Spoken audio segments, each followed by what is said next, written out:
Okay. Hi, everyone. Thank you for coming to this talk. My name is Marco. I'm a designer on Android. I lead the design team that works on Google Play and the core Android applications. And I'm Kirill. I'm a UI engineer on the Google Play team, working mostly on the Store app.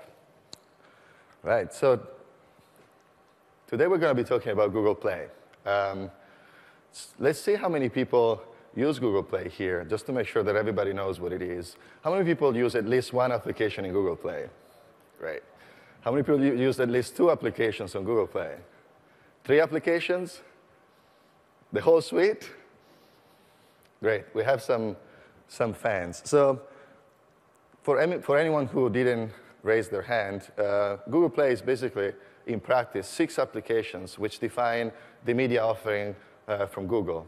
It's the store where you purchase content, and it is a set of applications where you enjoy the content you purchased or you got for free, like books, music, movies, magazines and news, and games. Today, we're going to talk to you about a journey that our team took about a year ago when we redesigned the Play suite of applications.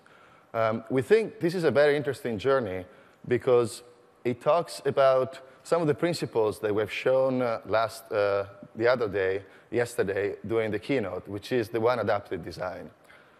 Our experience was basically around thinking about a system that could scale across all devices and that could be consistently perceived as one suite, as one family of applications, where iconography, colors, how the content is displayed, interaction was defined once to scale across all devices and different platforms. This is how it should feel. It is multiple devices, and in a sense, the UI is scaling across them in a very consistent and familiar way, where the interaction doesn't change and where the user is not surprised. There are problems that we face today where the experience is almost more important to be defined across all devices, to be consistent, rather than very specific for web versus iOS versus Android, because we see users scaling and moving across all devices in a very fluid way. So this was Play in 2012. As you can see, there were a set of applications not very consistent with one another. And if you went to the web, we had even yet another mental model, another look and feel, and another approach to interaction. The issues, in essence, were the design wasn't consistent, the design didn't scale, and one size couldn't fit all of our users. Design wasn't consistent. In essence, you see that even the same content, like albums, will be represented differently from web to devices to the store. We just had a lot of interaction models. Design that didn't scale because we had different design for web and devices. We ended up having to design the same feature multiple times, and this was taking a lot of time from design side, where we had to be thinking about the same feature, but how it would behave and be implemented from an interaction design perspective and visual design perspective on web versus devices. And one size couldn't fit all because we essentially didn't have a way to display content dynamically. Especially on the store, we had to draw tiles manually to recommend content to our users, but we couldn't generate content in a dynamic way to suggest content that was really personalized to people, because there wasn't a way to display it. So our goals that we set up for this project were to create consistency across Play applications, to have efficient layouts across device and web, and to be able to populate our content dynamically. So where did we start? We actually didn't start by thinking about grids, and we didn't start thinking about the spaces where the information would live. We rather started thinking about the modules that we would use to fill up our spaces. So what was our key component? Our key component was a card. Back then, as today, Google was embracing this metaphor. And it felt for us that if content is what we display most of the time in our Play applications, a card felt like a very good common denominator to display these types of objects. It would be good to display applications, to display albums and movies and magazines and books, even people or places, you name it. it was a very good way to display objects and to sort of have this common denominator that could make these interactions across objects consistent. The way you would remove objects, the way you would add objects, the way you would do actions with objects could be consistent no matter what these objects were and no matter where they lived. The second item, the second structural item that we thought about were the canvases, which essentially are where these objects live. A canvas is just a space. In the Holy Grail of Google is the color E5, E5, E5, which lives in many different places of our applications. What we did, we started defining our space divided in columns so that the content could be displayed in a similar fashion and across a grid that was defined to scale across multiple devices' width. So the more the device was large, the more content we could display. And you could have less or more content. It could be reordered. The content was basically living object into these canvases. It could change according to context. It could be grouped in clusters, as I'll show you later, or into this big long list or big long grids, like in a search result. It could be content like movies. It could be content like people. We have this view in our Play Games application. And a canvas didn't have to be necessarily a gray background. A canvas is essentially anything that is living underneath. In Play Movies, if you played with this application, we have an awesome feature where basically when you pause the movie, we identify who the actor is. We also identify if there's a song playing in the background, and we tell the user. So here we identify the actor. And you see we show a person's card, and we show a bunch of movies where this actor have been participating. And we do it in the same consistent way. The movie playing is just a canvas where our content is displayed dynamically. We do the same thing in books. When we select a word, and this word is a location, we identify that being a location, and we show the location card. Even here, the canvas is content. A third item in our list were sizes.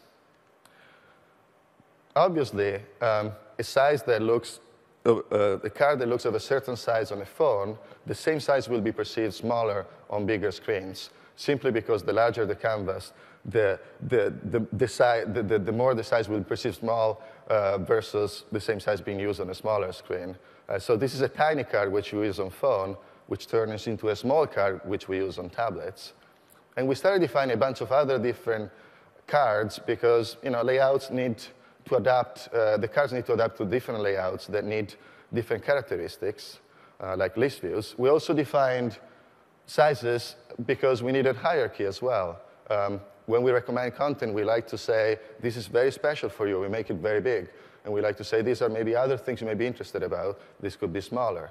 So sizes are super important. And again, while the sizes change, the interaction doesn't change. We always have those overflow menus on those cards. We always have the same way we represent this content. You should almost feel like the content is this card which is expanding and moving and twisting around, but it doesn't change. It's the same card, even in a list view. Another item were the clusters. So for the psychology of perception, when I have multiple items next to one another, obviously they will perceive as a group. And groups are important to define areas where the user should interact, or also collections. And you see here where the hierarchy is preserved when we have big items and smaller items. And you can also see that when we define these sizes, we made sure they were part of the same modular system so they could be plugged into one another. We also made sure that these sizes would make sense across all the devices we have. They would make sense on phones. They would make sense on 7-inch tablets or 10-inch tablets and beyond, including the web. Let's talk about interaction now. We have websites, we have touchscreen devices. We think that the interaction should be consistent. The user shouldn't feel lost when it goes between an Android device to an iOS device to the web. Obviously, the web has a different type of interaction because you use a mouse most of the time. But the pattern can be still consistent. So we use a side navigation, which is hidden on devices. You need to tap on what people call the hamburger menu. But on web, we actually leave it exposed because we have more space. Also, you see that the navigation menu provides the same type of informations. However, we did make some differences to make sure that all the different form factors could be the most efficient as possible. So you see here, playlist is exposed as a single destination on devices to the right, while on the left, on web, the playlists are exposed in the Sun navigation itself, so the user can drag content into it, and we can facilitate a faster interaction. Nevertheless, the positions where you find your content, where you navigate, is consistent across web and devices here. Let's look at another example, the tabs. If you're an Android user, you know that we have swipey tabs, so you can swipe from one another. This doesn't happen on the web. It would be very difficult to swipe with the mouse. But still, we have the same information being displayed. In this example, to the right, or to my left, I'm swiping to see genres on touchscreen devices. On the web, I need to select a particular item and see a drop-down list. So the interaction is slightly different, but again, the user will not feel lost because the positioning of those elements is consistent. We have menu buttons. On the web, we expose them on rollover. This is the play music experience on the web. While on devices, we expose menu buttons at the single card level because we don't have rollover, obviously. On iOS, we have panels that slide from the bottom because this is the typical iOS pattern, and we want to make people feel at ease when they use our applications. On Android, we use pop-ups because this is how Android does. Again, the interaction is the same. The expressions of this interaction may change slightly between different platforms. So let's look at the outcome. These were our suite of applications. These are our suite of applications today. You see that the layouts feel more consistent. We have the menu item on top of every card. Everything is the same mental model. You also can perceive how we introduced a strong brand that we didn't have before, which is communicating through the use of strong colors. This is also another element that we're pushing through the material design this year across more applications. And the user, when faces play applications, should feel this is different. This is a part of the same family. This is true for devices. This is true for web. Our layouts, we think, are pretty responsive. You see in this example how the same structure is contained across multiple devices. Here I'm recommended the Batman movie because a friend of mine +1'd it. And the Batman movie is larger on devices like phones or tablets, but obviously on tablets the card becomes much bigger because we want to maintain the hierarchy on larger devices, and we need to make that card to be louder than what we would do on devices like phones, on smaller screens. It is modular, and it tries to adapt to the user. You see here, the system is slightly moving the face of this author in order to be displayed across smaller screens. Obviously, we have more space on tablets, but again, it is all responsive, and the type of display, the type of experience you have is pretty much the same. It is familiar. These two are different applications. The one to my right is the Playbooks application. The other one is the store. But navigating between two APKs doesn't have to feel like a very different experience. You have ways to still make your code efficient and build different applications and still make the experience to be fluid when the user is navigating between one application to another. We know we have people going between consumption to purchases use cases very often. And it is familiar when you face new Play applications. Maybe you were a Play Music user. You want to see how the Playbook applications work. We think that you're going to be welcomed by a very similar interface, and you're going to be feeling at home. It is responsive. Obviously, when you have a larger space, you get more content to be displayed. This is an example that I particularly like, where you see that on my right, we have a big card that wouldn't fit on a landscape layout. So even here, we maintain the hierarchy, but the card sort of adjusts itself to display the content to the right. Again, you should really feel that as I'm stretching my windows on a web browser, as I'm changing my device, almost if magically the screen was changing in sizes. All my cards are responsive. They change in size. They try to adapt to whatever the form factor is. It works cross-platform. It works on web. It works on Android. We recently introduced also a mobile web UI, which compared to what we do on Android feels pretty much the same experience. It works on iOS, like I mentioned before. These are the Play Music application compared between the two different platforms. And now I'm going to give the controller to Kirill. He's going to teach you some coding tricks, and he's going to talk more about some of these principles. Yeah. Thank you, Marco. So what Marco talked about is this system that I would say is pretty efficient and flexible in presenting collections. So if you talk about what we call a landing page of the store where we want to show you multiple collections or items, top charts, my library in the music, or search results in various applications.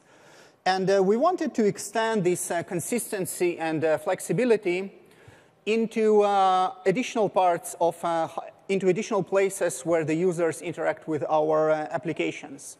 So the first one is side drawer or navigation drawer that was introduced a year ago at I/O.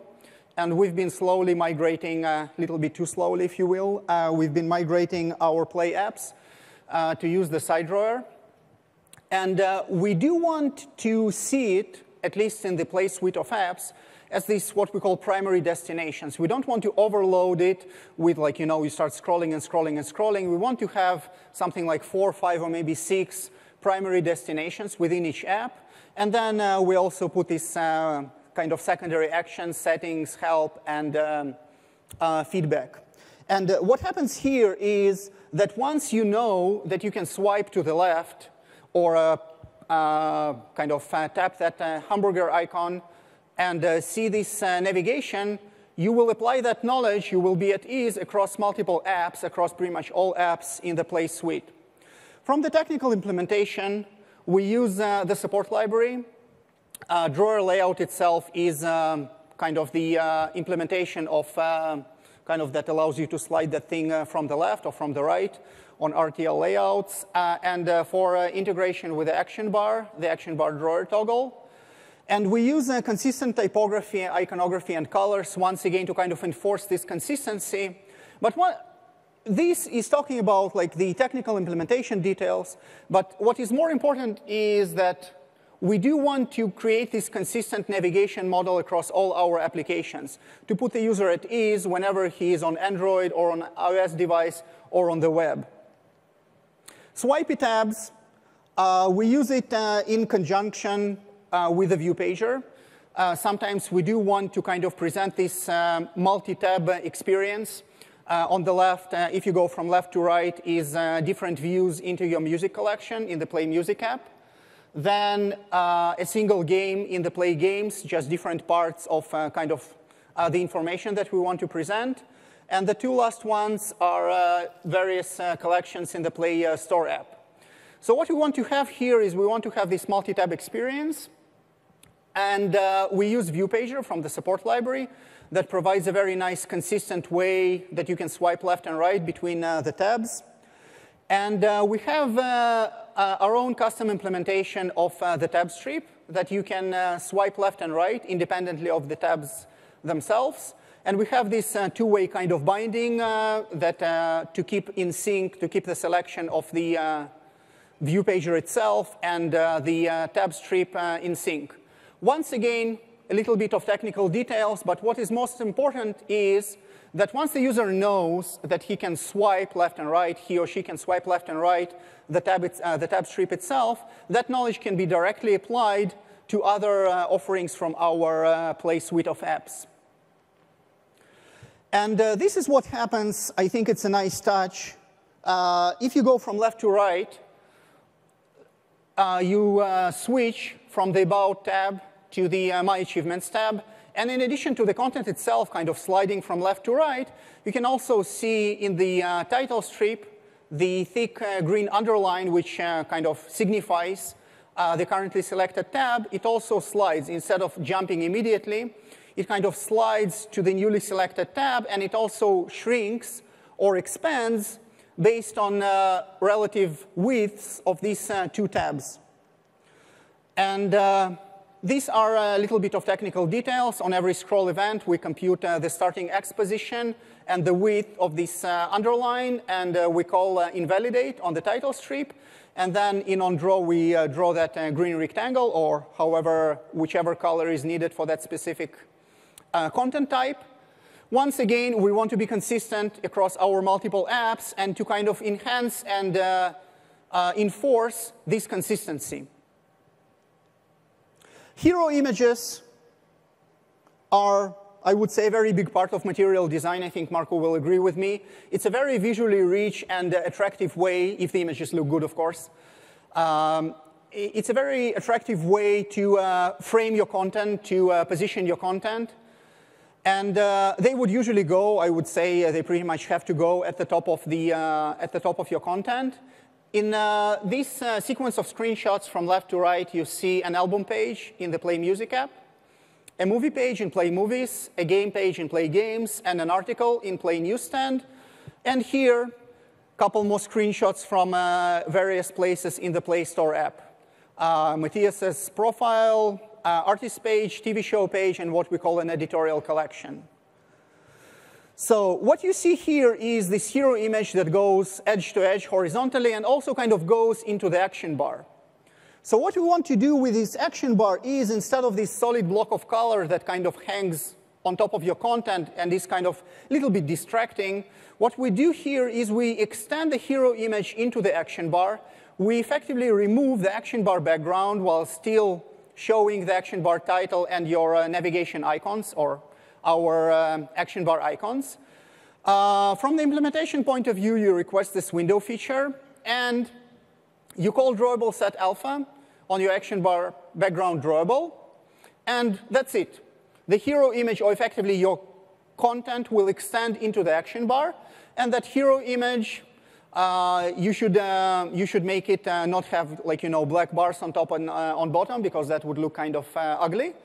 And if you have these attractive images, it's going to be a very nice experience, not only cross-play, but you can see how it informed the specific part of the material design.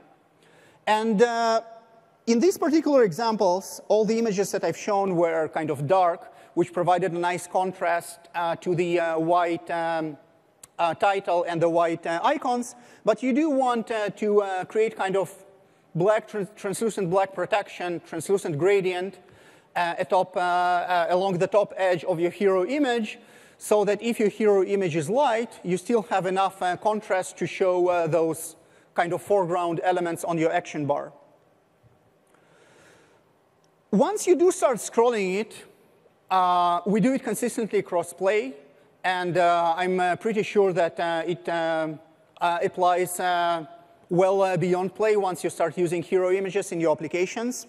Once you do start scrolling and you kind of have these, individual items, text, and maybe checkboxes, spinners, kind of scrolling below the action bar, you should make it opaque. You should kind of cross-fade it to fully opaque. Otherwise, there's too much noise when, text is scrolling behind text.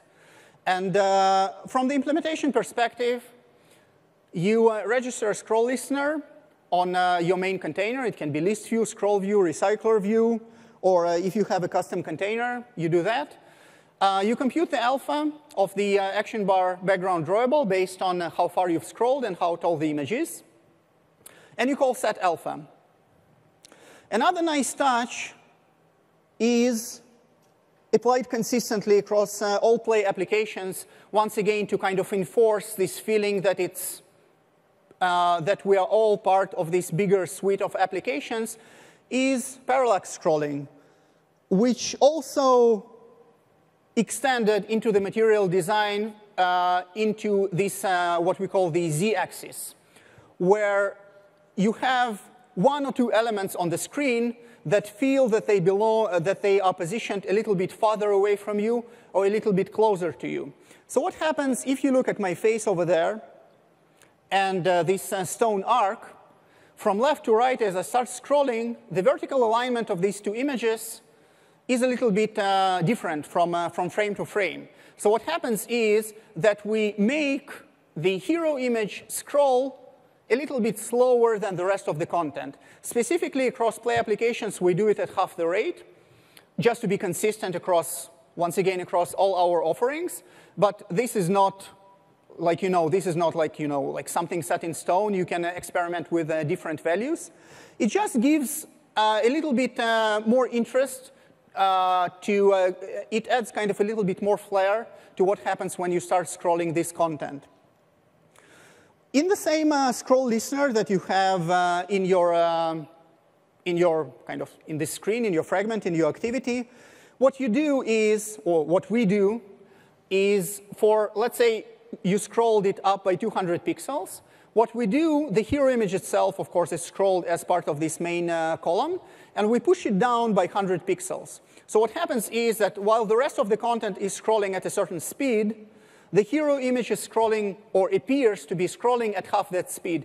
It appears to be a little bit farther away from you, creating this kind of Z offset, that it appears to be somewhere there in the background, while the main content here is kind of closer to me. We also have this interaction with, between hero images and the side drawer. We strongly feel that side drawer should be this kind of place where you navigate between primary destinations in your app. And so when you open a side drawer, we want to kind of de-emphasize the rest of the content. We want to kind of push it away a little bit away from you. You get it for free from the side drawer with this kind of translucent black overlay that you can see that there's kind of a shade drawn on top of the main content. In addition to that, we also crossfade the action bar to fully opaque. So what happens here is you can see that the hero image kind of goes even farther away from you, and the content also appears to kind of be pushed away from you, and the drawer kind of moves a little bit closer to you. Once again, we want to be consistent across all Play apps, and this is what we do. This is a specific example in the Play Store, but we do it everywhere in the Play apps. And a little bit of the technical details. On every slide event, we compute the alpha of the background drawable of the action bar based on how far along you are in this sliding motion and how far vertically you are in your column of content. And now back to Marko. Thank you. So let's recap what we saw and what we learned from it. This was the state of play in 2012. A lot of different applications, different among themselves, different in the way they were working on web versus Android devices. Our goals were to create consistency, to have efficiency in the way we design our layouts and we implement them, and to be able to display content dynamically. This is where we ended up, or this is where we ended up until today. We have work going on and a lot of things coming, of course. But you can see what we achieved was to create a consistency and a strong brand, what we believe being a strong brand that differentiated our applications from other applications out there. They work across web with mobile versions, with the full dynamic population of content. We have the same layouts working on iOS, respecting the iOS pattern, but also bringing the Google Touch and the Google Play Touch.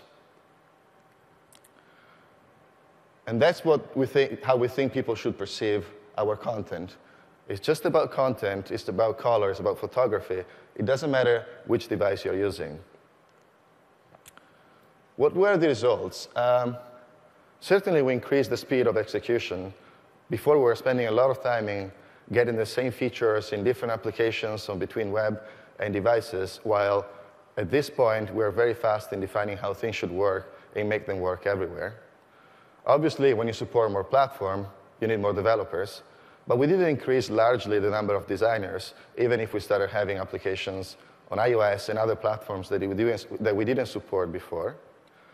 And we also saw more collaboration among designers. We can have more people focusing on a problem and tackling it and doing it very well, like introducing a new pattern and scaling across all applications, rather than having a lot of designers working in their own desk to solve a little problem for their little small application.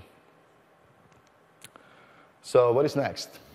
So we have 4 additional sessions that I would recommend you if you're interested in seeing where we're going with material design.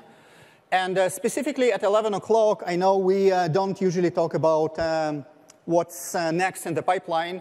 But if you do want to see what Marco's team is doing, exploring, bringing Google Play further into the material world, if you had to select one session, go to the 11 o'clock session in this room. I really highly recommend it. I'm not going to say anything more beyond that. And can you go to the next slide? We have the Android design guidelines available at this URL. And in addition, yesterday, we've published kind of cross-Google or material design guidelines at google.com/design. Your feedback is highly appreciated. This QR code or this short link. And additional sessions from this year's I/O and previous year's conferences is available on the Google Developers channel. And here we would like to thank you for your time today. You can find us on Google+. And thank you for your time. We have 12 minutes, 34 seconds for questions. There are 2 mics over here, and left and right. Thank you once again.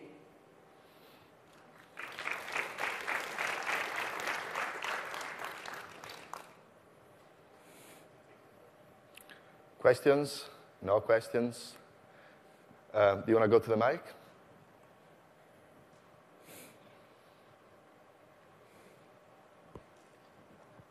Hello, Mehmet from Chicago Content Direct. I have a question about the side drawer menu. What do you think about categorized side drawer menus?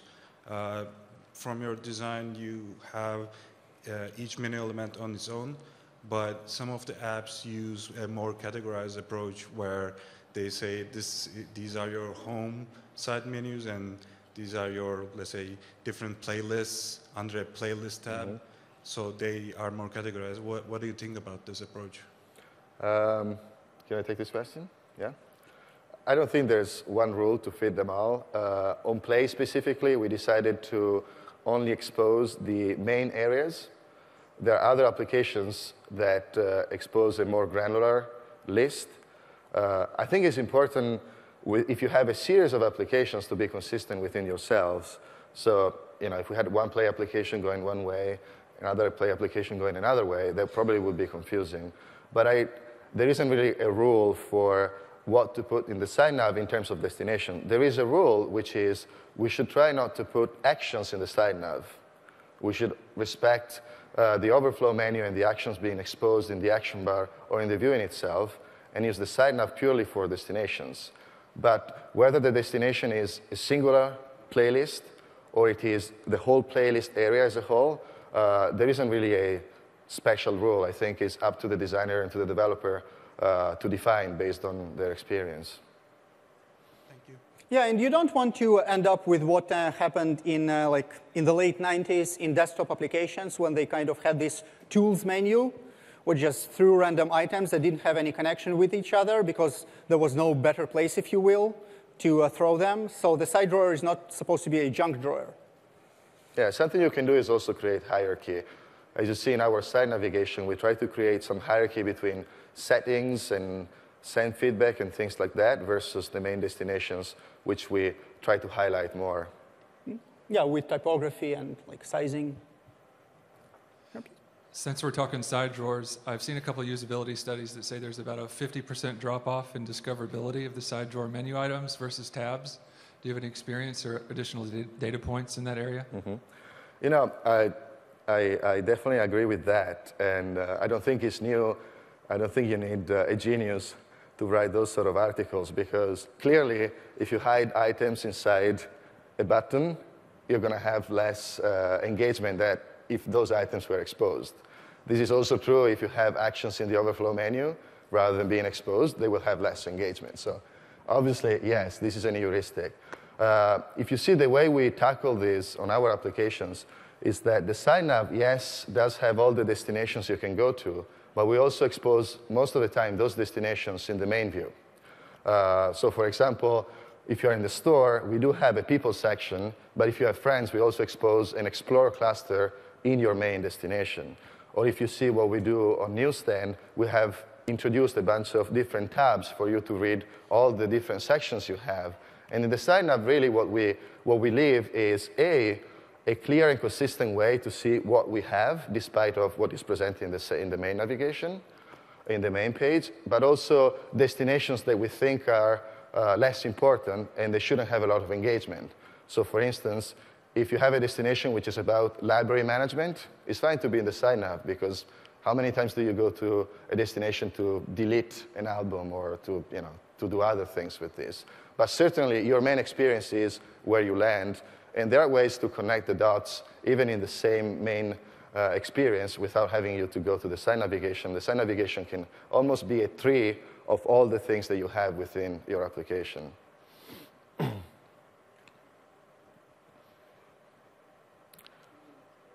right, looks like we're done. Okay. If you want to talk to us, we're going to stay here for 7 more minutes without Mike. Yeah, we'll be out in the hallway. Cool. Thank you very much. Thank you.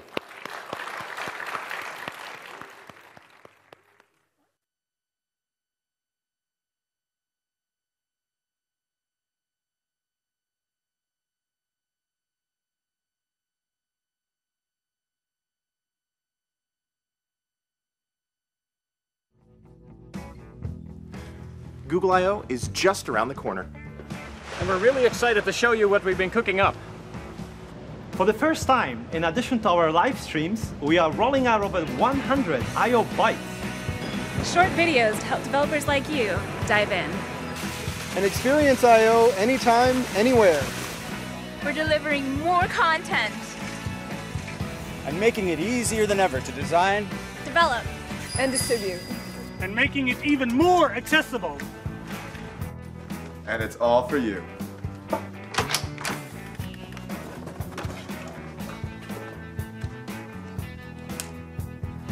It's just for you. It's all just for you.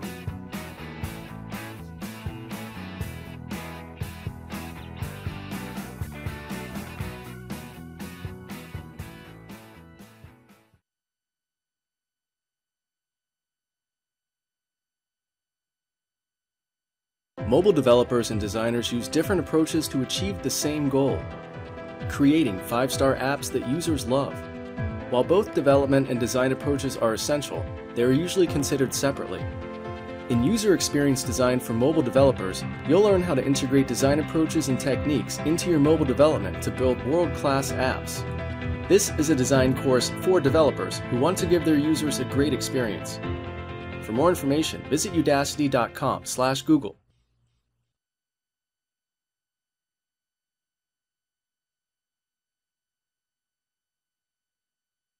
Developers using Bluetooth Low Energy have a tough time today. The stability is inconsistent and it burns through the battery, which ultimately leads to your users unhappy with your app. The good news is that in Android L, we're fixing this. My name is Megan. I'm a product manager on the Android team, and I'm here to tell you about 2 key improvements: peripheral mode and improved scanning. Bluetooth Low Energy is a low-power form of Bluetooth communications. It allows devices like your Android phones and tablets to communicate with peripherals like fitness bands or Bluetooth beacons. Your Android phone in central mode can scan for advertisement broadcasts from peripherals, and it can also form connections to exchange additional data. Bluetooth Low Energy scans first landed in Android 4.3, and one of the biggest drawbacks was that scanning prevents the device from going into standby. If your app needs to scan frequently or constantly, say for nearby Bluetooth beacons, preventing your users' devices from going into standby will kill their battery. And trust me, no one likes an app that drains their battery. In order to address this problem, we have offloaded scanning to the background in a way that allows the device to enter into standby when it isn't detecting advertisements from nearby devices. But at any given part of your user's day, their device may be bombarded with advertisement packets from a myriad of devices in their vicinity. This would still prevent their device from entering standby. To address that, we've added new APIs that make your scanning even more efficient. These APIs allow you to specify filters to reduce the number of potential advertisement packets your application needs to process. You can set filters on specific parts of the packet, like service UUID, service data, and manufacturer data. With these filters in place, your user's device will only wake up from standby and tell your app when it finds a packet matching your filters. You only get notified when Android finds a nearby device you're really interested in. Your user's device will keep scanning in the background indefinitely until you stop the scan manually. But your user's device may also be connected to other devices, like a Bluetooth headset. Starting in the L release, Android will optimize and balance scanning with other activities and power based on your requests. You can request to have Android scan with low latency. This will increase how quickly you detect the device you're interested in when it comes within range. But even background scanning consumes power, and scanning more frequently will consume more power. If detecting the other device is not time critical, like when the phone is in standby in the user's pocket, you can ask Android to scan less frequently and save power. We've added peripheral mode too. An Android device can now act as a Bluetooth Low Energy peripheral. It can broadcast advertisement packets and form data connections with other BLE devices. In fact, your apps can specify the contents of the broadcast packet, like service UUID, service data, and manufacturer data. This allows your app to produce more meaningful advertisement packets for your use case. But the space in an advertisement packet is limited. If another app has already filled it up, then there is no space for your app's packet contents. To fix this problem, Android now allows multiple apps to advertise concurrently, allowing each app its own packet.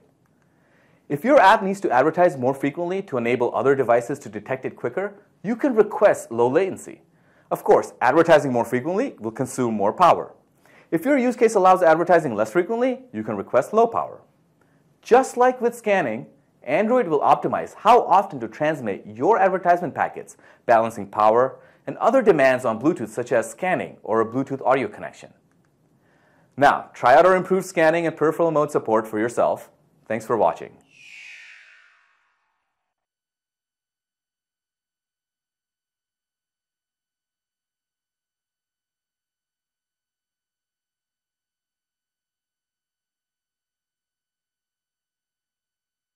You started an online store and the customers are rolling in. Your website is functional art, your ad campaign's gone viral, and the shopping carts are filling up. Your products have universal appeal. And you notice, hey, I'm huge in Japan. You're getting lots of international traffic, but it's not converting into sales. Why is that?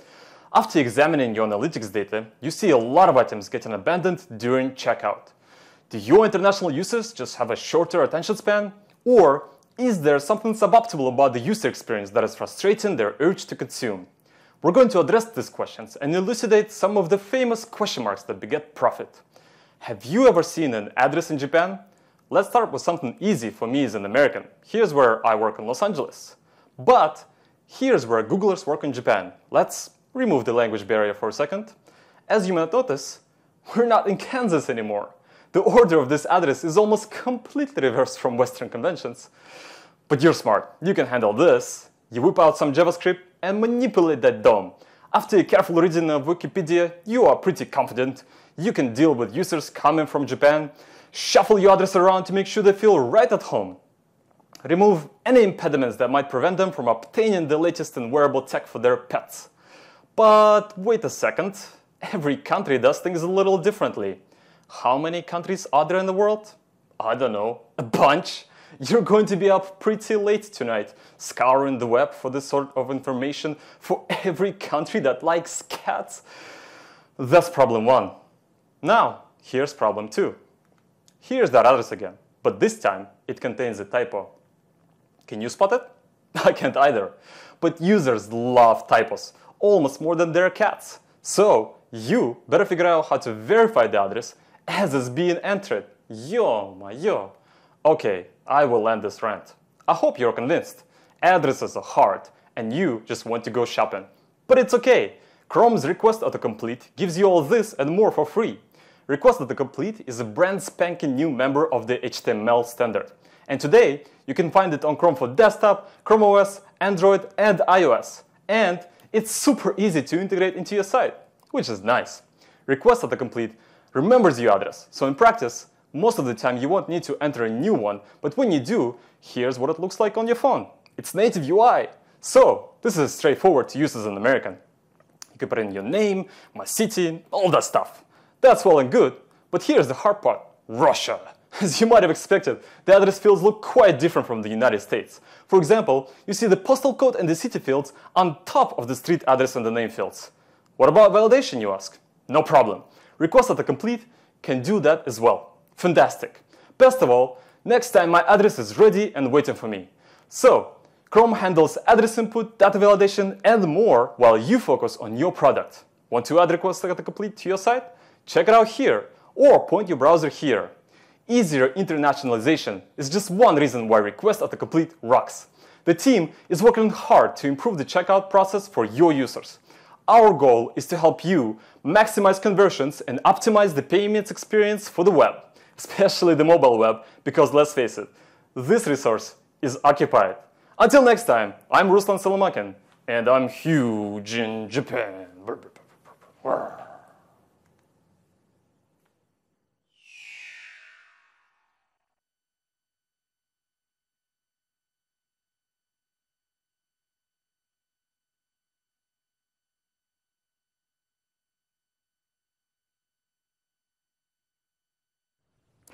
Hey guys, what's up? It's Rob Dodson here from the Google Developer Relations team, and today I want to talk to you about how you can create your own responsive UI elements using Polymer. Now, Polymer is a new kind of library for creating custom HTML tags, and with that comes the ability to do things like bake responsiveness in by default. That's a really awesome feature. As recent studies have shown, the average person is interacting with about 3 different devices a day, oftentimes beginning a task on one device and later finishing it on another one.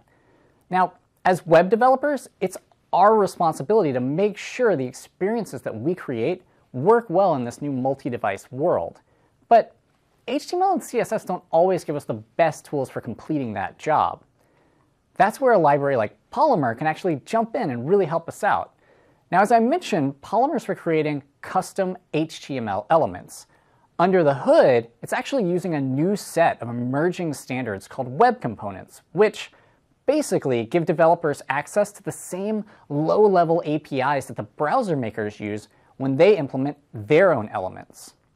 Now, from a high level, that means we actually have the ability to create a whole new ecosystem of shared, responsive, performant HTML elements. And when the tools we use are performant by default, it makes the whole process of supporting the multi-screen web that much easier. So in this video, I'm going to show you how to create a responsive Polymer element. We're actually going to make a little collapsing toolbar tag that's going to take all of its anchors and put them into a little menu button. But most importantly, every technique that we cover here can be applied to any responsive element that we build using Polymer. Now, as we're working, we're going to be building something that's got to be shared with other developers. So we've got to constantly ask ourselves, how can I make this flexible for others to use? The first part in this process is figuring out when we want to change the appearance of our element. Every site is going to have different amounts of content and layout, and in particular, at different screen sizes, it's going to need to know when to update its appearance. Let me show you an example of what I'm talking about. So over here, I've got about 9 items in my toolbar, meaning my toolbar can only be about 900 pixels before it needs to collapse. But over here, I've got 4 items in my toolbar, so my toolbar can be as small as 500 pixels before it needs to collapse. Now, every site's going to have this same issue of having different amounts of content, so how can I create a responsive element that doesn't bake in all of its breakpoints? One option is to allow the developer to actually pass in a breakpoint, to actually configure my element from the outside and tell me when they want it to collapse. Now, to make this happen, the Polymer team has created the Core Media Query element. Under the hood, the Core Media Query element is going to check the size of the viewport and see when it matches a developer-provided breakpoint. Let me show you how that works. So over here, I've got a Core Media Query element, and I've gone ahead and configured its query attribute to have a maximum width of 500 pixels, meaning when the screen size is less than 500 pixels, it's going to go ahead and set its query matches attribute to true. Now this means we can actually create our own binding called small screen and set it to the value of query matches. When the screen is less than 500 pixels, it's going to set small screen to true, and now any element that's watching small screen will know that it's time to update its appearance. So let's actually put this into our collapse toolbar tag. I've got a very simple Polymer definition here to get us started, and the first thing we're going to do is we're going to import that core media query element. Then we can drop the media query element into the template for our Polymer element. And lastly, we're going to publish that query attribute to the outside world by adding it to our attributes list. Then we can bind that value back to the query property on the core media query element. This allows a developer to actually pass in a breakpoint and have it reflected inside of our tag. So that lets us know when it's time to update the appearance of our element, but that brings us to the next point, which is how do we actually update the appearance of our element? Now, to do this, we're going to use one more feature of Polymer called conditional template bindings. As we know, from the top level of a Polymer element, there's a template for rendering content into the Shadow DOM. But what's really cool is that this top-level template can actually contain additional nested templates which support data bindings. So if we use an if condition inside of one of our nested templates, we can actually bind to the value of small screen and only display content on smaller screen sizes. Now, as an example, I'm going to actually try to grab all of the links out of my toolbar using a content element, which I've placed inside of a menu button, which is inside of our template that's only going to render on smaller screen sizes.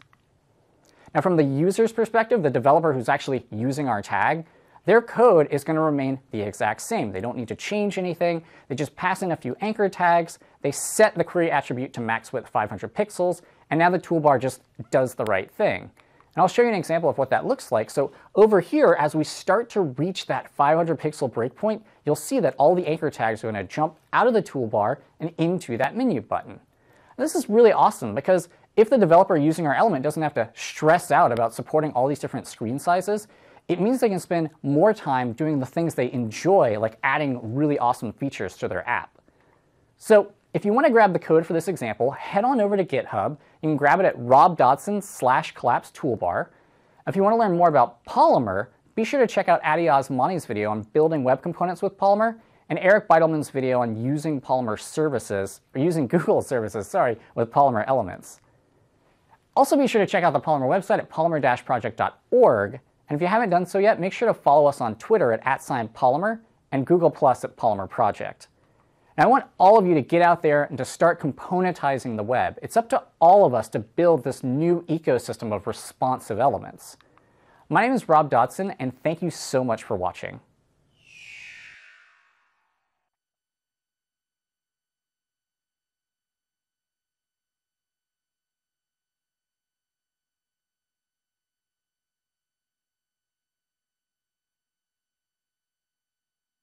Have you ever wondered how some developers build a great product and business on Google Play? My name is Serge Kasarjian. I work on the Google Play team.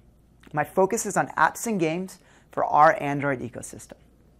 I'm going to tell you how to create a successful app in Play and leverage unique Android features to do so. My team works with our partners to build great experiences for Android that get their content distributed to our large installed base of Android users around the world. We want your business and brand to succeed on Google Play. So what will you learn here? I will show you how to create a successful app in Play and leverage unique Android features to do so. There are a lot of great ways to unlock value and succeed as an Android developer, and I will help you get started doing so. I'm going to show you how and why to do this, demonstrating its importance to your brand and business. I will also show you some interesting Android-related facts, as well as product features you may not be aware of. Google Play is a great place to grow your business, especially if you do it the right way. The platform is growing very quickly, as is our engaged audience, interacting with the apps and games in the store. We currently have over 50 billion downloads, with over 2 billion downloads coming every month, and we paid out more than 4x as much money to developers in 2013 as we did compared to 2012. Play also provides a unique iterative environment for our developers that allows them to A/B test using such features as alpha and beta testing and staged rollouts. Further, developers can take advantage of other form factors that will drive engagement through new channels and touchpoints such as tablets, wearables, and others. This is an awesome way to drive new use cases for your app that previously were not available when you were on smartphones only. Play will not only allow you to leverage our gigantic audience, but also take advantage of new functionality using your content. We are living in an increasingly global world, and every business and app is becoming an international one. What is your strategy across the globe? Google Play and Android is an opportunity to unlock this through our distribution and strengths in various markets that are large and growing quickly. As you can see here, partners such as Jack Threads and Noom all use tools to grow international numbers. In fact, 2/3 of all Play purchases actually happen internationally, and we strongly encourage our developers to take advantage of this. This large international community includes 200+ countries that can download from the Play Store and 130+ buyer markets. To take advantage of this big opportunity, use our tools for internationalization and language translation to help make shifting from country to country and language to language very easy. Users will feel a lot more attached to your app if it feels familiar and not so foreign. Further, identify countries that you are not in that potentially are great markets for Android and Play. You can see unexpected spikes of traffic in countries that you have activated and start focusing on those markets, which coincide with the big markets for Android and Play. The next thing to look at is design. I can't express the importance of good visual design and interaction patterns. Design, design, design. Make a strong Android design. It changes everything. People love great-looking apps. It's your extension of your brand. Pure Android design makes you speak to the audience in a way that they are used to interacting with their device. It will improve conversion and bring your right content to the front. Great design apps are great performing apps. So why and how does design help? Well, quality wins every time. Our researchers have shown that users are willing to pay more for better quality. By using our Android design guidelines, such as our standard action bar, drawer, and tabs, you can create an environment that people will spend more and feel like it's the primary channel for your content. As you can see here, as your star rating improves, so does consumers' willingness to pay. We see a dramatic increase in monetization per user as ratings move from 1 to 5 stars. Further, tablet optimization emphasizes quality and purchases. Compared to phones, we have seen a 1.7x purchase rate on tablets. Also, we continue to make it much easier for your customers to pay as we increase our forms of payment. For example, direct carrier billing is now available for over 50% of Play users.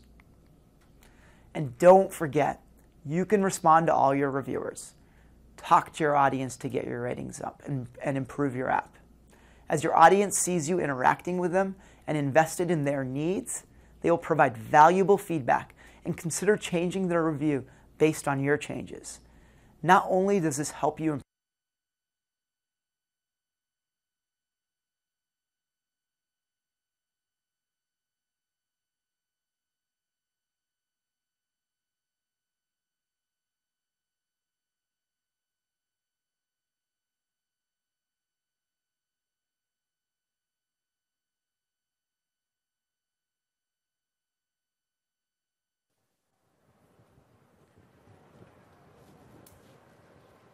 All right, good morning, everybody. It's great to see a really packed house in here. Looks like standing room only. We're really excited today to talk to you guys about Android Wear. I'm Austin Robeson. I'm a product manager with the team. And I'm Justin Coe. I'm an engineering lead on the team. Excellent. And we have been so thrilled with the excitement that we've gotten from you guys throughout the rest of the conference. I think the third floor area where the devices are out there has been mobbed the entire time that I have walked by. So thank you for all of your support, and we're really excited to talk about what we're doing with Android Wear.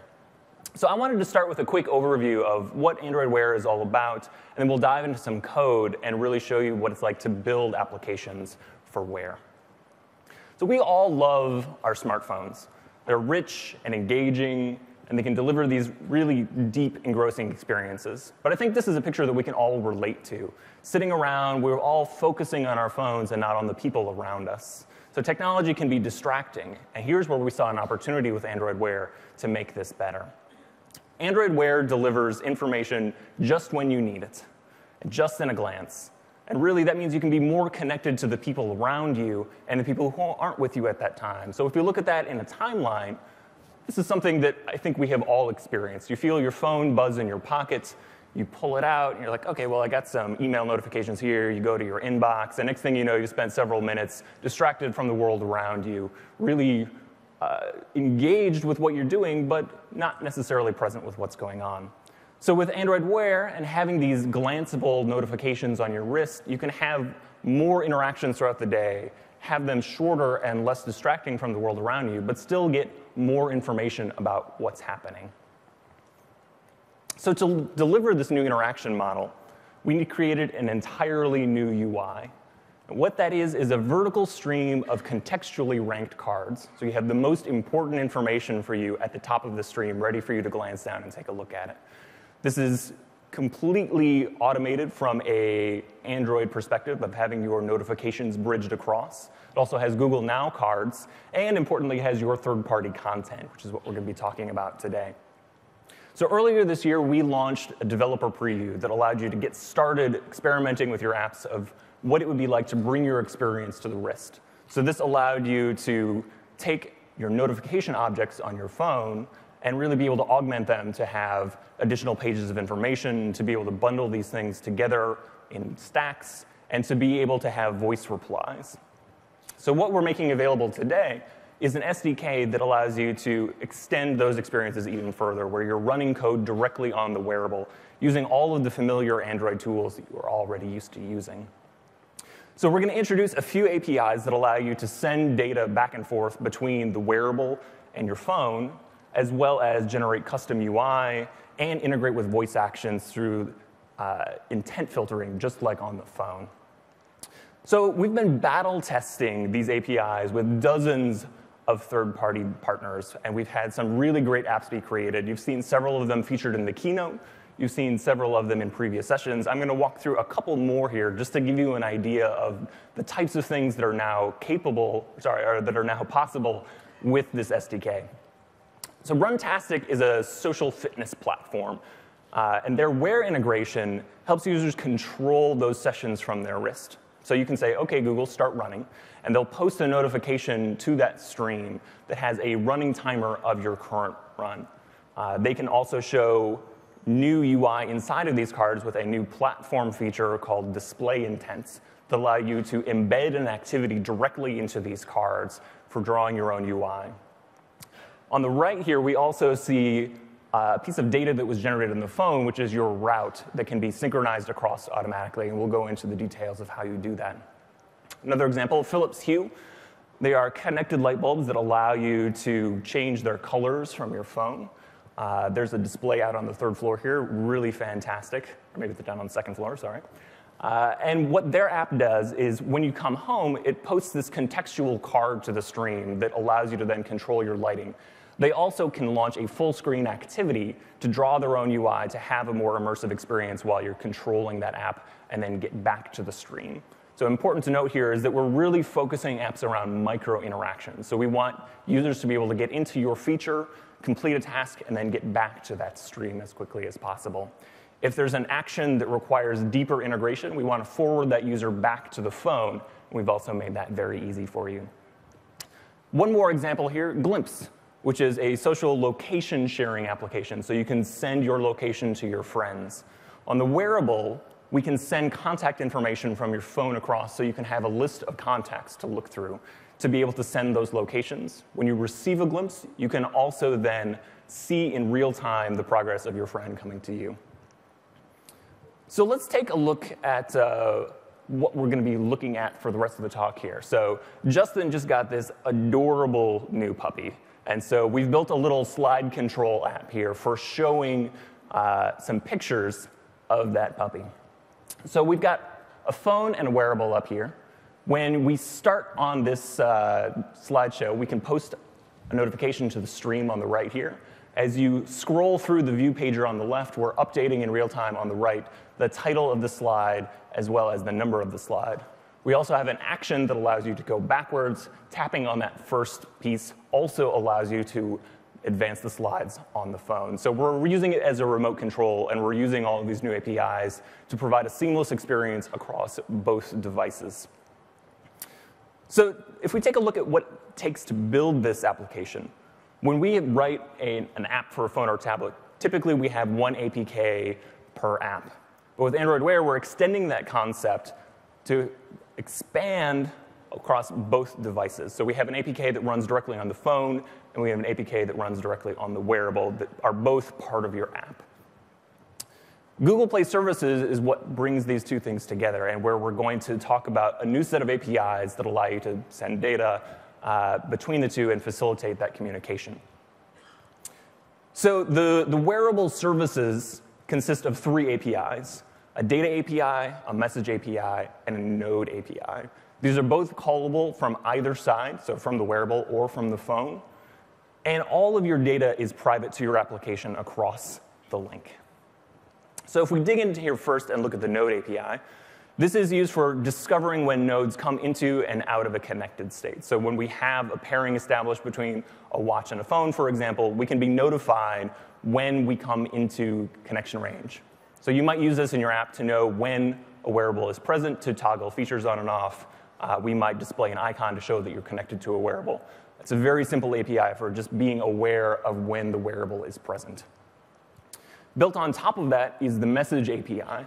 So this is a low latency mechanism for sending byte arrays back and forth between the devices, and they can be filtered on paths, which Justin will explain in detail later.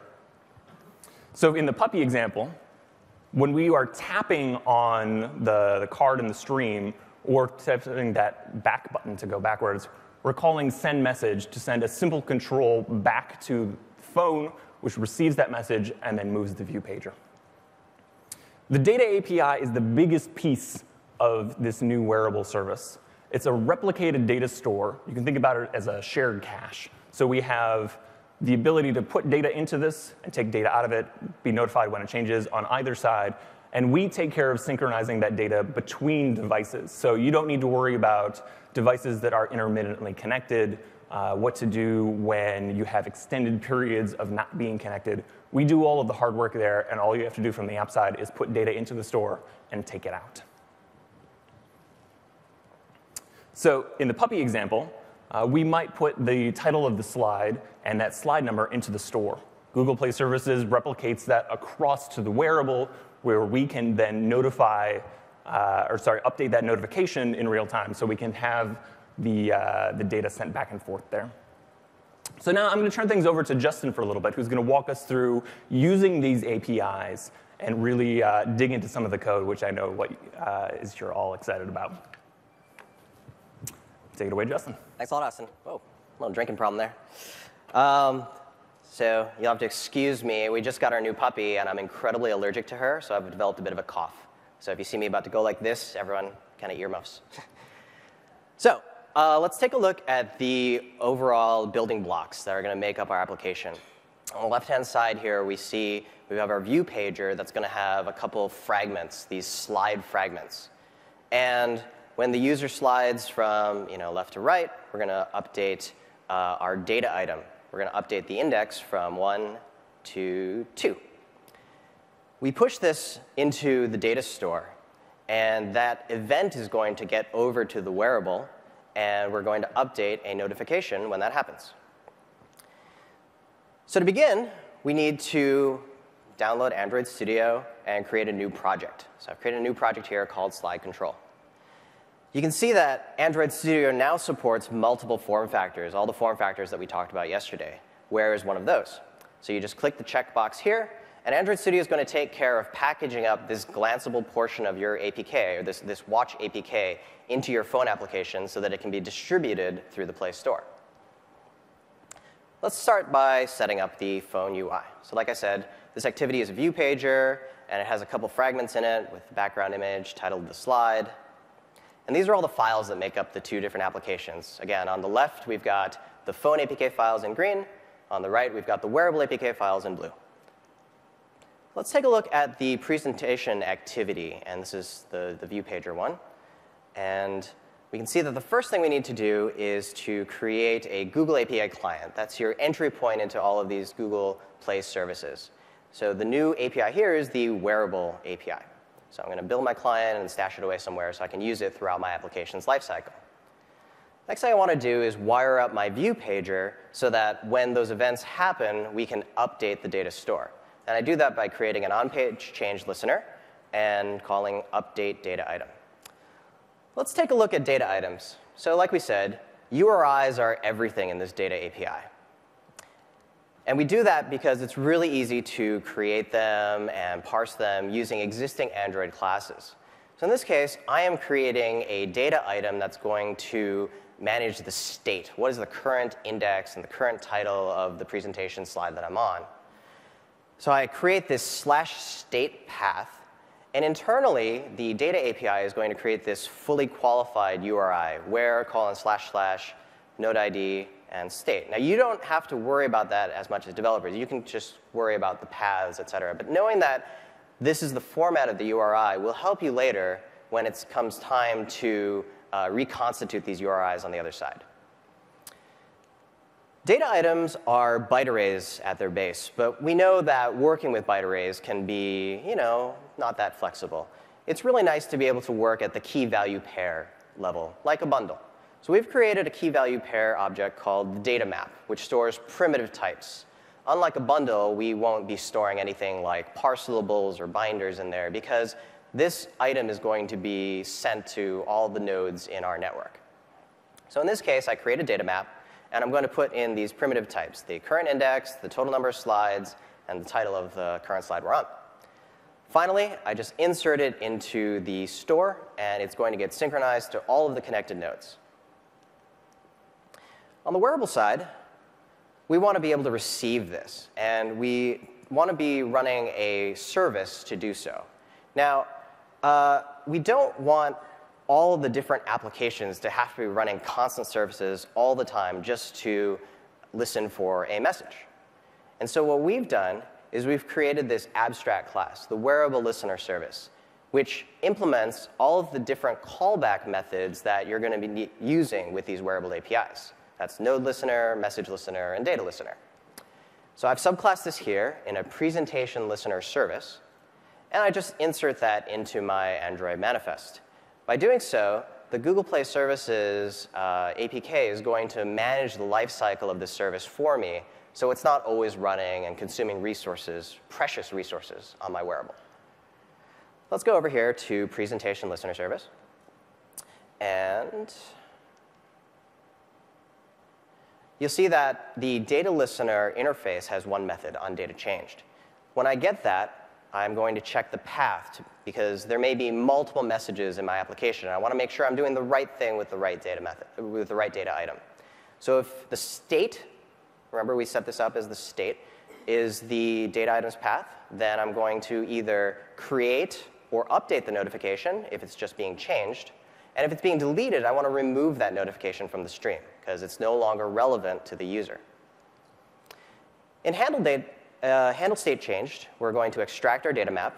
We're going to get all of those primitives out of there, and we're going to post our notification. Now, I know this is a lot of code. We're going to walk through it step by step. What are the things that we want to do? We want to get an intent back into our service when the user taps that first card. So to do so, it's just like Android. I'm going to create a pending intent to our service, and I'm going to use an action on this intent to determine what the user wants to do. Do they want to advance the slide, or do they want to go previous? Next thing I'm going to do is create a notification manager compat object, which is in the support library. So building this basic notification is just like building a notification on the phone. I've got my title, I've got my text, and like Austin said, we're going to set ongoing because this represents an ongoing process. Finally, we're going to augment or extend our notification with the new APIs that exist in the support library. So I'm going to create a new action, which will be the advance action. By default, if I were to have created a content intent, on Android Wear, we would render this as a blue circle. But if you notice from the demos, we wanted to be able to just tap the card and advance the slide. So I've created my action here with a drawable and just some text. And I've called set content action. That's going to hoist that action onto the card. And if you remember from the design talk that you may have seen, Designing for Wearables, we're going to want to make that icon blue so that the user knows that they can tap the card. That's going to be the signal. When they see blue, that's an actionable thing. Finally, we extend our builder, and that's going to create that notification that you see. Now, of course, with even more code, we can add in the previous action. We just create a different intent with a different action, on the intent, and then we create a different action on the notification itself. So as a reward for getting through all that code, here's a picture of a puppy. So on the phone side, we're going to want to receive some messages. So first of all, we have to send the message. So in this case, we're going to see that I'm going to tap on the previous slide button, and it's going to go back there. And that's still going to be in presentation listener service. Remember, when that pending intent fires, it's going to come back into our service. And check what is the action of the intent that came in. I'm going to just send a control message using the message API. So I take a Google API client where I've added the wearable API, and I'm just going to send 1 byte. So it's either going to be 0 to go forward or 1 to go back. And I'm going to send this to a specific node, the node that owns the data item.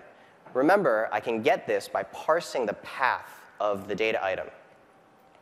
And I'm going to send this on its own specific path, which we're going to call the control path. Over on the phone side, we make view presentation activity also implement a message listener interface. That means that it's going to implement this on message received. So if it is a control message, we just take that first byte and we decide whether we're going to advance the slide or go to the previous slide. When that happens, we update the view pager. We just call set current item on the view pager. And then that's going to fire the on-page change listener, which will update the data item and come all the way back around. So this is a really good pattern. You want to make sure that your data items are sort of owned by one of the nodes in your system. In this case, the data item is owned by the phone. We could have tried to edit it on the wearable side and have that synchronized back and forth. That gets a little messy. It's much better to do data item owned by one of the nodes, and then you send messages to update it, and then you just have this virtuous cycle going round and around. So as we see here, when we get our message, we are going to just go back to the previous slide. So let's talk a little bit about extending this use case. Now, if I'm giving a longer presentation, it might be good to have this notification in the stream. I want my watch to be able to time out back to the home screen, so I'm not burning power. But if we're giving a much shorter, more condensed presentation, I would maybe want to control what activity is on top so that as a user, I can just kind of slide around and not really have to worry about what I'm doing. And to do this, I'm going to create a custom activity that's running on the wearable. Let's take a look at that.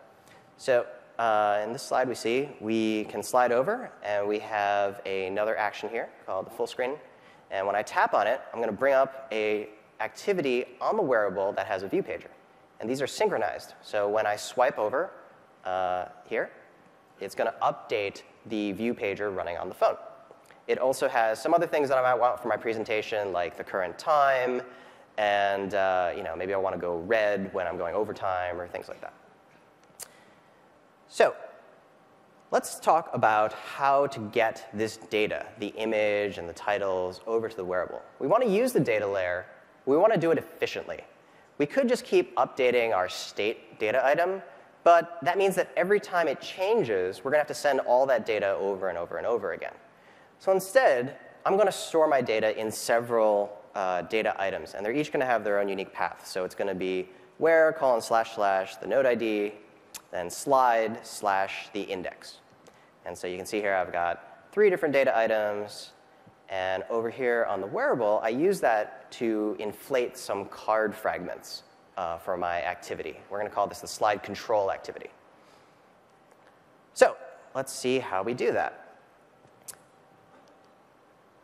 In our slide control activity, we have a very simple layout. It's just a view pager. But remember, I want to make sure that this doesn't time out to the home screen. And I do that by setting Android Keep Screen on to true.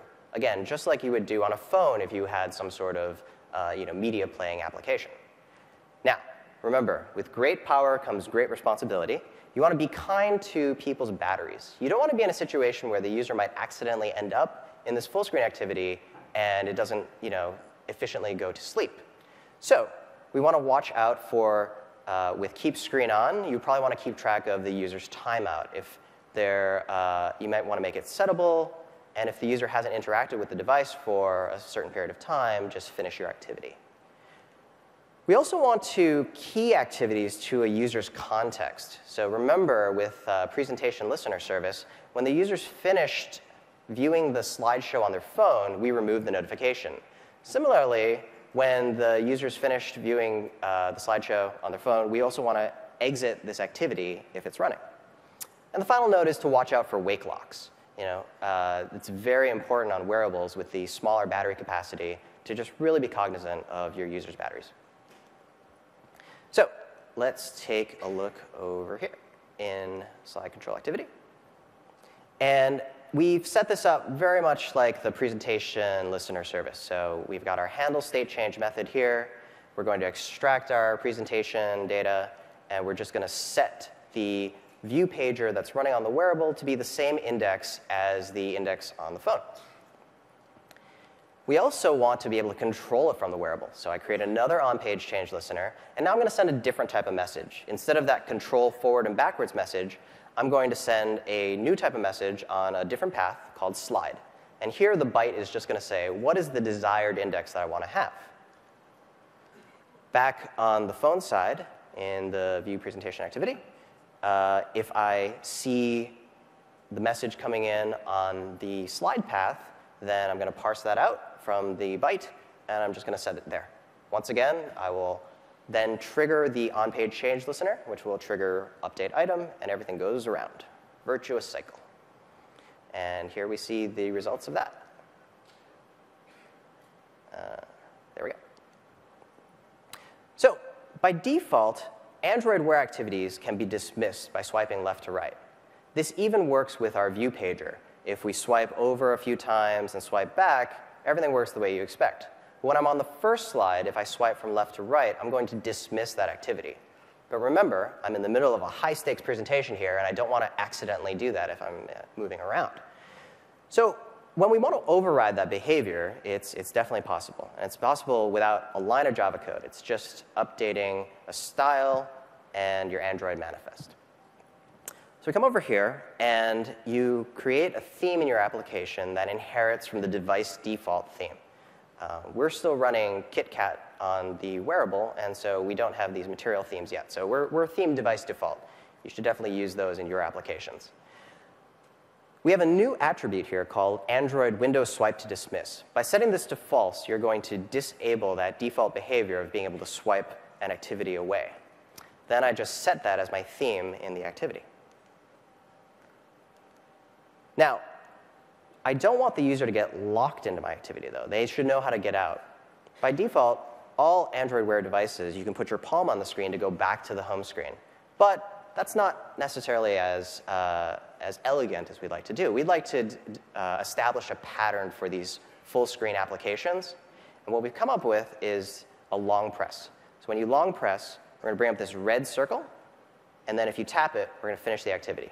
We've created a support class to make it very easy for you to do this in your own applications. So I'm going to update my layouts, and I'm going to create a dismiss overlay view.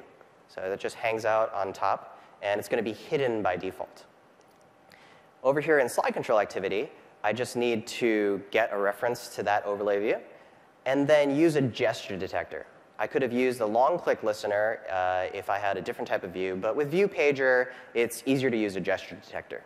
So again, just like using it on the phone, create a gesture detector. I'm going to feed motion events to it. And when I get the long press, I'll show my dismiss overlay view. Dismiss overlay view is going to take care of everything else. When the user taps on it, it's going to exit the activity and go back to the stream. Final thing we want to talk about are assets, getting picture data over to the wearable. Obviously, that's what we're going to want to do to create these rich, awesome experiences for our users. So everything that we're doing is in the name of efficiency, efficiency for battery power, and, for battery life, et cetera. So let's say I had an app that used a contact photo. That's a very common use case. And say that somebody else wanted to use that exact same contact photo. Well, we don't want to have to transmit multiple copies. So by putting these assets into our data layer, we will take a hash and only send one copy over. Now, on the other side of the link, these applications don't really know that another application was using that same asset. They just see it as their own private copy. So it's all secure. It's all there. It's great. We're going to use those assets with our puppy app, although who else is going to be using pictures of my puppy? We're going to want to not send the full resolution image over, however. So the resolution on the Nexus 5 is much higher than the one on the wearable. So I'm going to want to make sure that only I'm sending the image data that's necessary for display on a smaller device. So to do that, we go into View Presentation Activity. And here, we're going to call this function for each of the slides in our presentation. I'll probably do this in an asynchronous task when I'm loading it up. I'm going to create my data items at a known URI. So in this case, slides/index. I'm going to put the title in. And now I'm going to create an asset. All of my slide objects know how to create a smaller version of themselves, just as a byte array. From there, I send that to asset create from bytes, and I put it into the map. And then it's going to intelligently send that over to the wearable. On the wearable side, in the slide control activity, let's see here. I'm going to, again, use an asynchronous task or a loader to load this up. And here's where we see the importance of the paths. Since I know that it's going to be where, : / et cetera, I can send these URIs around and build upon them in order to derive queries for these data items. And so here I'm going to load up each of the different data items from the data layer. I'm going to extract the asset. And from those bytes, I'm going to create a bitmap that I can then use to update my UI. And that's what we got. So now I'm going to turn it back to Austin. All right. Thank you, Justin. So we hope that's given you a taste of what's possible with these new APIs and with this new form factor, and has sparked some ideas for your own apps or maybe even new apps. So we're all very excited to see what you go and create.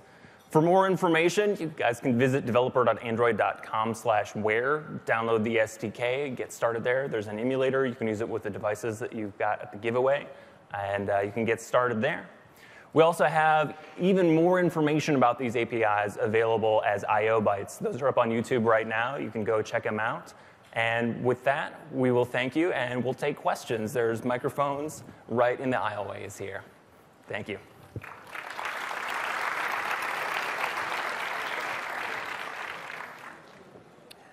Yes? Yeah, you mentioned, I thought you mentioned that the wearable leverages the Google Play services. So does this mean that we can't connect to like Kindle devices and that kind of thing? So the connection is driven by Google Play services. So we are compatible with any Android device running 4.3 or greater with the Play Store. Okay, thank you. Let's go to the side. Is it possible to leave your custom activity on and let the device go to sleep? Or does that automatically exit to the home screen when the wake lock is released? It's going to automatically time out after 30 seconds to the home screen. Gotcha. So there's no way to just leave the app on, like say you're doing a presentation and you want to let it go to sleep while you're talking, and then you open up and then you want to swipe again. So that's where you would probably use the notifications that we showed in the first part of this. Oh, gotcha. Yeah. Gotcha. Okay, great. Thank you. Here. You guys talked about the watch as basically just a remote control and the UI, but what about when the watch is providing like gyroscope or movements and heartbeats and things like that? How are you dealing with sensors? So remember that it is Android running on this wearable. So you register a sensor listener for the type of sensor that you want to consume, and then remember that these APIs are callable from both sides of the link. So you can collect sensor data on the wearable and then send it to your instance of your app running on your phone. So you mentioned that you can install discrete apps on the phone themselves, right? So how do you switch between app to app? Where's the menu, if you will, or where's the listing of all the apps that you have on your phone? So the UI is really designed to be post-grid. So it is intentionally missing that grid of apps. So we encourage developers to think about putting cards into that stream when they're relevant or to register for voice actions. You can also say, OK, Google, start app name, and be able to bring that application up on demand. You can also get to that through the cue card, which is the touch menu when you tap on the device. So just a follow-up question. Are there preset voice commands, or can you define your own voice command? The voice commands are part of the platform. So on developer.android.com, there's some documentation that can tell you how to register for the action intents that are available. We also would love to hear your suggestions for extending those actions to other phrases or other use cases. Okay, thank you. So it might be related to the sensor question. Can I get access to voice time series? What sort of application? Say I want to record memos. So we actually don't have, you will want to make sure that the codec is available on the device, and there are different codecs that are available on these devices than you might expect from the phone. So what we do for our voice is we actually stream the bytes using the message API over to the phone and then use the phone to process the data. It's just to be more efficient. As a developer, I'm able to do that too? Yes, so you can set up an audio record and get raw bytes and send those. You can also fire the voice recognition intent if you just want to record and have us do the transcription to get the string back. But if you want the raw bytes, then you can get the raw bytes. But watch out for the codecs. Yes. Hi. So my question is about the way you instantiate a lot of this stuff. Everything you've shown here touches activities and passes in this. Notifications tend to mostly live outside the activity in my mind, right? So the context that you're passing in there, does it have to be an activity, or can I run it from a service or an application? It can run from a service or, the application context. Cool. In fact, using the application context is usually a good thing. Okay. Sorry, just a quick follow-up then. Also, about the bitmaps. I mean, in my experience, it's always been so dangerous to play with the byte arrays, and especially with Bitmap Factory, unless you're using something like Picasso to handle a lot of that for you. So in your recommendation, you're saying go launch an async task to the bitmap stuff in the background. Is there any potential that you're going to be working towards offering an actual framework around that to help us with memory management, as opposed to us having to rely on outside sources? Well, on developer.android.com, there are a series of developer articles on dealing with large bitmaps. For example, using LRU caches, et cetera, and that's our current recommendation. Okay, thanks. Yeah. So my question is about Glass. Glass kind of seems separate from all these variables. So if we are targeting Glass and Android variables, do we need to develop separately for that? And GDK, the Glass SDK, right, it seems not as capable as this, what we just saw. So what's the plan to reconcile this? Sure. So the Wear team and the Glass team work very closely together. In fact, yesterday we announced that you'll be able to take the Android Wear notifications, so the augmenting APIs, and have those appear directly on Glass. So we're absolutely working together to make sure that we have a consistent set of APIs across all of our wearables in the company, and there'll be more coming soon. Okay. So this Android Studio support for wearables, TV, and different form factors, is that going to extend to Glass as well? So we have one APK that runs, or that has components that support Glass as well. It'll be one project, multiple APKs, and in the slide that I showed, there is a checkbox for Glass. Okay, thank you so much. And I forgot to mention this in my talk, but yes, these are going to be all Android projects, you can create an Android library project to store shared code. So in my example, I have a presentation object and a slide object that I use on both sides. I put that into an Android library project and link both of those from my phone project and from my wearable project. Hi, yes, I was wondering if there is going to be future support for wearables and connecting with Android TV or Android Auto, other of those components for connecting devices like that. So the same notifications that I just spoke about Glass will also function with Android Auto. So we are absolutely thinking about this as a pan-Android compatibility. So we definitely are working very closely with all of those other teams. We're working towards a really compelling feature that we'll be able to tell you about in the future. Right. I think what's important to note here is that, like we said yesterday in the keynote, the phone is like your brain. And so you can control your phone, and then your phone is driving your TV, or it's driving your car, and that's what really links it all together. Yeah. Are we going to be able to hard set the sample rate and the sensitivity for the IMU that's on the wearable devices? For the what on the devices? The IMU, like the accelerometer and gyroscope and compass. You can use the Android APIs for setting the update rate. Okay, but I mean the sensitivity itself, because a gyroscope and accelerometer have different sensitivities built in, and they are indicative for different sort of movement states. So. If you can do it on a phone, you can do it on the wearable. Okay, thanks. Can you do it on a phone? No. All right. All right, future request. Yes? Two small things. Can you request resources directly from the internet on the wearable, or are they all just pass through the device? We recommend passing it through the data layer, and that's because we're not supporting a full HTTP stack on the wearable. Gotcha. And do you get screen on, screen off events from the wearable as well? You do. Okay, and you could just register for them in the manifest or a broadcast receiver or something? You can. What are you trying to do, though? Sounds like you're trying to do something. Yeah, I got an idea brewing. All right. Let you know after. Sounds good. Looking forward to it. Right. Yeah. What do you recommend for testing? Will Espresso have support for wearable for automated testing or anything like that, or is there something coming up? Is that like a UI automation package? Yeah, the Espresso. Yeah. Like that. We do use UI automators in our testing internally. So any of the same tools that would work on a phone or a tablet would work on the wearable. Do you need to have both the phone emulator and the wearable running, or just one of them? You mean if you wanted to set up like an integration test with like phone talking to wearable? What do you guys recommend for testing, I guess, for those kind of things? So there's a couple different ways. You can, with the SDK, have your phone connected to your computer over USB. That can either then be communicating with a wearable emulator, which is a really good testing setup, or you can have it then communicating with a real device as well that can be connected over ADB. So the support of having all of those different devices in different states is there in the SDK. All right, thank you. Yes? Do you have a way to stream audio directly from the wearable to the phone? So if I want to make a telephony app, I can do that?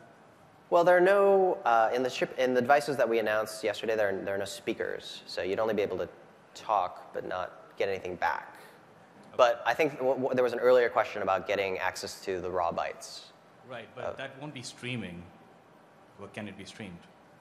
Through audio, we are streaming in our application using the Message API. Okay, that's it. Thank you. Yes. Could you talk a little bit more about the existing new voice commands and the process will be for applying for new voice commands? I was just trying to check it out online, and one of your voice command pages gives a 404. The developer pages are being updated right now, or at least they were before I got on stage. There is a page on there that will list all of the platform intents. So there are, I think, about a dozen in there that support things from call a car to start a run to take a note. You register for those as you register for any other intent. If you'd like to request more of them, you can either speak with your DevRel representative or you can go to the G+ community where we'll have a form that you can fill out to request additional voice actions. So that's plus Android Wear developers. So is that going to be the same set of voice actions we have on Glass as well? Or like, because they have their own voice command application process, is that? Today they are separate. Okay, thank you.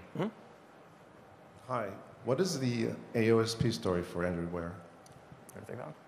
You know that one? All right, I know that one. Okay. So the parts of Android Wear that are built on top of KitKat and are built on top of the existing AOSP parts will be open source just like any other release of Android. The Google Play services and our proprietary first-party apps will not be open source, so it's just like on the phone. So I won't be able to build my own AOSP-based phone. I'm watching me. Correct. Thank you. Hi, so I think this is great stuff, and I appreciate the fact that Google is thinking about disconnecting people from their devices just so they can be more human, basically. But my question is, this kind of wearable stuff still needs the phone to be in proximity. I want to know what happens if the phone is not in proximity. So one scenario would be, let's say I want to go for a run, and I don't care about taking calls or anything at that point. But if a friend texts me and says, hey, I'm going to run late for the next thing, then I might want to see that. Or might want to reply that, hey, okay, I'm going to take a longer run in that case, whatever. So how does that interaction happen? And if there is room to do that right now, or if there is a plan for future? So today the devices use Bluetooth for connectivity. So when you are out of Bluetooth range with your phone, then you have no connectivity. But you can still access the data items that are in your data store, for example. You can still do a few actions on the device itself through touch. In the future, we definitely think about a connected constellation of devices on your body. So in the future, we will explore this. I think that's the direction that the industry is going in, of more and more connectivity. There are power trade-offs to be made here, but it's definitely something that we think about. So just one question. I mean, you said we can still do a few things when it's out of Bluetooth range, but whatever I do, it's not gonna, I mean, if I say send a text to someone, it's not gonna actually send it because it can't connect to the phone. That's correct. Yeah, okay, awesome, thank you. Yeah, so following on the HTTP stack, I know there's basically an Android Wear OEM agreement as far as like things like hardware they have to support. Are you guys going to release it? Like, can we expect like a GPS? I know, heart rate is going to be on some devices, but not on others. I'm just curious as to what specific hardware is going to be guaranteed in like every Wear compatible device. So in the beginning here, having the accelerometer IMU package is part of it. The heart rate is part of the platform. It is optional. And in the future, we will be narrowing that down and releasing more information. Okay. Is there anything you can mention today as far as like GPS? Not today. Not today. Thank you. All right, last question, I think. We're getting the wrap it up signal. You're going to post the Puppy app? Yes, I need to finish it. Yeah, I want to. It's a good point to start from. Thanks. We have plenty of samples as well, like with different parts of the Puppy app. The Puppy app kind of draws them together, but we have samples written by some of our great team members sitting here in the front row, which will be targeted at some of the different things that we're doing. All right, last question. Super last question. You mentioned no speakers on their thing, but I'm wondering if you guys have integrated TalkBack so that it could work on a device that does have like a headphone input. Not today. Will you be planning on any kind of accessibility? Accessibility is definitely something that's very important to the platform, and we will be improving upon that in future releases. Okay. All right. All right. Thanks, everybody. Thank you, everybody. Ooh.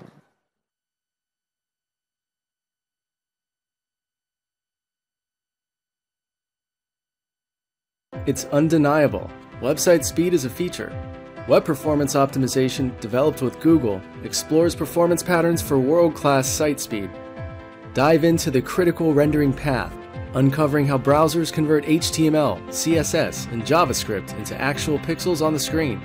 You'll learn how to leverage recommendations from PageSpeed Insights and data from Google Chrome's developer tools to immediately boost website performance. For more information, visit udacity.com/Google.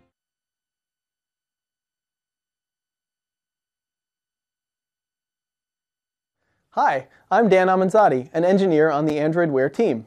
If you build Android apps, you may be wondering how to update your app to work better on a wearable form factor. To give you a better idea of the changes you might want to make, in this talk I'll tell you how we updated Google's own apps to better support Android Wear. I'm going to focus on 4 apps that showcase different aspects of the Android Wear APIs: Gmail, Hangouts, Camera, and Google Maps. Each of these apps illustrates a different set of features of the Android Wear APIs. Let's start with Gmail. Gmail generates two types of notifications on your phone. A notification like this when you have one email, and a notification like this when you have multiple unread emails. The notification for one email has a snippet of the email and two actions, archive and reply. Without changing Gmail at all, the notification would be bridged from phone to wearable, and it would show up as a card in the stream. You could swipe on the card to select reply or archive. The problem is that the reply action would do exactly what it did when selected on the phone. It would open up the Gmail app on your phone so you could type a response. So the first thing we wanted to do was to allow people to speak quick voice replies to their watch so they could answer emails directly on their wrist. The Android Notification API now lets you annotate a notification action with a remote input, which tells Android Wear that you'd like to collect a bit of freeform text via speech before performing the action. When we build a notification in Gmail, we attach a remote input to the reply action. Android Wear sees this remote input, and instead of firing the action immediately, it first launches a transcription UI to collect a spoken response. Then it puts the transcribed text into the intent before firing the intent on the phone. When Gmail starts up and sees this text, it knows that it has what it needs to complete the reply action, and it can go ahead and send the email without bringing up any UI on the phone. So adding voice replies really just required two small code changes. First, changing the reply action to include a remote input, and second, modifying the activity that received the intent from this action to see if the intent included a text response. What's cool is that the notification experience on the phone is unchanged. If you select the reply action on the phone's notification shade, Gmail starts the same activity, but since the remote input isn't populated, it displays the compose window as usual to let you type a response. Now let's look at the multiple message notification, which uses the multi-line inbox style. Instead of putting a bunch of short lines of text onto a single card, we wanted to have one card for each email in an expandable stack. These bundles, or stacks of notification cards, are a new feature in the Notification API. Instead of posting one notification with all of the email threads coalesced, we post multiple notifications, one per email. But all of these notifications are marked with the same group key, indicating that they're related and they should be grouped as a card bundle on the wearable. Now we get a nice stack of cards, which you can fan out by tapping the bundle and read the cards individually. Notice that each of the cards in the bundle can also have its own actions, so we can now reply to or archive a single email from within the group, just as we did with a single email. Notification bundles also have a sort key, which you can set to control the ordering of cards within the bundle. You can mark one notification in the bundle as a summary notification, which is representative of the group as a whole. For Gmail, we flag the original inbox-style notification as the summary. The summary notification is displayed on the phone's notification shade, and the bundle without the summary is displayed on the wearable. Next, let's look at Hangouts.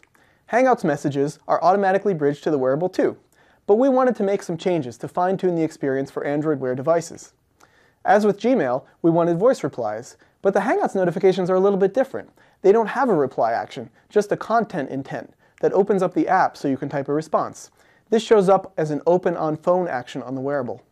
Fortunately, the Notification API now lets you specify a distinct set of actions on phone and wearable. The phone actions will only be displayed on the phone, and the wearable actions will only be displayed on the wearable. This allowed us to add a wearable-only reply action, which includes a remote input without changing the phone behavior. Hangouts also uses another new notification feature, Notification Pages. We thought it would be useful if you could swipe sideways on the main message card to see a second page with the recent conversation history. This isn't really necessary on the phone because you can just open the app to see the conversation history, but on the wearable, it's nice to get a little extra context before speaking a response. To do this, we use the Add Page method of Wearable Extender, which allows you to add extra pages of content on the primary notification. We put the chat history into a second big text style notification and add it to the primary notification as a second page. Once again, the notification experience on the phone is unchanged, but on the wearable, we get the second page of content showing the chat history. Here's a full example of Hangouts on the wearable. This is a picture message with one page for just the photo, one page with the chat history, and a reply action for recording a quick voice reply. Let's move on to camera. We wanted to add a fun little feature to Google's camera app that would let you trigger a shutter release from your wrist. You've probably seen high-end cameras with remote controls, and the idea here is the same. You put your phone on a tripod, or maybe you lean it against a wall, or you give it to someone to hold, and then you capture a photo by tapping a button on your watch. With Gmail and Hangouts, we did entirely phone-side integrations, using only the notification APIs, but for this use case, it made sense to build a wearable app for a couple of reasons. First, it wouldn't really make sense for the camera app to post notifications to the phone shade when it was already running full screen, so we knew that the behavior on the phone and the wearable had to be asymmetric. Also, we thought that for this use case, it would be appropriate to take over the entire screen of the wearable with the shutter button, instead of confining the button to a card in the stream. So we built a simple app to run on the wearable that communicates with the main camera app using Google Play services. When the camera app is ready to take a picture, it sets a data item indicating that it's ready to accept remote shutter messages. This data item is read by a service within the wearable app on the watch, which displays a shutter button. Tapping the button sends a message back to the phone to trigger a shutter press. Finally, to preview the photo you just took, the phone app creates a thumbnail and sends it back across to the watch as an asset within a data item. The wearable reads the asset and displays it full screen for preview. Here's what it looks like end to end. I open the camera app on my phone and I see a stream card. I can tap the card to launch a full screen activity with a shutter button. I tap the shutter button, and after a countdown, my phone takes a photo and I see a preview on the wearable. Not a bad selfie. Let's move on to Google Maps. During turn-by-turn navigation, we wanted to show direction prompts on your wrist. These can be especially useful when you're walking, since it's awkward holding up your phone, and it can be more convenient to leave it in your pocket and refer to turn descriptions on your watch. Because we wanted fine-grained control over the layout and the presentation of the directions displayed on the wearable, we decided to build the Google Maps Wear app that rendered custom-drawn cards as local-only notifications. We modified the Google Maps phone app to update a data item with the description and the icon for the next maneuver and info about the navigation state. The Maps Wear app listens for changes to this data item. With each change, it reads the new data and updates the card on the wearable. To draw the card, the wearable app uses the new display intent feature of Wearable Extender. You specify an activity to draw the content within a notification card. This lets us draw whatever we wanted on the card, instead of being constrained to the standard notification styles. Cards in ambient low power mode, or in this peaking state, still have to use standard notification templates, but when you swipe the card up into full view, the system crossfades the card into a custom view drawn by the custom display activity. It's a bit of a bummer that you have to use standard styles in peak mode and in ambient mode, but Android Wear does introduce some new wearable-specific notification templates, like Big Action style and Content Icon style. One last feature. We also wanted to let you start a navigation session by speaking a voice command, like navigate to donuts. To do this, the Maps Wear app has an activity with an intent filter for the navigate voice action, which creates an intent like this. The Wear app receives this intent and sends a message to Google Maps on the phone that contains a destination and a travel mode. The Maps phone app receives this message and starts a navigation session to the destination, and off you go. That's how we made Gmail, Hangouts, Camera, and Google Maps all ready for Android Wear. I hope it gave you a good overview of what you can do on the Android Wear platform, and I hope it inspires you to customize your own application to support a better wearable experience.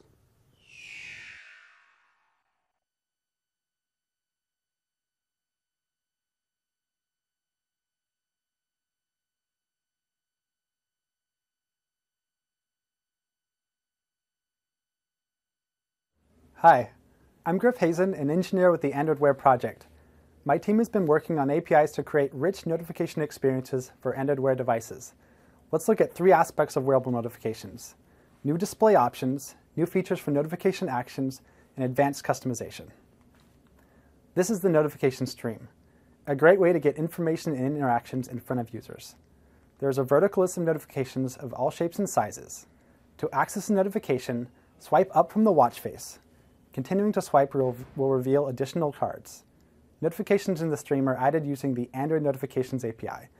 If you're already familiar with this API, you may recognize some of its features. For example, notification actions are available to the right of a notifications card on a separate screen.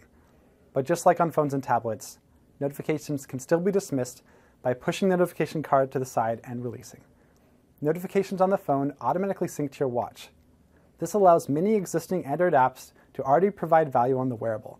This extends to actions and dismissals too. We support many of the existing notification styles, like Inbox, Big Picture, and Big Text. When content is too long, users can tap the notification to expand it. To make richer experiences, we've also added new APIs to customize notifications. They are part of the new Wearable Extensions classes in the Android SDK and support library. Let's take a look at some of these. First off, we have multi-page notifications. Pages can be used to add further detail to a single notification. They can be accessed by swiping. Indicators at the bottom of the screen show the user which page they are on. Since pages are just notification objects, they can use any of the notification styles. To add pages to a notification, use the add page method of the new wearable extender class. This code snippet adds 2 additional pages of content, making for a total of 3 cards. Also, as you saw in the previous animation, you can add a page that is just a full screen image with no card. This can be useful for imagery like a map or a photograph. When creating the notification for an image-only page, call set background to select a bitmap, and also call set hint show background only to hide its card. Pages were useful for adding details to a single notification. Another new feature, Notification Stacks, allows grouping of multiple notifications together. Users can interact with the entire stack, or they can drill into individual items. Actions can be added to the stack itself and to child notifications. This feature can be very handy for messaging apps, where users may want to interact with all of your messages at once, or with just one. To create a notification stack, post one or more child notifications, and tag them all with the same group key. You can do this by using the setGroup method of Notification Compat Builder. Notifications posted with the same group key from the same app will be included in the same stack. You can also call setSortKey to arrange your items. If you like to select a background image and actions for a bundle, you can post an optional group summary notification. In this case, the user will see the Archive All action for the bundle.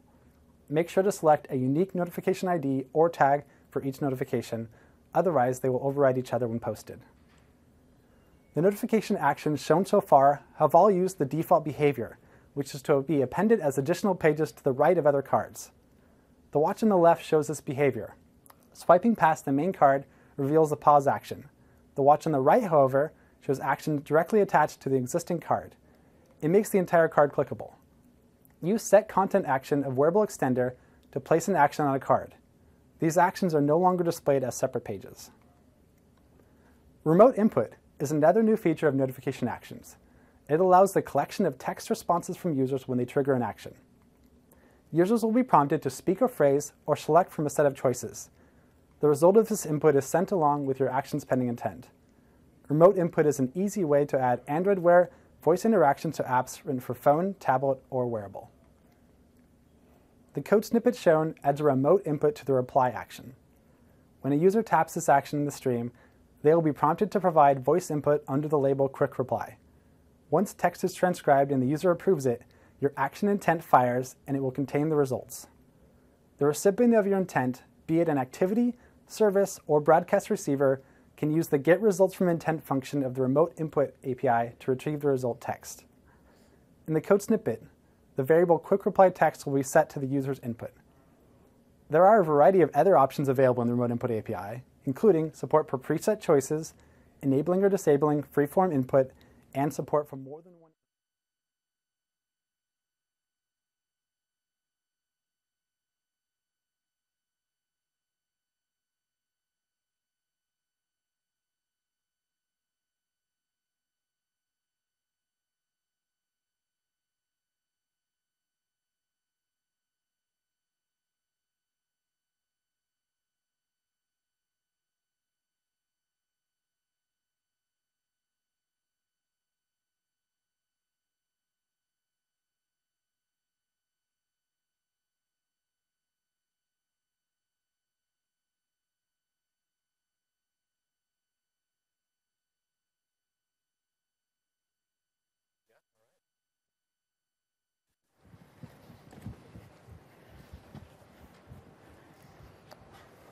All right. Hey, everyone. Really excited to be here today and give you a talk about design, which is just an amazing thing to talk about. My name is Nathan Strew. I lead product UX for the Google Play product. And joining me on stage is Tadeo Zucchini and Will Kiefer, both colleagues of mine who both work on Play. So here we are. Lovely photos. So pretty much everyone in the room should be familiar with the Google Play product. And if you're not, we are not just a store. We are responsible for all of the other media applications that make up the Play family. And we're not just on the Android platform. We also work on iOS and on the web as well. And so at this stage in your I/O experience, you should be very, very familiar with material design at this point, or at least somewhat familiar, from the keynote and other sessions. So we're here today to talk about how, as an apps team, we have been approaching the material design within Play, and hopefully get you guys on a path to purposeful and considered design improvements. And we're not here today to reveal the new Play product or features or to announce a ship date. But what we want to do is to give you a peek behind the curtain about how our team is thinking about the same challenges and opportunities you encounter as you are addressing a robust platform update, such as L. And so all of the mocks and motion studies we're going to show you today are just iterative. They don't represent the final product, and we're continuing to work hard over the coming months to bring this vision to life for you. And so you're familiar with the driving principles of the new design language, such as material as the metaphor. We're relying on bold, graphical, and intentional graphics, and that our motion is providing meaning. And so when we started working with material design, we were incredibly excited about the opportunity that was ahead of us.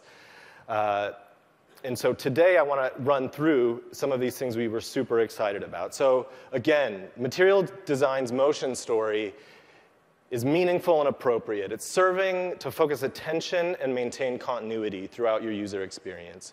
The feedback is subtle and clear, and transitions are meaningful. Material design also relies on the fundamental print design tools that you may have heard of earlier, such as baseline grids and structural templates that can scale across various page types. The improved structural guidance is super important for the Play product because since we're a suite of products, it's incredibly important for us to maintain visual consistency among them. Some of the other things we're looking at and super excited about was the bold and colorful language. It can not only help tell your brand story, but can also provide more engagement and enrichment within your UIs. And as the designers in the room should know, too many type sizes and styles can totally wreck a layout. It can confuse the visual hierarchy and dramatically affect the user experience. So Material Design's typography set offers a variety of type sizes that can work seamlessly with the layout grids that we described before. In a material design, imagery, whether it's illustration or photography, not only provides visual interest to the page, but it can provide the user with context. In Play, we think of images as the heroes of our UI, as it puts the emphasis on the content you guys love, like your favorite music albums, your favorite movies, your favorite books. And combined together, the material guidelines make it easier than ever to scale your products to multiple platforms. And part of what really excited us was that we felt like we were already doing a lot of these things right. And my point is that a lot of you guys in the room are also doing these things right. Like, we see apps every single day on the Android ecosystem that are just getting better and better and follow a lot of these same principles. The thing was that material design has given us a much bigger sandbox to play in, and it's making it a lot easier for us to do the types of experiences that we want to do. And so I'm going to take a step back a little bit. And so I joined the Play team about 2 years ago, and at that point the product was in a much different place, as you can see by these images. We were doing a lot of things well, but we had a lot of work to do. And so as we worked together with our product and engineering partners, we really wanted to set out very specific product goals and redefine how we're positioning Play. Things like telling a cohesive brand story among all the different content types. We wanted to create a consistent and responsive UX framework that can scale.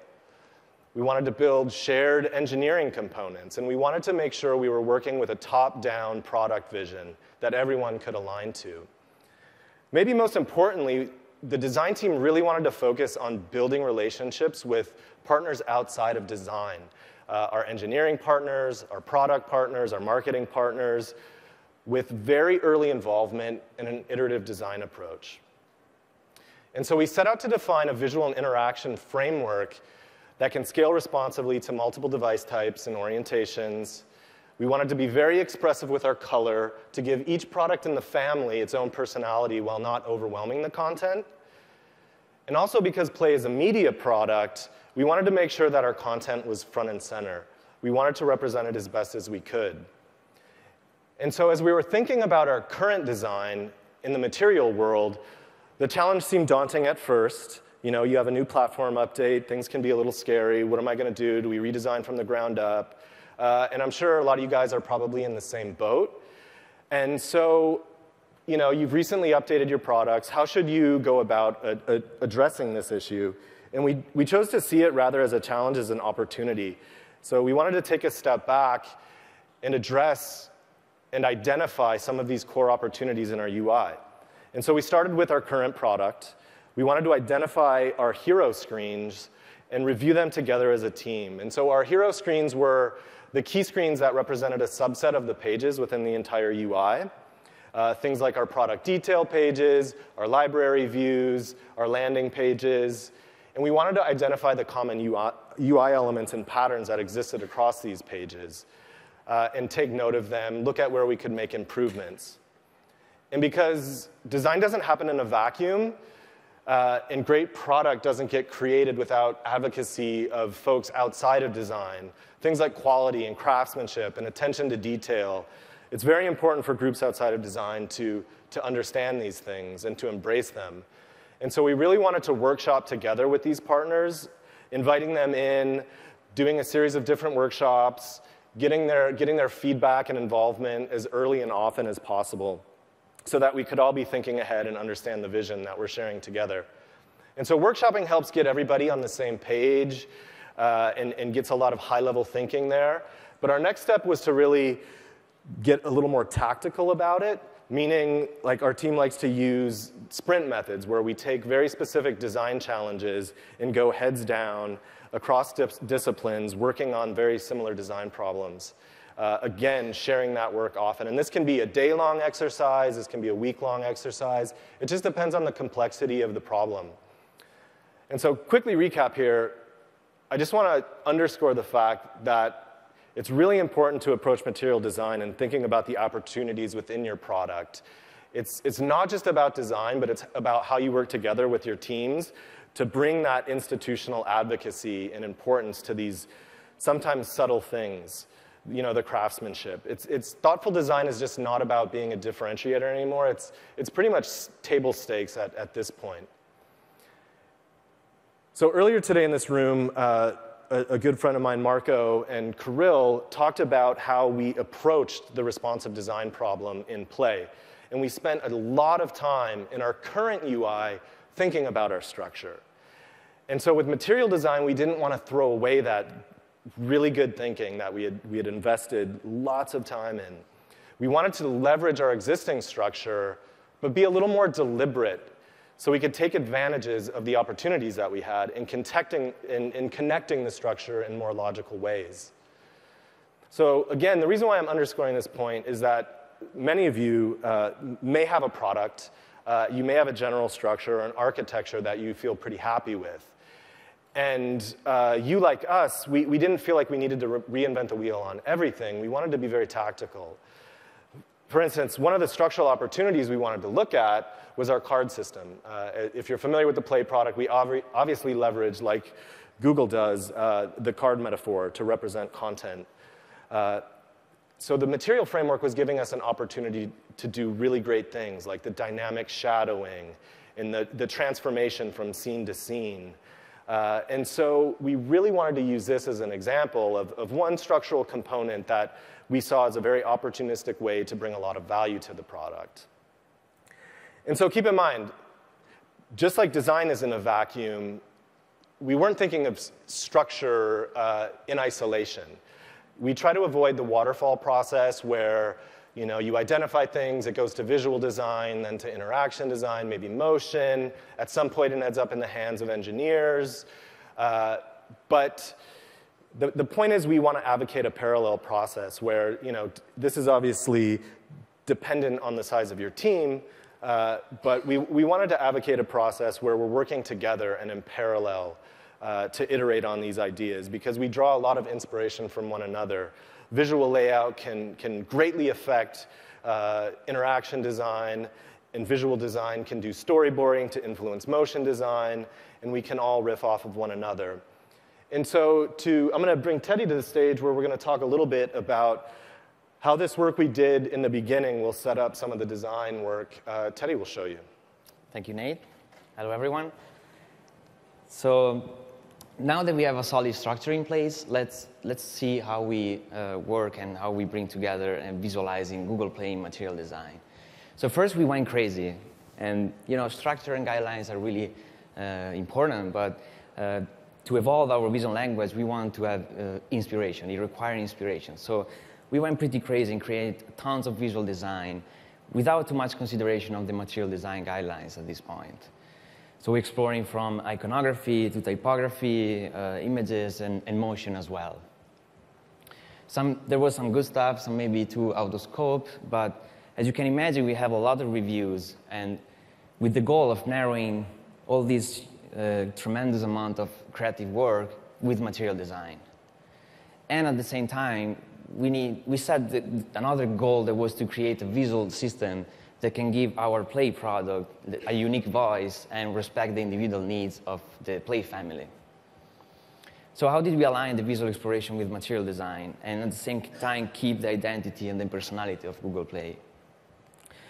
The team looked at the material design guidelines and trying to understand what was already successful in our product, and also the nature of the product, which is a very content-rich and media-focused product. So we determined which aspect of the visual design language were more important. And we start with typography, which can have a huge impact in your app, such as interaction or hierarchy or legibility, and also branding. So with material design, one of the benefits is that we have a pretty large and flexible font family, and we want to extend our typography usage in the product and make it more purposeful and more compelling. So we apply more style, like the serif or the thin or the medium for action and so on, and make it more appropriate. And we wanted to give the page a more breathing room, feel less cluttered and complicated. And so we had a generous amount of padding, and we play with alignment as well.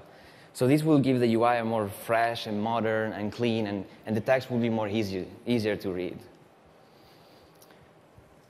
So we also increased the contrast and adjusting the scale of the typography to make the hierarchy more cleaner and easy to read. And we explore also overlaying typography in content, which could be really powerful, and considering things like legibility of the text without compromising the image and the message. And then colors. Colors can be really powerful in UI design, and with material design, we embrace it completely.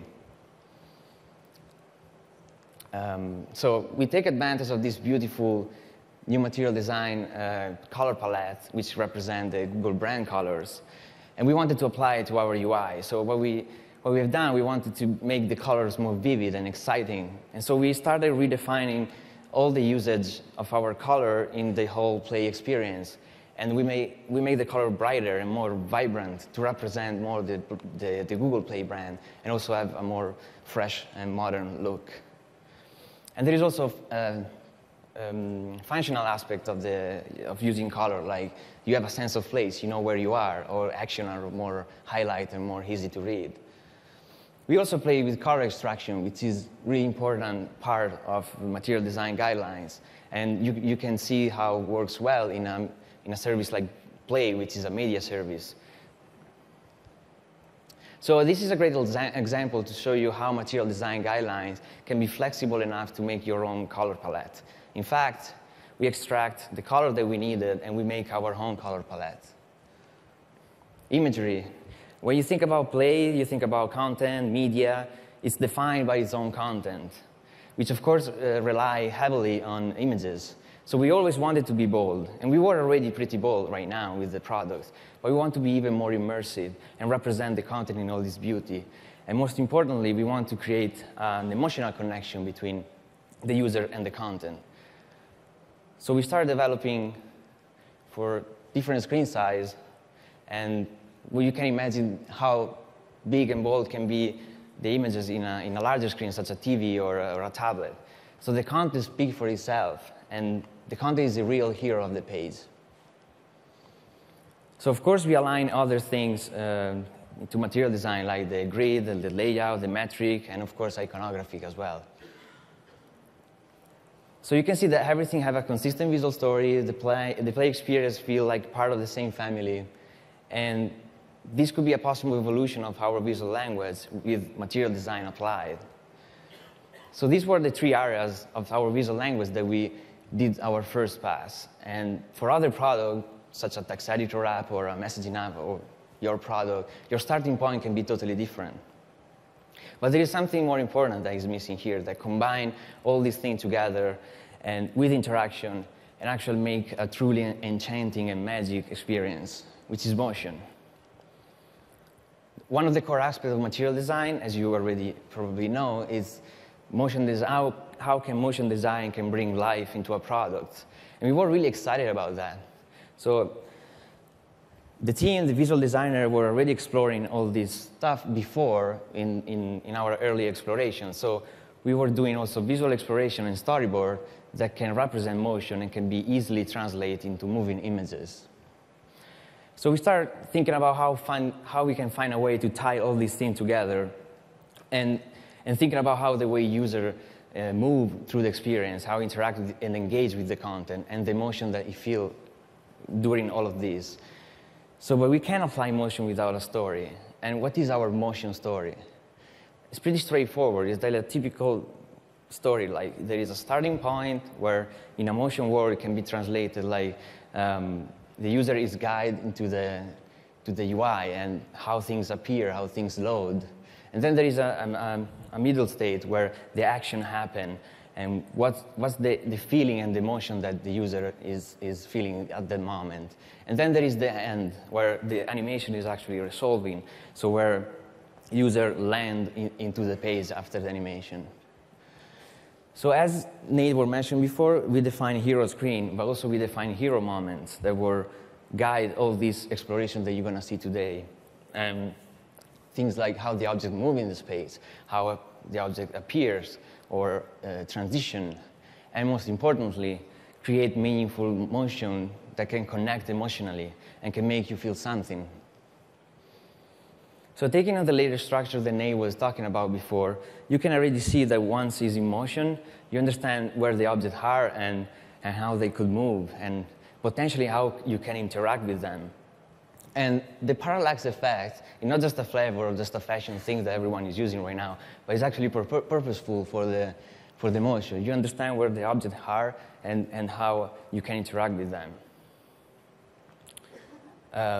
Blocking out the animation. Once we were starting doing this prototype and exploration, it was really important to get the animation right. So we reduced completely the level of detail and think in blocks and focus only on the motion and the actual essence of the motion and bring the movement as natural as possible.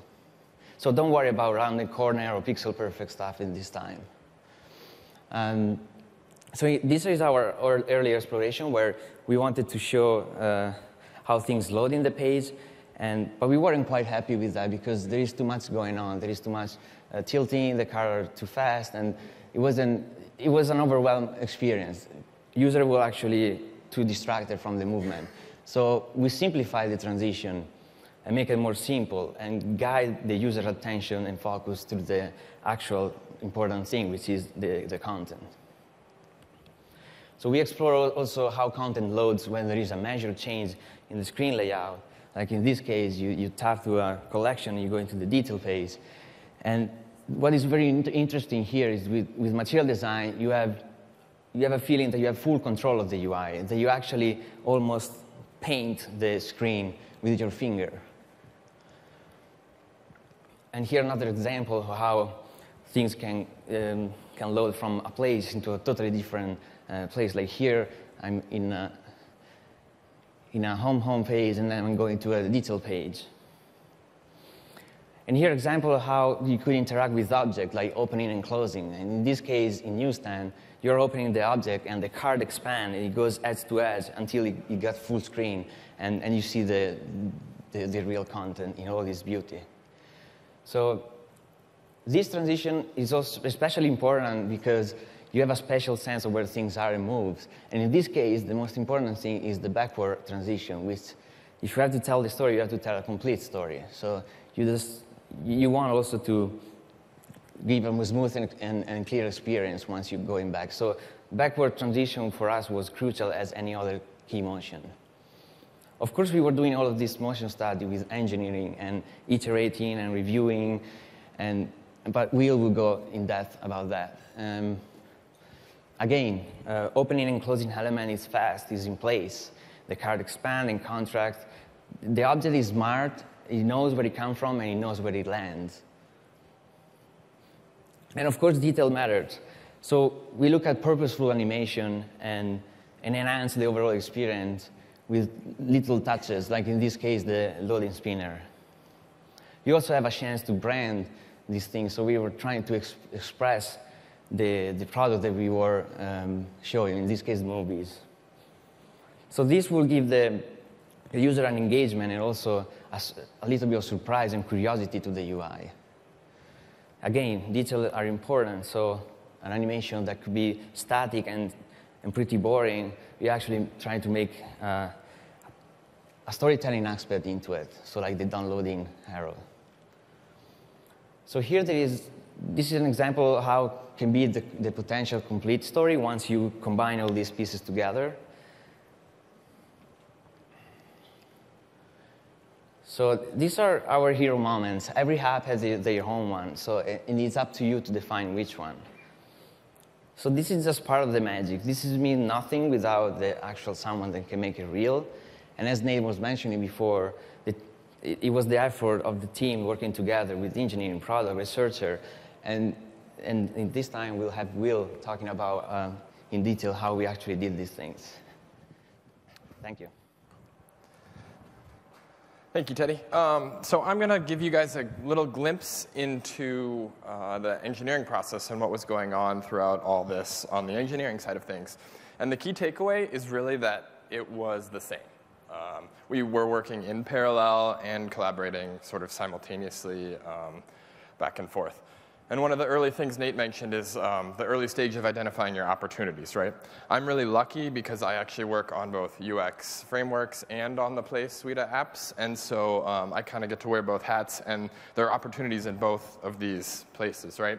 So the core tenet from the framework side of things, the core opportunity there was to make it really easy for your apps. We basically wanted to bake the material DNA into the framework so that that stuff just comes along with your apps, and life is easy. And you can focus on making the subtlety that is appropriate for your app, right? So things like cards are first-class citizens now, right? So you have consistency across your cards in your app, across the system, the notification, the system UI, and it feels like part of one family, right? And there's elevation and layering for your hero images or your hero content. And then shadows for maybe you have custom shadows for content that doesn't quite fit in what the framework provides. That's all there. Complex layouts are now much easier. Everyone knows that design and engineering knows that like list view is very arduous to do some complex things. So now you have actual proper support both in L and in the compat library with recycler view to make layouts that are appropriate for your content, and actual support for animating things in and animating things out. So it's really nice. And actually, my personal favorite is the suite of APIs around scene transitions, right? This opens up a whole new category of story and design for your app that just basically wasn't possible before, right? And scene transitions are how your app or your activity animates in and then animates out when it's disappearing. And this is into your app or across activities in your app or even between applications. It's really pretty powerful. If you want to dig into some of the things, some of this a little deeper, yesterday's What's New in Android talk on video is a great whirlwind tour of everything. And then actually right now there's a talk on material science where they dig in. You can catch that on video. And I think at 2 p.m. there's another talk where they're going to walk through actually building Material Witness, building an actual Android app with all this stuff. So that's a little bit of the opportunities on the framework side. And so apps have their own sort of personal opportunities. Nate mentioned what Play was looking at early on. Your apps may have different things, but the other opportunities to leverage the framework. So next up was structure.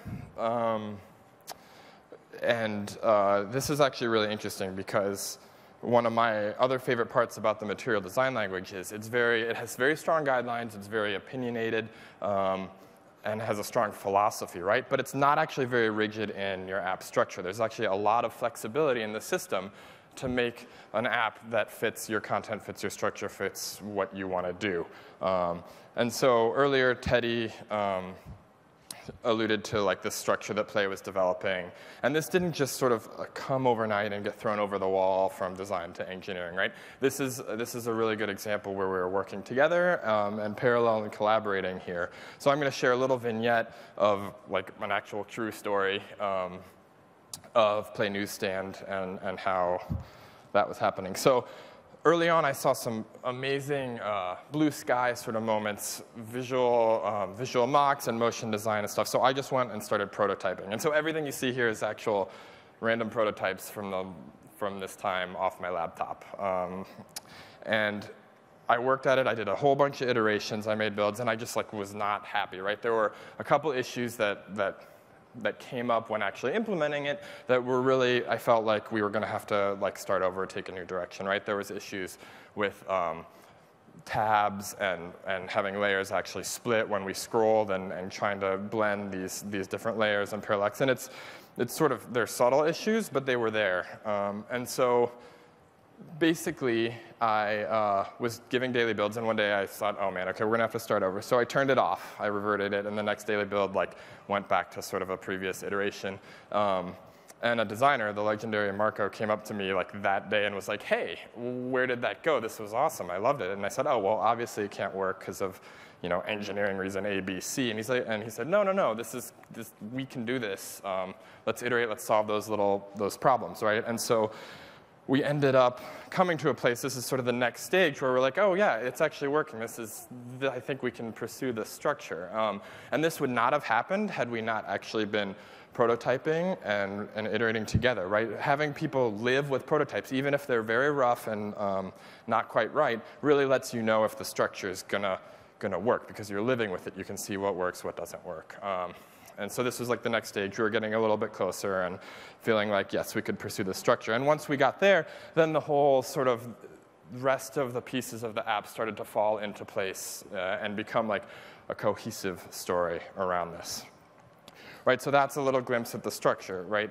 Iterating in conjunction with each other, living with it, and solving the structure early on with prototypes to basically prove out the technical feasibility of, is that going to work, right? And you'll notice I showed some iOS footage there. And Play is a cross-platform product, right? So this was going on, we were firing on all cylinders, web, iOS, and Android. Because the challenges on each platform are going to be a little bit different, and the interaction models can be a little bit different. And so it's really important that if you're doing cross-product work, that you're kind of repeating this process in parallel across the different platforms. So the final piece is story. And Teddy talked about this a little bit. And so what is story? It's basically connecting these hero moments that you've defined for your app using motion design and using animation. And this animation is not actually fluff. It's not eye candy, right? It's very purposeful. So when a user touches on a card with an image and a title, and that image and title stays on screen, it transitions into place, and supporting content and details appear to basically supplement it, there are fewer pixels moving on the screen. And with fewer pixels moving, there's actually less cognitive overhead for your user, right? If it's an abrupt transition and everything changes at once, there's actually a lot more cognitive overhead. The user has to sort of like rescan everything and reacquaint themselves with where everything went. So this is very, very purposeful, right? And that doesn't mean everything has to be completely smooth, like everywhere, right? There can be abrupt changes, just like in novels and film and music. There can be abrupt changes, but they're purposeful. They're there for a reason. And so we looked at Newsstand and we said, okay, what's one of our really common transitions that now we can like leverage this opportunity, right? And so collections of cards of articles to the actual article themselves. And you saw some of the motion studies on this earlier, right? This was a great opportunity for us. And how did engineering actually tackle this at the same time that the motion designers were working on it? We used the same techniques. We used blocking, right? Here's a random early prototype of just getting the blocks in place and giving the designers knobs to tweak, like live on the device, to adjust timings and curves and all sorts of stuff, so that they get really immediate feedback to feel what's working. Because when it's in your hand, it just changes everything, right? Here's another example in Tablet, right, where I slowed the entire animation down. I used a big bright red debug color just so I could really focus on what was going on. And here, it turned out that this was not right, right? You'll see the right edge hits the right edge of the tablet before the left side does. And it wasn't quite right. It wasn't working. So we iterated and we adjusted. And you wouldn't really notice that if you just put in the final sort of transition without the color and stuff. Because it might just look pretty good and all right, but really slowing it down, getting those details right. And so blocking is actually very helpful on an engineering perspective. And so when you start putting all these things together, you get this motion story without these rough edges, and everything you do and touch with the screen is purposeful and interactive. And it's important here that these early prototypes, the level of detail is high, right? This is not perfect. There's a lot of bugs. There's a lot of weird, color and issues. But the important part is that at a granular level, it's where you're going, and you live with it, and you see if it's working. So that's a little bit about the story. And finally, I just wanted to basically highlight two sort of key takeaways from our talk today. And one is this idea that Nate mentioned of institutional advocacy for design, right? If everybody is involved in design, then everybody feels a bit of ownership over that design. And if everyone feels ownership of that design, then everyone is invested in it, and you get much better results, right? We have engineering, product, and design all working together. And this scales. This scales from a one-person indie dev to a big company, right? Design advocacy applies in both situations, and arguably, it's even more important when your team is much bigger, right? Because it's easier to sort of start throwing things over the wall, and you don't get quite as good results that way. And the last point is leveraging your opportunity.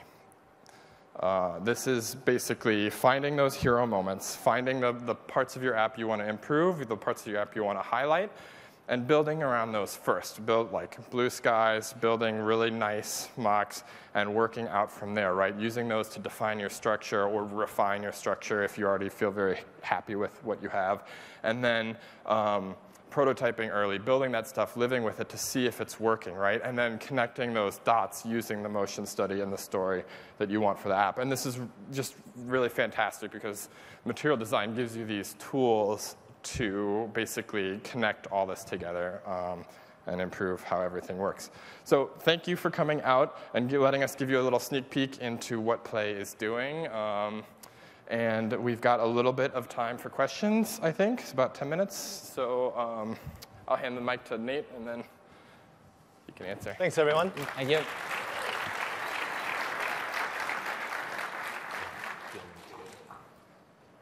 Yeah, there's mics on both sides of the room if anyone has anything. And if not, you can always find us afterwards, too. Crickets. You guys, is this on? Can you guys talk a little bit about your process and the tools that you use? Who on the team is the creative lead? Who comes up with that concept? Before you invest a bunch of time prototyping, you probably should put that into some sort of a software that's easier than a software that you're writing code. Sure. So what are those tips? I think it's a little variable for everyone, depending on the size of the team, depending on what tools you're comfortable with. We have the benefit of working with a good-sized team where we have people with some After Effects skills who are doing quick prototyping, motion studies, leveraging some of the visual mocks and assets that have already been created. But it can be whatever works for you. If whatever works quickly and fast to get you to a point where you can really start feeling how something is working in your hand. I think it's variable. For us, it's a combination of some internal tools that we've developed in addition to things like After Effects, but it's hugely variable. But even like the process that we are actually doing, we are starting maybe from a story, for sketches, and then we go into static mocks with Illustrator, and then we pass it through the prototyper, and with After Effects in 5 seconds, it does everything. So it could be that, or it could be just directly on After Effects. So it's variable, depending on the interaction that we want to, and the motion that we want to do. And we also, and even just really simple like HTML prototypes too. Yep. We definitely take advantage of those just to get something quick and on a browser on the device.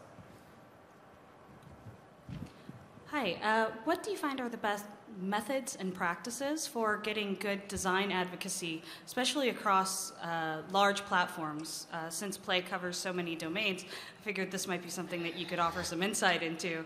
Yeah, and it's something absolutely. that my company's just now getting really big about. So it's got some bumps and bruises.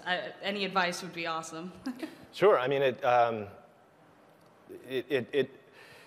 it's a tough thing to tackle, right? Google historically has been an engineering-driven company, and design over the last 2 to 3 years has really become a top-down, from Larry down, something that is incredibly important. So I think the sooner you can engage folks who are driving, the better, and it never hurts to show people examples. Like this is other products in the wild.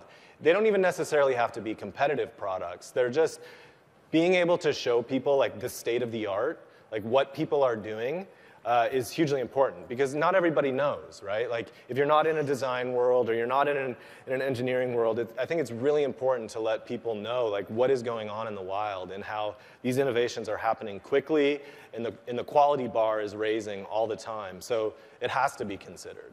And then on the flip side, I'd also say there's like a grassroots approach too, if your leadership is not necessarily like happy about doing that, is that designers and engineers can just work together, like literally that moment of just collaborating and just brainstorming, like involving each other in that part is really nice, because then you're on board together. That was really good in the early days of Newsstand, right? We got a couple engineers and a couple designers in a room with basically where do we want to be in 10 years and where do we want to be in 5 years, and just worked it out. And then you feel like you're on the same team.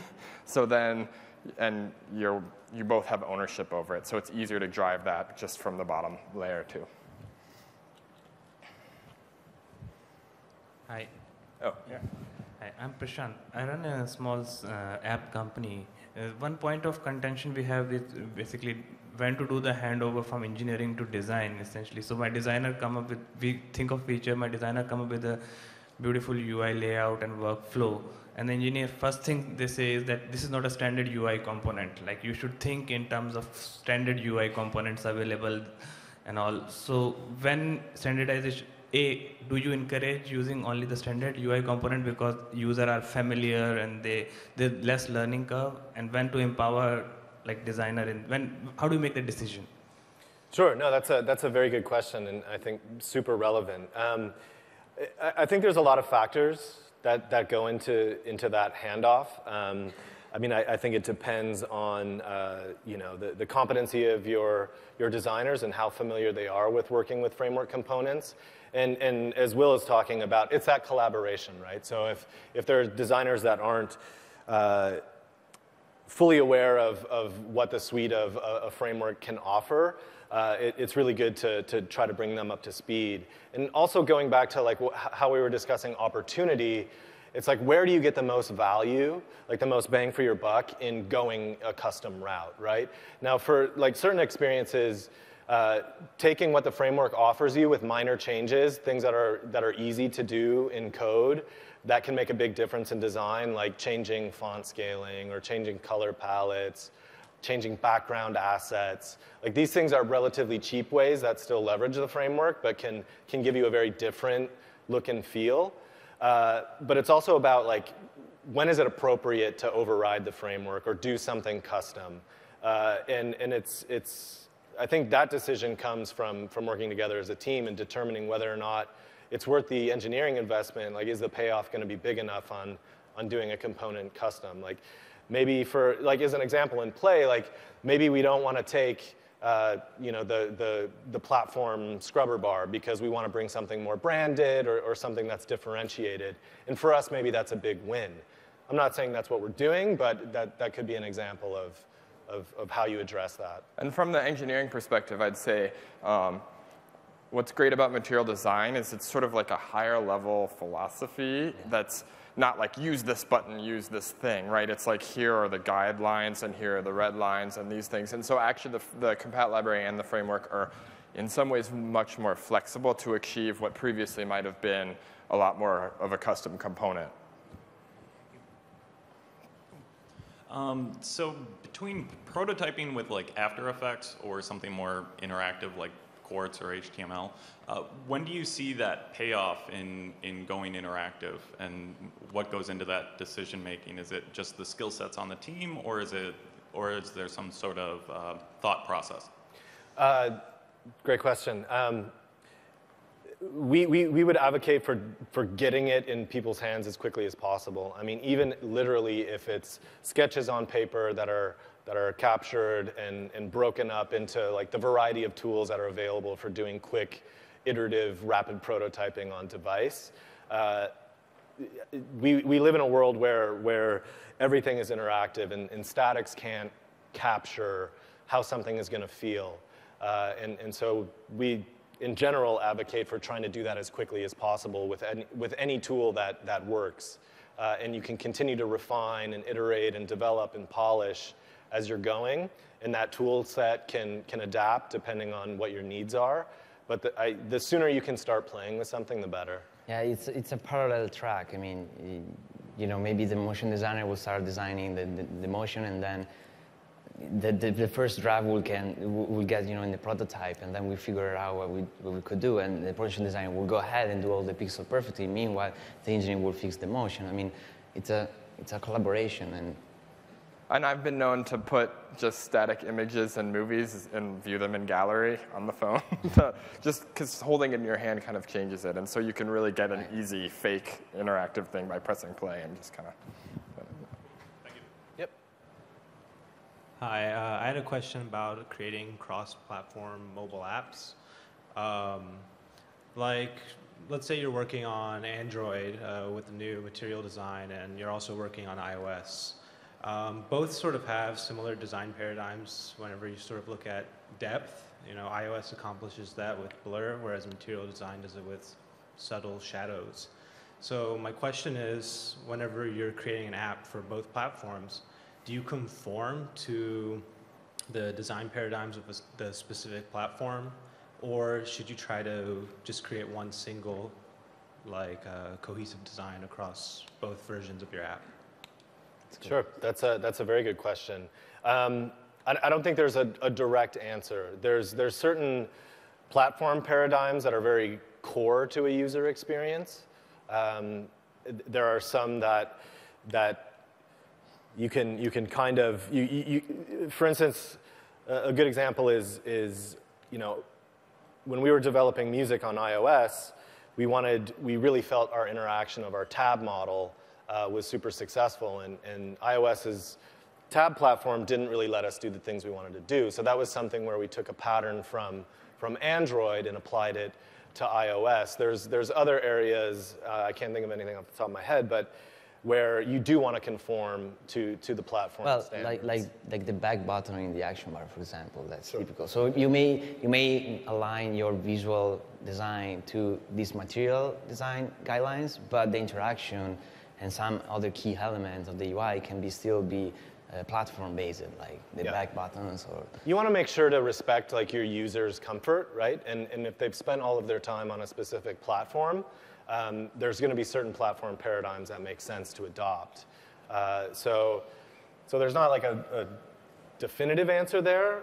I would say try to be as consistent with the product across all platforms as possible in the major structural and component elements, but respect the platform paradigm. And there's some platform sort of interactions that are not necessarily tied to the model, right? You can, like the edge swipe on iOS to go back, you can support that without changing your design. But unfortunately, we're out of time. So really thank you guys again. You can come grab us afterwards if you have more questions. Thanks, everyone. Thank you.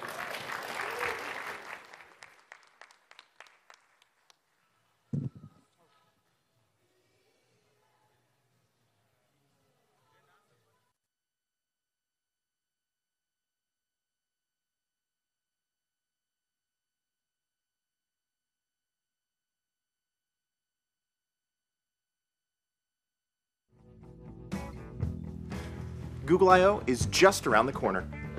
And we're really excited to show you what we've been cooking up. For the first time, in addition to our live streams, we are rolling out over 100 I/O Bytes. Short videos to help developers like you dive in. And experience I/O anytime, anywhere. We're delivering more content. And making it easier than ever to design, develop, and distribute. And making it even more accessible. And it's all for you.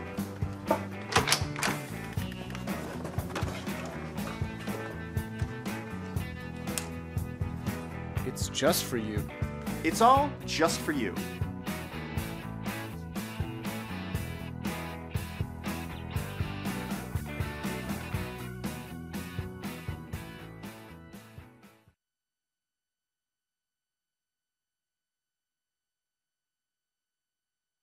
Developing Scalable Apps, developed with Google, is your guide to the most efficient way to build scalable applications on Google App Engine.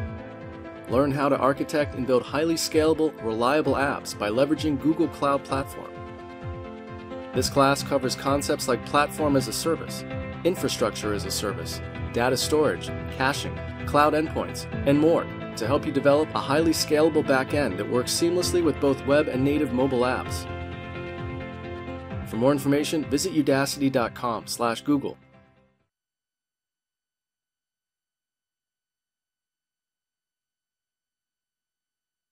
Hi, I'm Alex Danilo from the Google Developer Relations team. One of the things I found really hard as a web developer is making compelling animations on a site. It seems easy enough at first to throw some CSS animations onto a site and watch the browser fly stuff around you and you feel all chuffed when you first see it. But if you're like me, you want to make your site really stand out, be memorable, not just another pre-canned clone of something people have already seen. So I started experimenting with different web animation techniques and right away hit problems with doing fancy things. Like for example, I wanted to make two things animate in perfect sync, but couldn't find a way to do it really easily. My solution took 1,000 lines of code and was extremely choppy and riddled with jank. If only there was a better way. Now this is the kind of thing I wanted to build, a 3D hardware accelerated view of the world with silky smooth, jank-free animation and total control. Well, now there is a better way.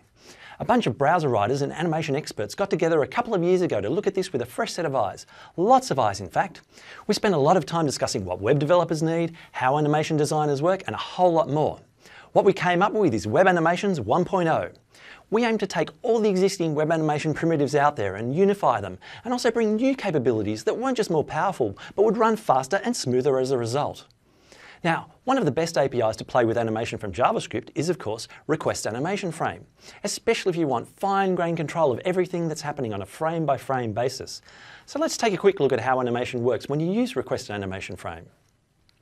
Now, using Request Animation Frame gives great control, but forces JavaScript execution on every frame. Now, this is fine if you're not doing much in your JavaScript, but we only have 16 milliseconds for each frame, and that includes paint and layout time too. So if you run out of time, you know what happens? Skipped frames, resulting in jank, which some people call jitter. Now, this is the main reason it's a good idea to decouple the animations from JavaScript execution itself. So we wanted the flexibility of control from JavaScript, but not the jank, and so this is what we designed. The Web Animations API lets you create animations from JavaScript, then offload the animation calculations to the browser so it can take care of all the heavy lifting for you. And in many cases, it can take advantage of hardware acceleration, so there's very little work to do for each frame.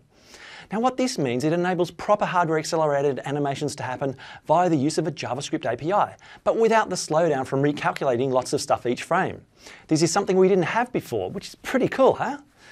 I know what you're thinking. Yeah, but we already have CSS animations that are hardware accelerated. Right, well that's true, and by unifying everything, we extend the reach of hardware acceleration. The Web Animations design brings together CSS animations, transitions, SVG animation, and JavaScript created animations all into one thing. In fact, the Web Animations engine is currently used to run both CSS animations and transitions in Chrome. You probably didn't even notice when that happened, and that's testament to how seamlessly the Web Animations engine integrates into browsers.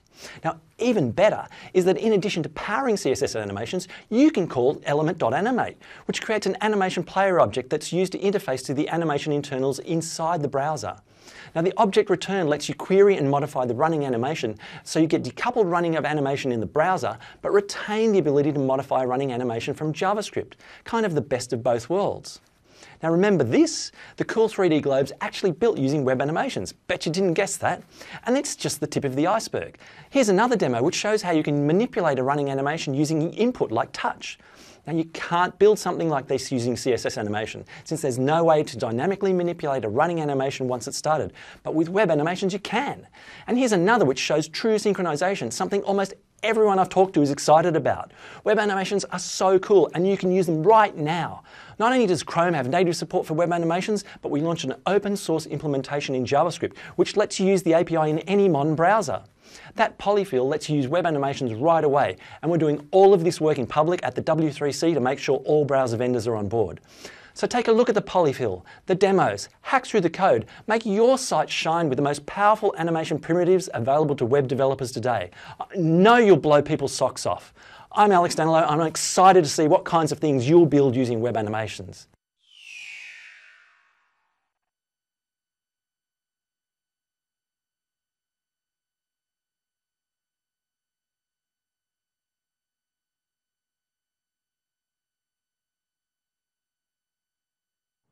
Hey developers, I bet you're looking for ways to increase your visibility to users and break that 1 million download mark. My name is Relly, I'm a product manager on Play's search and discovery team, and I'm here to help. Visibility and discoverability are important for apps to reach their users on Google Play.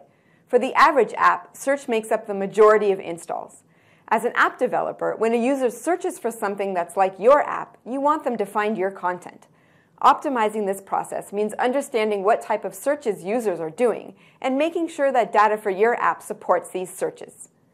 There are generally 2 types of searches that users do. The first type is for users who know exactly what they're looking for. For example, those who will do a search based on the title of your app. And titles are not just about branding. It's important to be as clear as possible in the title to communicate what the app is about. Is your app about internet radio, travel planning, podcasting? Making this clear in the title will capture the attention of interested users, making your app stand out in a sea of competitors. The second type of search is done by users who are not sure exactly what they want and search by keywords like the features they are looking for. For example, I like puzzle games and, well, I also like goblins. Once you've gotten the attention of users and they've clicked on your app, it's all about your store listing. Your app's description should clearly tell users what your app does and why it matters to them. Once that's done, you can brag about how successful your app is, what awards you've won, and so on.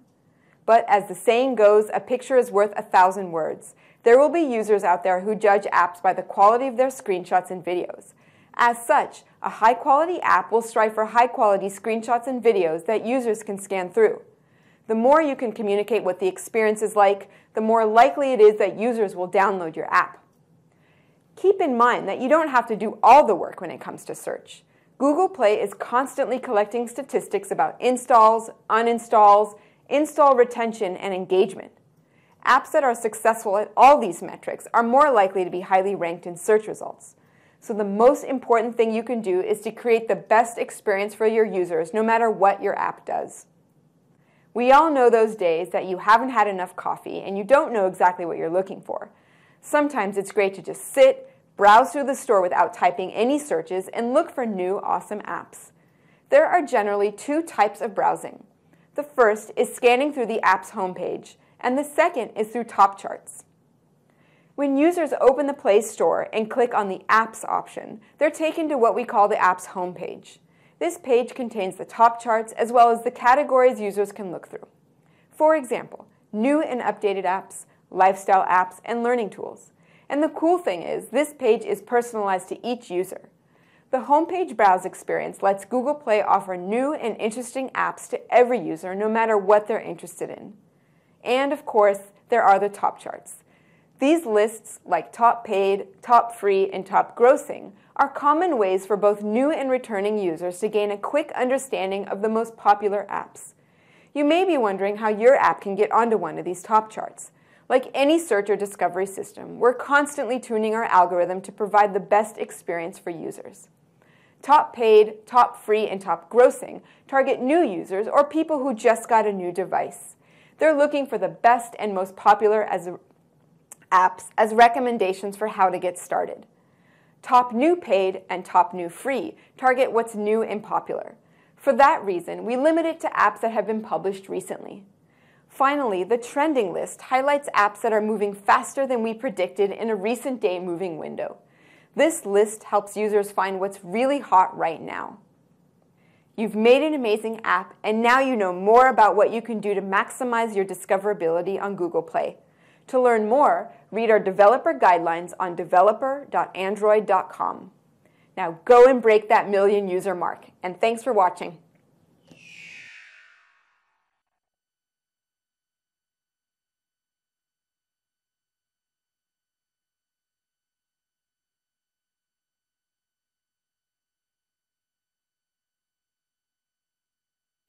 Mobile's brought the web billions of new users and has introduced a lot of new possibilities for web developers to take advantage of, such as direct touch and manipulation, high-density displays, and new hardware capabilities such as geolocation.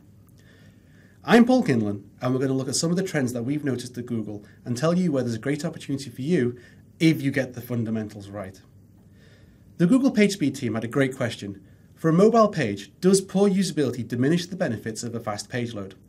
Now on the web, if the average page load time is about 7 seconds, and we at Google recommend that you should aim to load your page in less than 2 seconds, but even if you do achieve those goals and the user has to spend an additional 5 seconds pinching and panning and zooming just to find the content that they're interested in, then the site really isn't fast at all. We looked across the top 1,000 sites and sampled over 1 million URLs at random to determine how well the web works on mobile, and we found some very interesting results. We found that a high number of sites had content that forced the user to pan, pinch, and zoom around the screen just to be able to get access to the site. And from a recent ad study, we know that users hate having to do this. We found that over 32% of the top 1,000 sites had text that was too small for users to read comfortably. And this got even worse for the long tail of the web. Now, imagine you're on your mobile and you're viewing a page that's not mobile friendly, but has been designed to use a 12-point font. Because of the scale that the browser introduces, it actually reads like a 4-point font. And this is just not great for users. A large number of sites also block the ability for users to scale their screen. In a test that I ran, 15% of sites that had a viewport also blocked zoom-in. This is bad for users who require enhanced accessibility and are frequently being blocked from being able to view a page comfortably. Not only were displays suboptimal, interactions were hard for users too. Over 60% of the top 1 million sites had issues with interaction, where elements such as links and buttons were too close to each other for the user to accurately click on and complete their intended action. I've dropped this in because it's a pet peeve of mine. I hate typing on my mobile device. Yet many sites still have really long forms that don't autocomplete or help me enter text. Why? And a recent study by the ads team showed that users hate having to fill in forms too. People still use Flash and other embeds. These tools just do not work on the mobile web, so why are we still using them? For someone like me who believes in the ubiquity of the web, it's clear that it's not easily accessible everywhere. As depressing as these stats are, there is hope. It presents a massive opportunity for you and your business to get ahead of the competition and delight your users. The Google PageSpeed Insights team built a tool to help you identify issues with the performance of your page load and address these problems with actionable guidance. We've extended this tool to now include detection of common user experience issues. But how do you avoid these mistakes in the first place to build a great experience for your users? I'm going to talk about 7 simple steps to get you started building great mobile web experiences. Now, this sounds silly, but you need to understand that you must go mobile. If you're not thinking about it already, your users will want it and your competition are probably already building it. Now, there's actually a lot of things that you need to do to go fully mobile, but these next set of tips will help you avoid the common pitfalls of mobile web development. The most important and critical thing that you can do is to always use a mobile viewport meta tag and always size it to the device width and set the initial scale to 1. This viewport will work really well across all devices. Users hate panning. Always ensure that the content fits on the viewport width and does not force the user to scroll. For example, developers often don't scale their images correctly or size tables to fit on mobile, forcing the user to pan left or right. Never ever disable zoom. Even though your users hate being forced to zoom, there is very little reason to lock this experience, even if you're building apps. And by making sure that your users can zoom in, they will thank you for it. So simply use the default viewport meta tag we presented earlier, and you're good to go. When it comes to reading text on the screen, the Apple iOS team said it best. Above all, text must be legible. If users can't read the words in your app, it doesn't matter how beautiful your typography is. And the same applies for the web, so we recommend that you use at least a 16-point font, sensible line spacing, and a good contrast in your text. Limit the use of web fonts to just the headings so that the body copy is immediately visible to the user. Web fonts are loaded from the remote server, and the text is blocked from rendering until it's been fully downloaded. So remember, the most important thing in your site is your content. Make it easy for people to interact with your page. Increase the minimum touch size to 48 pixels and add padding of at least 7mm to areas of your site that will accept user input, especially if there are other touchable areas nearby. This will help users and browsers understand where the clicks happened and complete the action for the user. Make it simple for people to enter data into a form. Guide users through the data that they need to enter on your form by giving them a hint with a placeholder. For example, if you're entering a telephone number, have a sample telephone number inline in the form element. Add labels to tell the user the type of data and also drastically increase the touch target size for the form fields. For example, use the label to tell the user if it's a home telephone number or a work telephone number that you're expecting in the form. Make sure you use semantic input types such as telephone, number, and date to give the user the appropriate keyboard to make their lives so much easier. Browsers and mobile phones have great tools to make it easy to enter data such as a phone dial pad or even a quick hint with the @ sign on the form when you're expecting that data. The browser understands a huge amount of information about you, so let the browser help your users by enabling autocomplete. Tell the browser if you're expecting a street address, a credit card number, an email address, or even a person's name, and it will automatically fill out the form. PageSpeed helps with most of these issues, so use it at every single stage of your project so you can catch problems before they occur. For example, you can use the API to check your site on every single deploy or build, and it's as simple as issuing a curl command to the API with your site address. If you follow these simple tips and use our Web Fundamentals Guide with PageSpeed Insights, you'll be off to a great start. Thank you for watching. I'm Paul Kinlan. Now go out and build some great sites that work on all devices.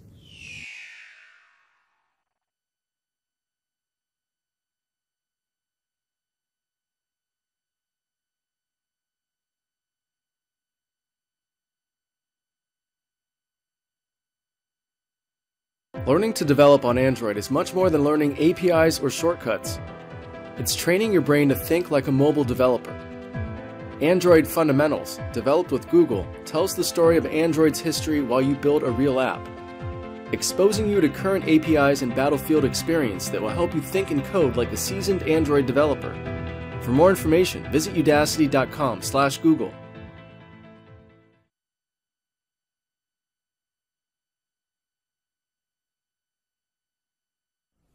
Hi, I'm Pete, a developer advocate at Google. I use a lot of different devices to browse the web. My desktop, a tablet, my phone. Now some of these sites look great across all these different devices. But other sites, not so much. When a site isn't optimized or designed to work across the multi-device web, it requires panning, zooming, trying to hit those tiny buttons. It's just no fun. And those same sites, when viewed on my TV, can be just as awkward. The buttons may be bigger, but touching my TV is just going to leave a fingerprint. It's not going to do anything. Building sites that work well on the multi-device web isn't hard. but it does require a shift in the way that we think about it. Small screens aren't just zoomed in big screens. Instead, we need to tailor our content and styles for the multi-device web. The easiest way to get started is by designing for a small screen and then building up. So let's give it a shot. I've already created a page that looks great on a small screen. It has all my content, the styles for the small screen, and it includes the Meta Viewport tag. The Meta Viewport tag is important because it tells the browser to adapt the content to the size of the device. It's important to set width equals device width and initial scale equals 1 to establish a one-to-one relationship between CSS pixels and device-independent pixels.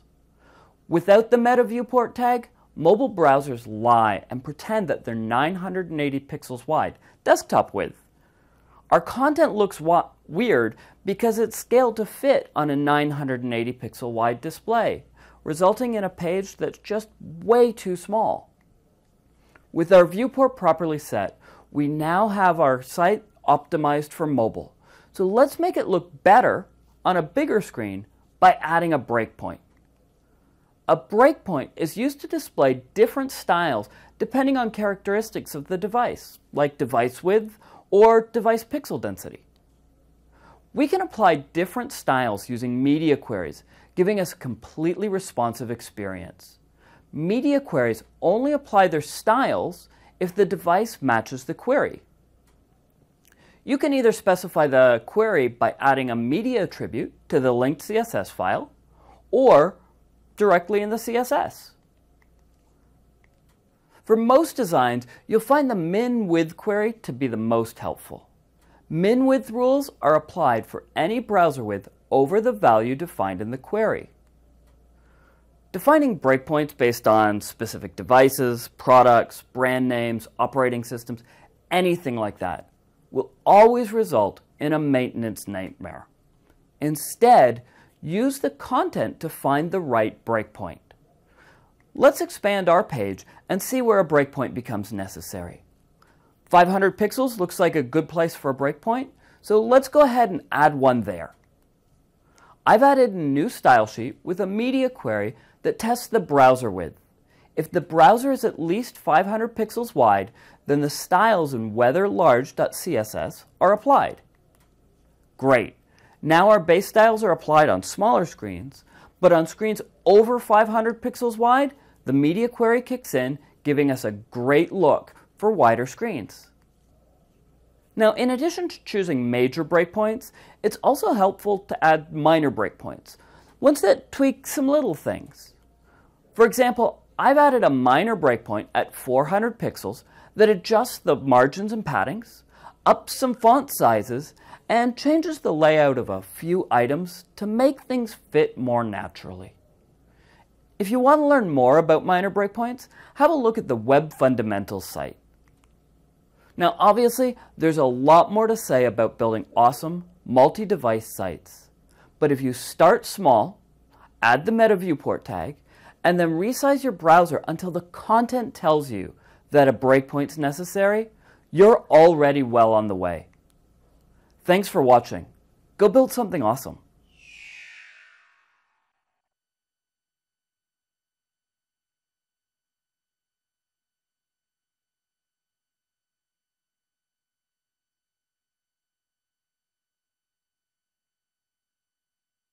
Hi, I'm James Kelly, a product manager on the Android team, and I'm here to talk about Android Work.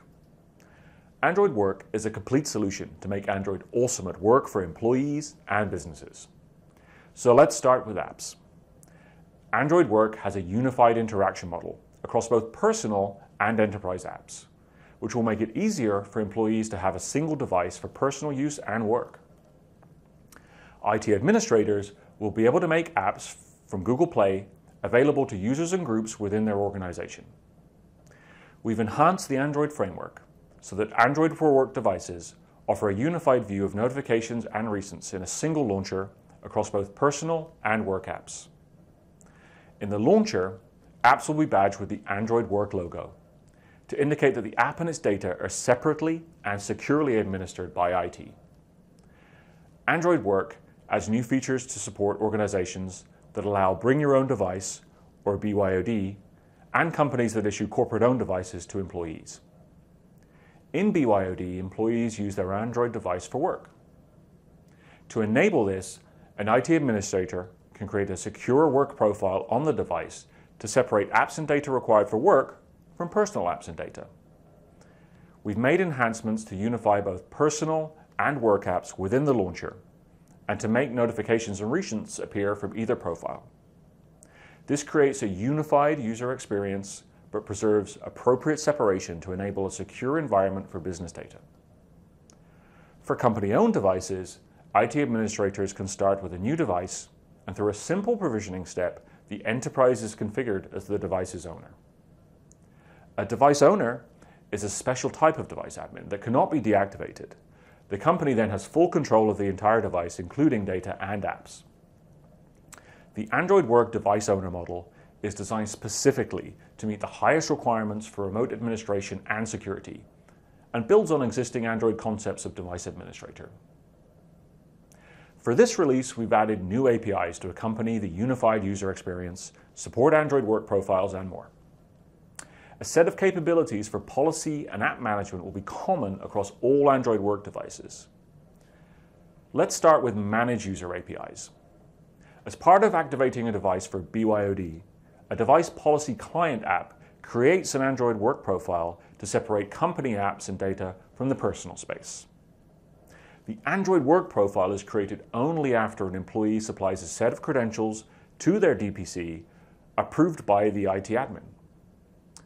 A work profile is owned by the DPC, but is associated with the primary user in such a way that notifications and the recents list are shared. Now moving on to Profile Owner APIs. A Profile Owner is a special case of a device administrator that has additional capabilities. As well as having access to a number of additional APIs, the Profile Owner cannot be modified by the primary user.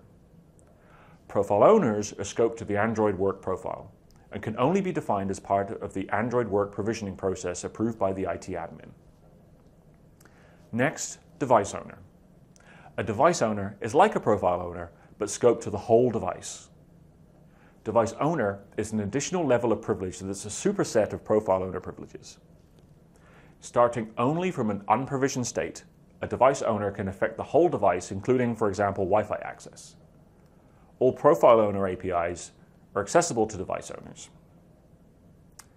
Android Work APIs will primarily be used by mobile device management developers. Other types of apps don't need to designate themselves as profile or device owner. And that's an important point.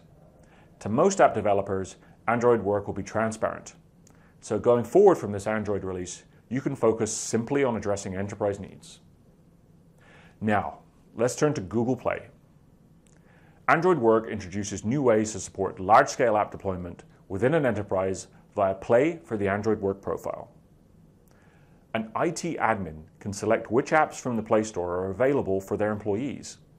This works whether a company uses just a few apps or hundreds. Google Play will offer enterprises new options for licensing, including bulk purchase. So apps can be purchased and deployed across organizations in a single, easy transaction. As we touched on before, enterprises normally partner with specialist mobility management companies to manage their mixed fleets of corporate-owned and employee-owned devices. And so new APIs on Google Play allow enterprise mobility management, or EMM providers, to integrate Android device management into their existing products or to offer value-added features. Registered EMM providers can offer secure authentication to enterprise servers, control access to enterprise apps, and can set policies to restrict what the user can do within the work profile. On the device itself, Google Play will securely provision apps within the Android Work profile. The IT admin has fine-grained controls to make apps from Google Play available to individual employees, groups, or to the whole company. IT admins can even deploy their own internally hosted apps direct to the work profile via the Play Store app. Finally, enterprise applications sometimes have some functionality which is intended to be configured by the IT admin rather than the end user. And so we've added APIs for configuring per application policies. EMMs can configure per app policies using the Device Policy Client via a new method in Device Policy Manager in the Android framework. I hope this was a useful introduction to Android Work. We are really excited to work with our device partners, app developers, and business to help bring the power of Android to the office. For now, we have a device admin code sample and API documentation available in the L Developer Preview. And later this year, we'll have updates for you as the first Android Work devices are announced. It's been a real privilege to introduce you to new ways to securely work and play on the devices you love. And now it's over to you, so that together we can make Android work for work. My name is James Kelly, and thanks for watching.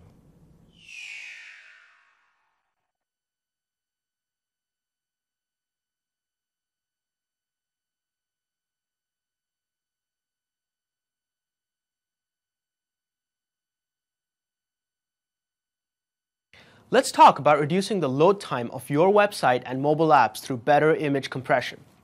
WebP is an image format that delivers significantly smaller file sizes than traditional image formats. I'm Hussein, the product manager for WebP, and I'm here to tell you about the format and some of the recent improvements we've delivered. Over the past year, the biggest feature we added was support for animated images. Now you can create high-quality animations with rich colors and transparencies, all while getting much better compression than GIF. With this addition, WebP now supports the use cases of all major traditional formats: JPEG, PNG, and GIF. WebP is already in use across a number of major websites. If you use Chrome or Opera to access YouTube or Google Play, you've already been experiencing the benefits of WebP. When Google Play added support for WebP, the footprint of image file sizes transferred to Chrome and Opera users dropped by a whole 35%. On YouTube, an increasing number of video thumbnails are being served in WebP format, leading to 10% faster page loads. With over 1 billion users visiting YouTube every month, the aggregate time saved by faster loading images will be about 140,000 hours each day once this rollout is complete. So you might be wondering, how can I get started with WebP? The good news is, getting WebP integrated into your app or website is easy. You can start by downloading the WebP library from the URL shown here. The included CWebP tool will allow you to convert your images to the format. Note that since not all browsers support WebP yet, you will need to fall back to the original image format when serving to incompatible browsers. WebP is so powerful that many major CDNs have implemented it on their side. That is, the CDN will be able to transcode your images to WebP and serve them to compatible clients on your behalf. So check with your provider, because they may already be able to do much of the heavy lifting for you. If you don't use a CDN, consider the PageSpeed service, which amongst many other optimizations will automatically transcode and serve WebP images to compatible browsers. If you're the developer of a mobile app that has significant image content, you too can take advantage of the benefits of WebP. Android versions 4.0 and above natively support lossy WebP decode, and full support across all Android versions can be assured by packaging the WebP decode libs into your app. Similarly, on iOS, just package the decode libraries as part of your app and you'll be able to serve the same content to apps on both platforms. Major native apps such as Google+ and Facebook for both Android and iOS already use WebP for faster loading images and lower bandwidth consumption. Google+ alone saves over 50 terabytes of bandwidth every day as a result of serving WebP to its mobile apps. To learn more about WebP, visit our developer site. Faster loading images might be less work than you think.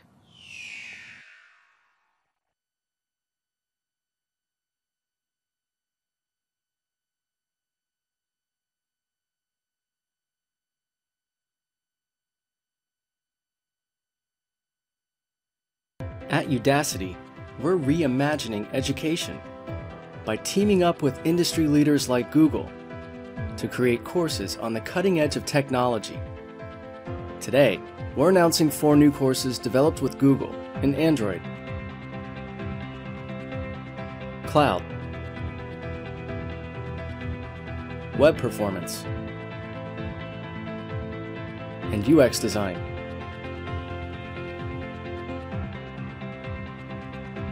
For more information, visit udacity.com/Google.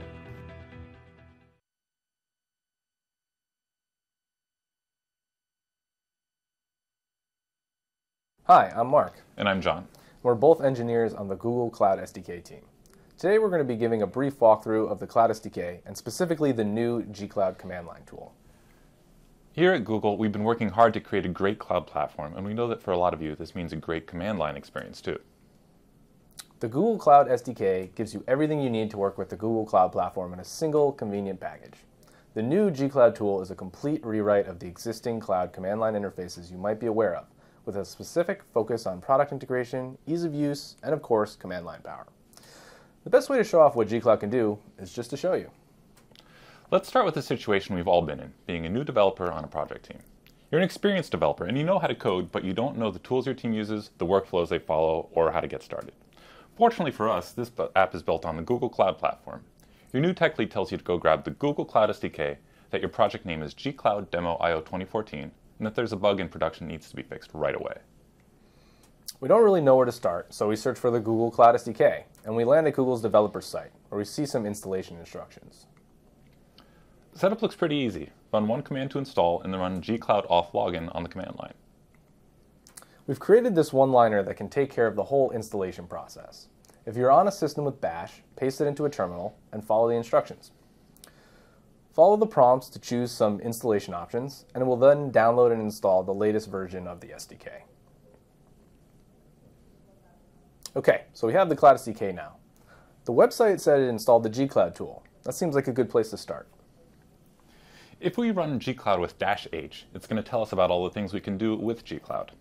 The developer site instructions mentioned running gCloud auth login, so let's do that first. When you run that command, it'll take you to an authentication page where you authenticate with your Google account, and then you can give gCloud permission to work on your behalf.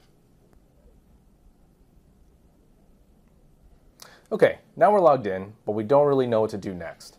Let's see if there are any other gCloud commands that look promising. There's an init command, and it sounds like that'll set up a local workspace for us. Looks like it needs a project. But we have that information. gCloud init is a command that can set up a local development environment for you and bring in a repository hosted by Google.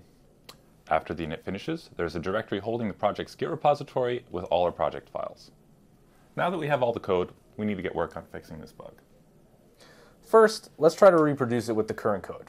We need to run this app to see where the problem is hit. I know we run this app on App Engine. I bet there's a command in gCloud for running an App Engine app. Well, it looks like there's an app group. That seems promising. Great, there's a run command. Let's try that. Looks like we need to give it our project directory. gCloud app run will run your app in a local testing environment on your own computer without receiving any real traffic from the internet. Hey, it looks like it's running. Let's check it out. Sure enough, there's a problem. This stack trace looks pretty obvious though. Let's try and fix it. So first, let's take a look at our source. I see what's wrong here. How did this get into production? One of the nice things about the local app server is that it will automatically reload your source if it changes. If we just refresh the page, we can see if our fix is good. Looks like it's working now. Now it's time to get this fix submitted. Since we're using Git, we can use all the normal Git commands and commit our change and then push it back to our project's repository. You can also configure your project to deploy the app when you push, but for this project and for this demo, we haven't enabled that feature. Instead, let's use gCloud to redeploy the app, since it's currently broken in production. We need to tell it what version to deploy to. Once the deployment is finished, we can check on the production site to see our fix in action. That's pretty easy. gCloud had everything we needed to set up a local development environment, make a fix, test our app, and then redeploy back into production. The unified command line and integrated help really helped us figure out the right path to take to get where we needed to go. All right, let's say now that we work in DevOps and we're responsible for deploying a web application across a farm of machines. How can gCloud help us do this? First, let's just start with a bunch of empty VMs. We just created them, so they're running Linux, but they have nothing else on them. We want to have our web application running on each one and then set up a load balancer to distribute traffic among all of them so we can increase our overall capacity. We'll use gcloud to push the files for a custom web server to each machine and to get it running. When we're done, we'll have our server running on a fleet of machines serving traffic through a single IP. We can probably configure each VM manually, but there's a lot of them and it'd be really handy if we could just script this. Let's drop back into the command line and see how to do this using gcloud. First, let's find the VMs that we already have running. We can get some basic information about our cluster by running the list command. It shows us the instance name and IP, among other things. For this demo, we only have a couple, but really if there's any more than one, we probably want to script this. Since the commands can also get long sometimes, we added a shell mode to gcloud. Here we'll just run gcloud compute -- shell, and every future gcloud command can omit the first 2 words. Next, we'll create a target pool that will refer to each of those VMs. A target pool is simply a grouping of machines between which the load balancer can distribute traffic. For the instances to use, I can just give it the output of the other command that lists all of them. Once the target pool is ready, we can create a forwarding rule. The forwarding rule accepts traffic on one IP and does some basic load balancing between the VMs in the pool we just created. Okay, forwarding rule is set up. Let's see what IP we need to connect to by listing the forwarding rules available. Then we can use curl to connect to the web server. Of course, this isn't going to work because there's no actual software running on that machine yet. Fortunately, we've got a nice little Go program that will serve HTTP. It's pretty simple. All it does is it tells you the host name of the machine that it's running on. We're using a Mac here, but the program can easily be compiled for Linux. Now we need to push our server to all the VMs. We can use SSH and SCP just like normal, but gcloud can even make this a bit easier. The config SSH command will create an alias in your host file for each of the available VMs so that you can easily SSH to all of them without having to remember their IP addresses. Here we'll use bash in an environment variable that will hold each of our VM names. Then we can use bash to make a for loop that will run SCP and send our server to each of the VMs in our project.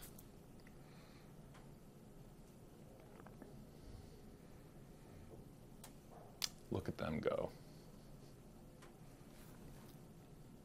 Then once that's all set, we can use the same variable and another for loop very similar to iterate over each VM and use SSH to connect and run nohup and sudo. That'll run our server in the background.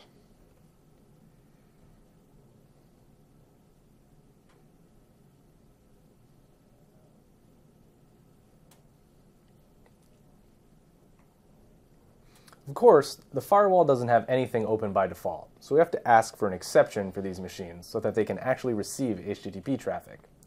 We use gcloud to indicate that these machines will be used as HTTP servers and that port 80 should be opened. Since we're making an API call for each instance, we issue these commands in parallel to save some time. Now, if we make a few curl requests to the load balancer, we can see that it's all working and the traffic's being split between our VMs.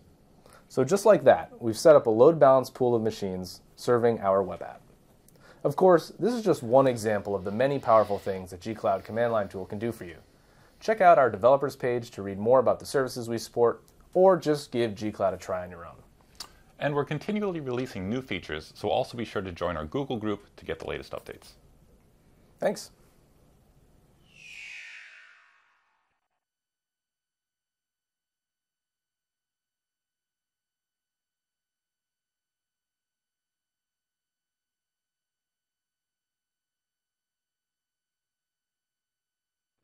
Hello, my name is Maya Ben-Ari, and I'm the product manager for Android Authentication and Authorization.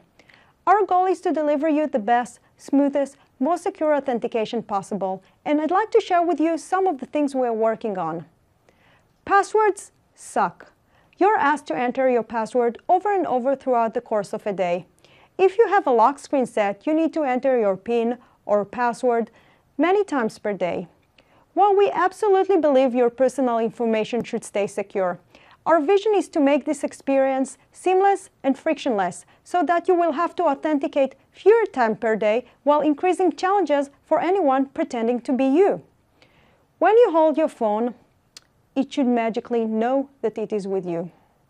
We'd like to differentiate between you and someone pretending to be you. When your phone is with you, it can stay unlocked. As it moves out of your control, it should lock to keep your photos, messages, and personal information secure. Our first step in this direction is to establish that your phone is with you. We're adding multiple new unlock mechanisms, such as fingerprint support, voice identification, active Bluetooth connections to your trusted devices, and trusted places. For example, active connections to your trusted Bluetooth devices can be used to help authenticate yourself to your mobile device. Right now, I'm wearing an Android Wear device. I currently have a lock screen set on my phone. If I unlock my phone and add my Android Wear to my trusted devices, my Wear device can be used to keep my mobile unlocked. Now, because I have an active connection, if I press the power button, I won't see the lock screen challenge as before. You can also set a trusted place, such as your home or your office. A place is defined as a combination of things, including your location and networks around you, where you enable your mobile to stay unlocked. I know my workplace is secure, so I can go in to Trusted Places and add my work building as a trusted place. Because I'm at work now, my mobile identifies that it is in my trusted places, and the next time I press the power button, I won't see the lock screen challenge. This is just the beginning of better authentication with your mobile device. With time, we will extend to additional mechanisms to establish your mobile is with you.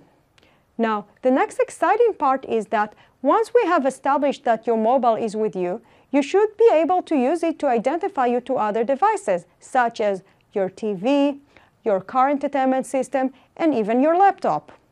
If my Chromebook detects my mobile is nearby and my mobile identifies it is with me, I should be able to log into my Chromebook account without the need of entering my password.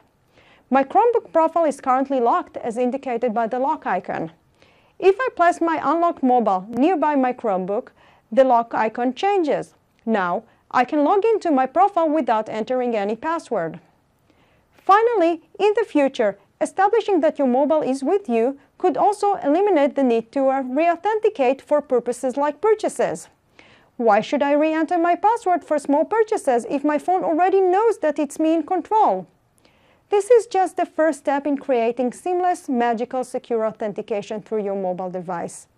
With time, we will extend the means to establish the phone is with you, and with multiple devices around you, we're working on many more exciting ways to interact between devices, while not just maintaining, but even increasing your security. I hope you are as excited by the possibilities of authentication as I am. Thank you for watching.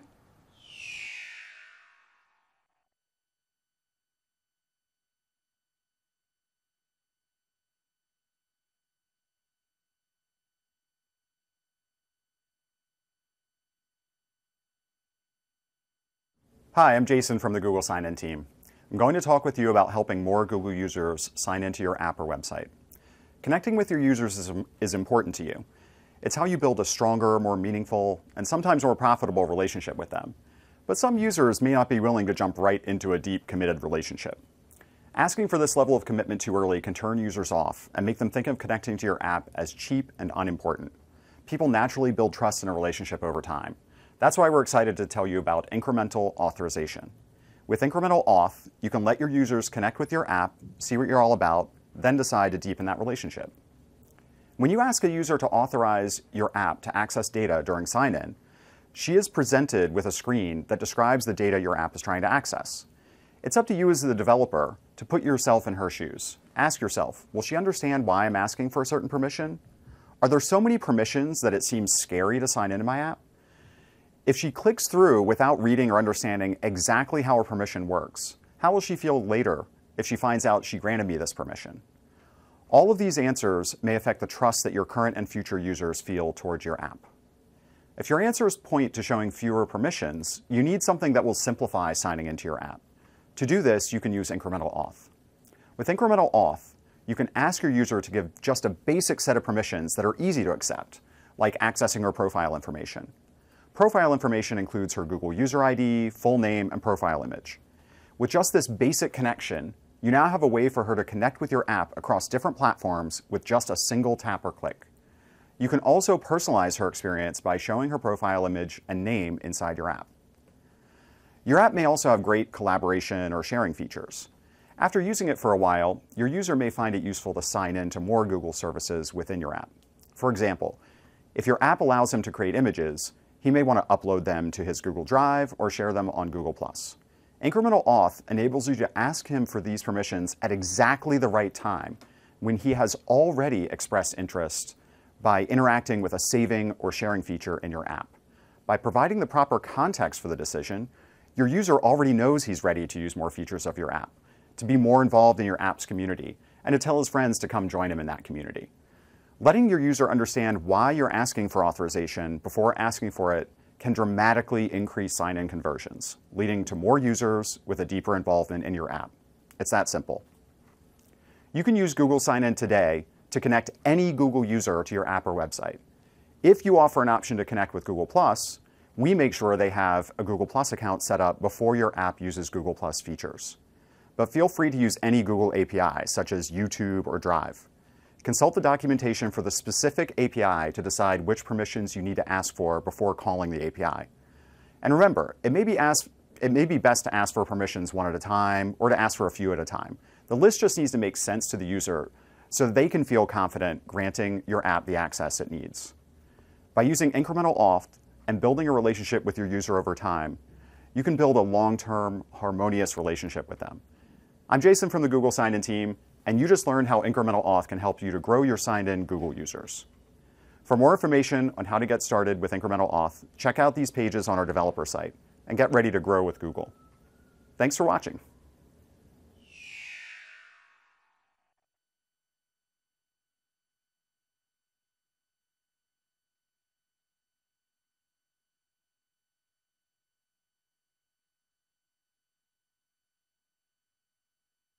Mobile developers and designers use different approaches to achieve the same goal: creating 5-star apps that users love. While both development and design approaches are essential, they are usually considered separately. In User Experience Design for Mobile Developers, you'll learn how to integrate design approaches and techniques into your mobile development to build world-class apps. This is a design course for developers who want to give their users a great experience. For more information, visit udacity.com/Google.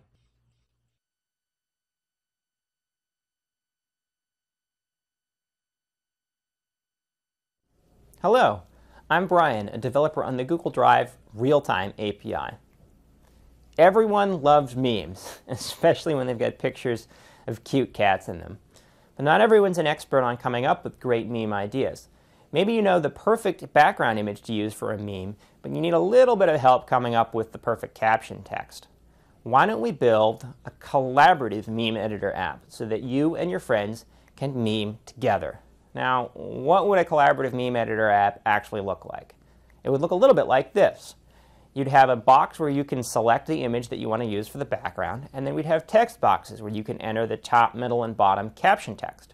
And because this is a collaborative meme editor app, we want to have character-by-character collaboration, just like Google Docs. And what that means is when one user types or deletes or edits one of these text boxes, we want to see what they're doing in real time, character by character. So how do we actually build this collaborative meme app the old-fashioned way? Well, the first thing we have to do is design our server. And because we have this character-by-character collaboration, this server needs to deal with a lot of load. Every time someone types on their keyboard, we're going to get a request. And that means a ton of traffic to our database and a ton of requests to our application server. Once we've got the server figured out, we need to figure out how to deal with collaboration. And that means resolving conflicts. If one user inserts text and another user deletes text, we need to resolve that in a way that causes everyone to end up with the same result. And then, of course, we have to deal with all of the minutiae. We have to deal with authentication and access control, and we have to deal with the network code and write a bunch of glue code to bring all of this stuff together. And once we're done with all of that, then we can get on to the fun part where we build a great user experience and build a great meme app. But we're not really here to talk about how to do this the hard way. We're here to talk about how you do this with the Drive Real-Time API, which looks a little more like this. All that hard stuff, we just replaced it with the Real-Time API. And all you have to do is build a great meme application, build your user interface, and figure out how to make your app wonderful. But how easy is this really? Well, as it turns out, with the Drive Realtime API, building a collaborative app is really, really easy. It's so easy that you can build a collaborative meme editing app with less work than it would take to build a traditional non-collaborative app. And that's because you don't need server-side code, you don't need to deal with any of the persistent storage or authentication or anything like that. You just build client-side HTML, CSS, and JavaScript and focus on making your experience great. So let's go step by step through how we would actually build this meme app using the Realtime API. The first thing we need to do is we need to include a little bit of boilerplate to load the Realtime API. We then need to read and write data from what we like to call a real-time data model. And then we have to handle changes from other users because this is a collaborative app. So let's go through a little bit of this boilerplate, and I promise that this is painless. So the first thing we need to include is the standard Google API loader script. Now, this is the same script you'd use if you wanted to load the Google Plus button or the Google Drive API or really any other Google API. And this is just something you copy and paste. Now, the next thing we do is actually call the JavaScript function to load the APIs. This is called gapi.load. And we provide a list of the Google APIs that we want. In our case, we want the Realtime API, but we also might want something like our authentication code, or we might want the sharing dialog or the Drive API or something like that. We can provide as many APIs as we need. Once all of that's loaded, we get a callback, which we're just going to use to wire up our UI. And that's it for boilerplate. Now we can get on to the really cool part, which is where we actually read and save data from the real-time data model. Now, what is a real-time data model? I've been talking about this. Well, it's kind of a fancy term, but a real-time data model is just a collection of data structures, just like an in-memory data model. And the kind of cool part about a real-time data model is that Google handles all of the collaboration and all of the storage for you. So you just read and write from this real-time data model, just like it were in memory, and you write a user interface on top of it, and then all the rest is handled for you. So let's go through a couple of examples of how this real-time data model is built. We're going to build it using a variety of objects, but in our case, we're going to use collaborative maps and collaborative strings. Now, a collaborative map is just like a JavaScript associative array, except that we automatically merge changes on a key-by-key basis to handle collaboration. And a collaborative string is just like a JavaScript string, except that we do character-by-character diffing to figure out the results so that everyone gets the same text. So let's actually start building up our data model. So at the root, we're going to have a collaborative map, which we've creatively called root. And in fact, every real-time data model has a collaborative map at its root. This is something that we create for you automatically as a sort of convenience. And this is where you can store all of the data that you need for your application. In our case, we need 3 different strings, the top, middle, and bottom text.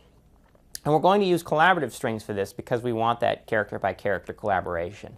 If we didn't want the character-by-character collaboration, which is the case for the image URL, we can just use a plain JavaScript string here. And we can just put that in the collaborative map like it were a local data structure.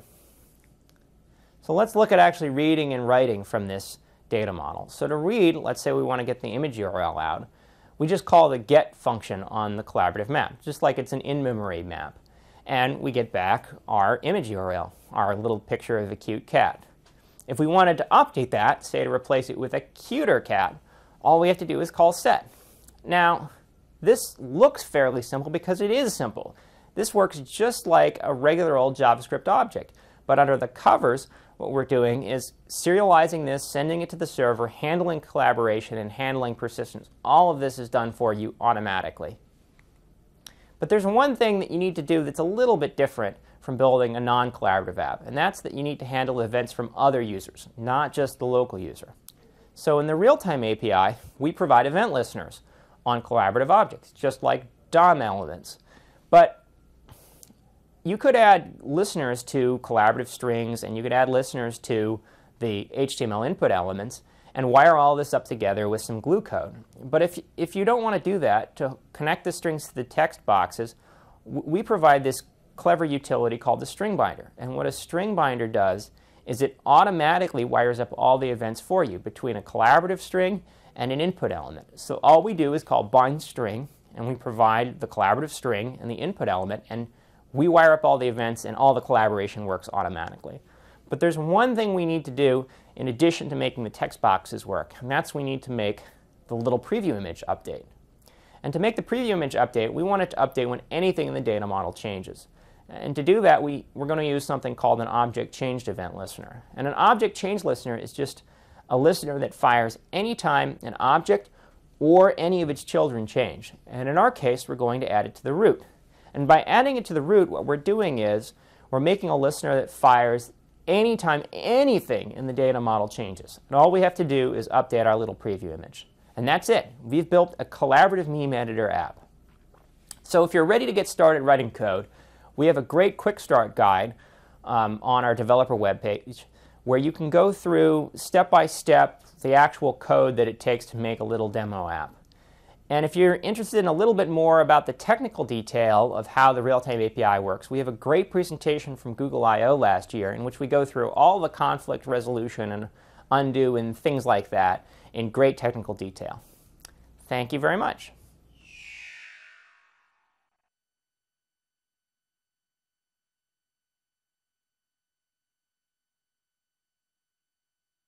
Hey everyone, my name's Mike Tsao, and I'm on the Chrome Apps team.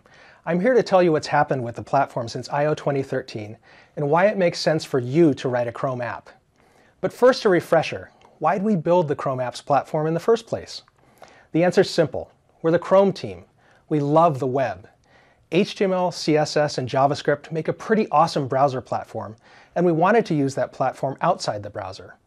For us, that meant three things: unlocking additional capabilities that aren't available to normal web pages, making web apps as discoverable and sticky as native apps, and doing all this while preserving and even improving upon the amazing reach of today's web. This is what Chrome Apps offer you as a developer. Chrome Apps capabilities fall into three groups. Immersive UI gives you, the developer, complete control over your application's appearance, all the way from window size and position to full screen with pointer lock. Your apps also have low-level access to device hardware, such as USB, Bluetooth, and RAW sockets. And our offline by default model ensures that your users will always be able to launch your app regardless of connectivity. Again, through standard web technology, immersive UI that has powerful hardware access and runs offline. That's the core of what you get with the Chrome Apps platform. Now, building a powerful Chrome app is easy, but how do you get it to your users?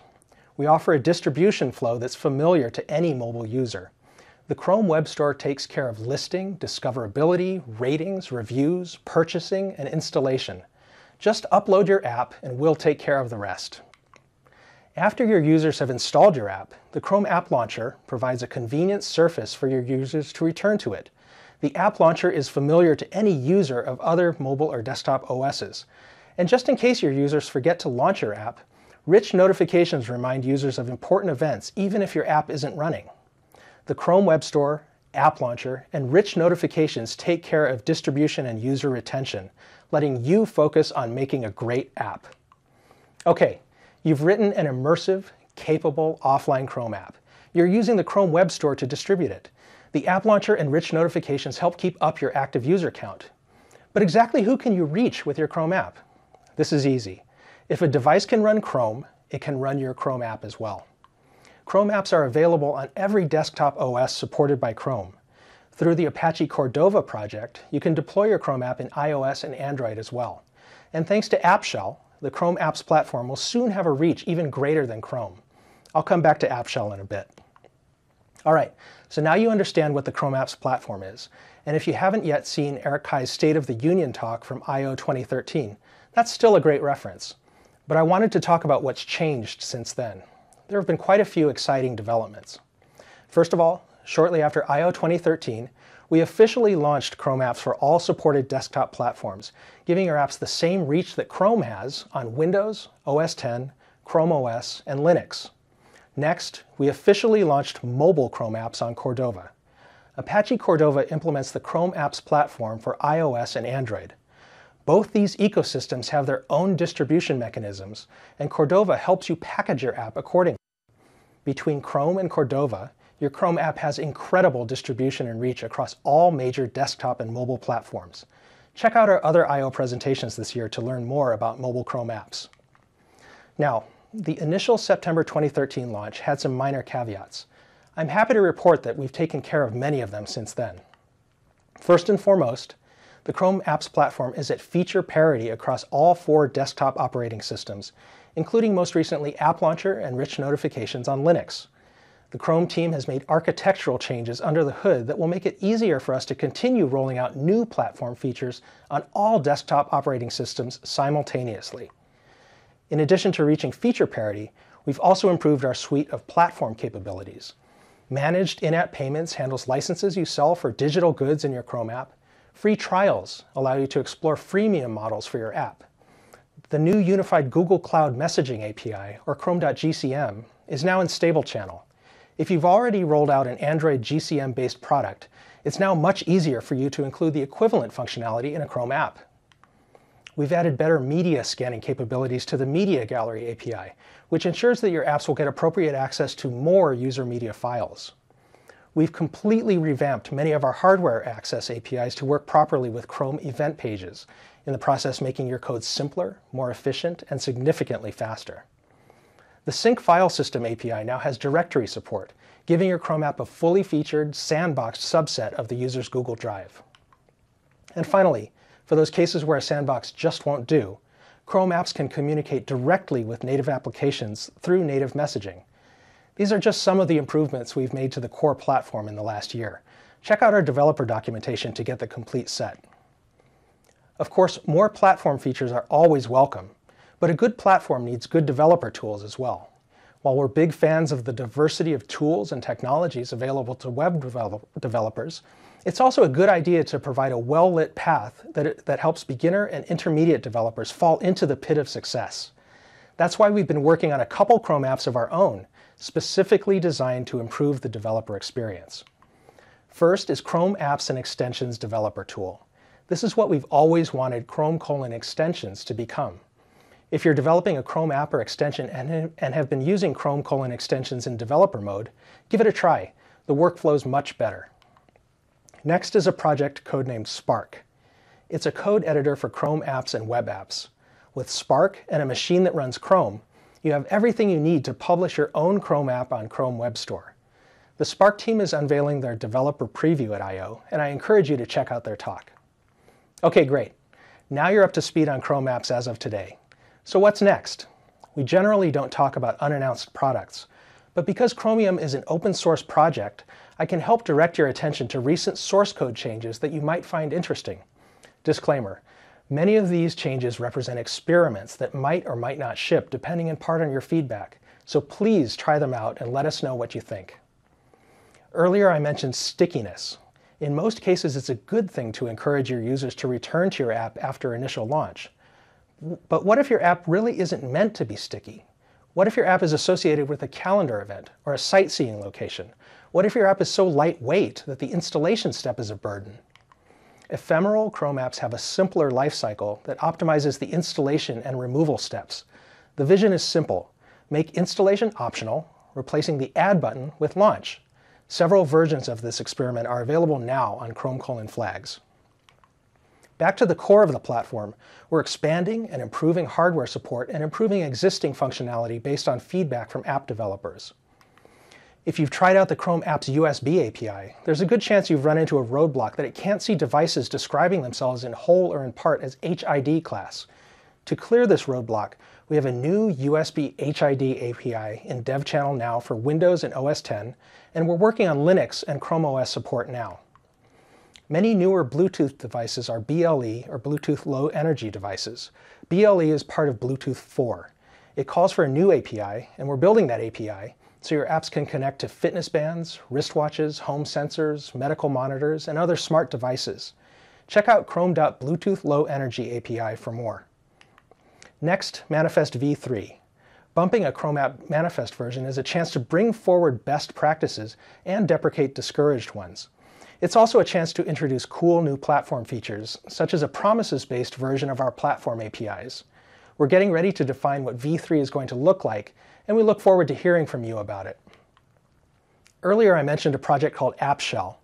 AppShell is a Chromium build target that offers a stripped-down version of the Chrome app's runtime suitable for two major use cases. First, kiosk-style applications where you know the only thing the kiosk is going to do is run your app, and there's no reason why you'd need a full web browser. Second, limited resource environments running on bare-bones embedded hardware. The AppShell team is already demonstrating that a Chrome app can run in a small fraction of the memory and storage of the full Chrome browser, and they're investigating ways to shrink it even further. We'd like Chrome apps to go places that Chrome can't, and AppShell is leading the way. Now, as I said before, we're the Chrome team, and we love the web, and the Chrome Apps team is excited about sharing parts of what we've developed with the web. Elsewhere at I/O, you'll hear Alex Russell and Jake Archibald telling you about an upcoming contender for a web standard called Service Worker. Service Worker is, at its heart, an event page for the open web. If you're already a Chrome app developer, then you'll recognize Chrome App's event pages in Service Worker's lineage. Event pages provide a richer app lifetime model, and we're excited to see wider adoption of that model. We're also using our Chrome Apps experience to research different ways to present open web content. The Streamlined Hosted Apps experiment lets end users treat regular websites like Chrome Apps, with top-level windows and a spot in the app launcher. For a lot of sites, this presentation mode makes a lot of sense. Give it a try in Chrome:/flags. Okay, now you're caught up with today's Chrome Apps platform. Using standard, safe web technology, you get immersive UI, hardware access, great offline behavior, easy distribution and retention, and a familiar native app experience across desktop and mobile. We built the Chrome Apps platform because we believed it would be a better way to safely deliver application functionality to users. Every day, more and more people are convinced, and every day, more and more people are buying Chromebooks as second and sometimes first computers. If you want to reach the users who are buying into the Chrome Apps sandbox model, then you need to build a Chrome app. We think we're onto something big, and we'd like you to be a part of it. Now's a great time to capture the attention of millions of Chromebook users with your Chrome app. So go build it. To get started, visit the Chrome Apps site here. Thanks for watching.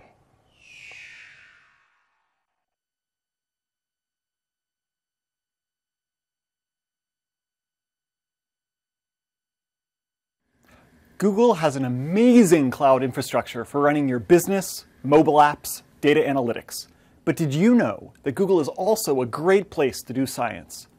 I'd like to tell you about how Google is helping bring data science and life science together to benefit health and basic research. First, some background. The human genome contains around 6 billion nucleotide letters, the A's, C's, G's, and T's. That's 3 billion from each parent. In theory, that's not a huge amount of information, especially if you compress it. People's DNA is 99.9% identical. But in practice, the files start out much bigger because you need to do a lot of analysis to identify that 0.1% that makes each of us unique. When the scientific community sequenced the first human genome, it took 15 years and cost around $3 billion. Thankfully, since then, the time and cost has plummeted dramatically. As you'd expect, with an exponential price drop like that, the volume of sequencing has exploded. Projects are already underway to sequence millions of genomes. How much data is that? Let's think about it. At 100 gigabytes per genome, if you wanted to read the DNA of everyone in Moscow, it would take more than 1.2 million terabyte hard drives. So this is a really big challenge. Well, Google knows a thing or two about big data. The Google Search Index is around 100 petabytes, yet search results come back in a quarter of a second. There's a huge opportunity to bring data science and life science together. Imagine the impact if researchers everywhere had powerful tools to distinguish between people who become sick and those who remain healthy, between patients who respond to treatment and those whose condition worsens, between pathogens that cause outbreaks and those that are harmless. Imagine getting results in seconds instead of days without owning a data center. That's the world we're trying to bring about. Our first public announcement was that we've joined the Global Alliance for Genomics and Health, an international consortium of over 180 top universities, research hospitals, medical centers, healthcare providers, public health organizations, and companies that are committed to the same goal.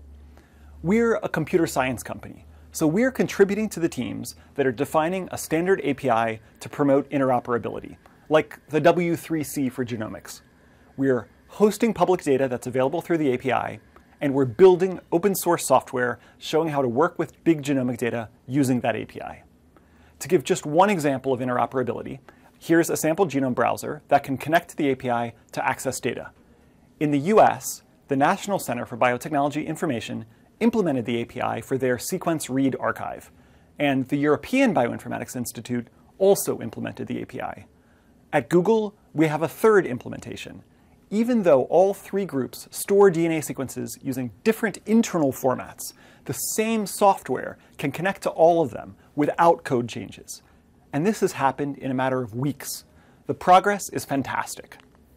The Global Alliance has a GitHub project where you can read the discussion about the data model and check out the draft API spec.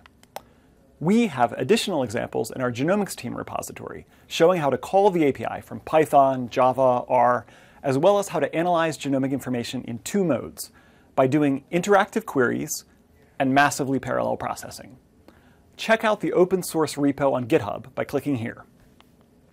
And of course, you can learn more about Google Genomics by checking out our online developer docs. Exploring genomic data can be a challenge, partly because the files are so large, and partly because many of the computing technologies to work with them were built decades ago. Let's look at some of the 21st century computing technologies that we can use to explore DNA sequences. One tool that Google has for exploratory data analysis is called BigQuery. The underlying technology was built to process trillions of lines of log files at interactive speed. In our first prototype using Google technology to look at genetic variation, we discovered that BigQuery is a good match for scientific questions around population genetics, including things like minor allele frequency, transition-transversion ratios, and more. The way it works is really simple. Type a SQL query into your browser, hit enter. Wait a few seconds, get results on gigantic data sets. There's also an API so that you can call it from scripts or programs. Here's an example of what a query looks like. It looks like SQL. We have multiple examples in GitHub that you can copy and paste or modify to ask real biological questions and get answers in seconds. Now, let's look at what you can do. We loaded up the 1,000 genomes data and did some quick summary statistics. What did we find? By design of the study, about half of the participants are female, half male. Multiple geographic groups are represented, and some families were sequenced, but mostly individuals. In the year 2000, researchers applied an earlier genetic testing technology on 255 individuals. They found evidence that Africans are more genetically diverse than other populations in the world, and they're the likely origin of modern humans. In 2009, large-scale sequencing confirmed the findings. Today, you can test these findings on over 1,000 genomes using BigQuery in just a few seconds. The key finding: Africans, shown in light red, have more genetic variation. Hopefully, this gives just a little bit of a flavor for the kinds of questions you can ask interactively with BigQuery by typing a query, having a sip of coffee, looking at the answer, and typing a slightly different query. Another way to explore genomic data is using MapReduce, the same distributed computing paradigm Google uses to generate the search index. MapReduce is a way to process data in parallel by putting lots of servers on it. We decided to run a MapReduce on the 1,000 genomes data. Each circle represents an individual's variance. Using MapReduce, we ran a principal component analysis, or PCA, to project the data into 2 dimensions that explain the variation. It took about a page of code and ran in around 15 minutes. In this plot, we see 3 clear clusters form. But what do they mean? Color-coding the plots by population, we see that the 3 clusters correspond to the superpopulations of the world: Africans in light red, Europeans in blue, and Asians in green. And see those points in pink in between Europe and Africa? Those are African Americans from the American Southwest. This is very cool. But what do the X and Y axes mean? Let's look a little closer with BigQuery. This bit of SQL selects how many variants occur in a single allele versus in 2 alleles. That means in 1 copy versus both copies of each chromosome. Copy, paste, hit enter. A few seconds later, you've got an answer. Plotting the results with R, we see that we've just generated a very similar plot to the principal component analysis. With MapReduce and BigQuery, we have 2 ways of working with data, and we can go back and forth between them. Now, Just imagine what we could do with 1,000 times as many samples, with 1 million genomes, representing a wide range of phenotypes, diseases, treatments, environments. Think of what we might learn about the genetic basis of disease, drug response, and more. And for that to happen, the world is going to need a lot of computers. Hopefully, these examples give you a taste of what's possible by bringing data science and life science together on Google Cloud Platform. All of this is available to you today. To get started yourself, you can read the developer docs, look at the code samples, try the Genome Browser, and join our discussion forum. I'm Jonathan Bingham. Thanks for listening.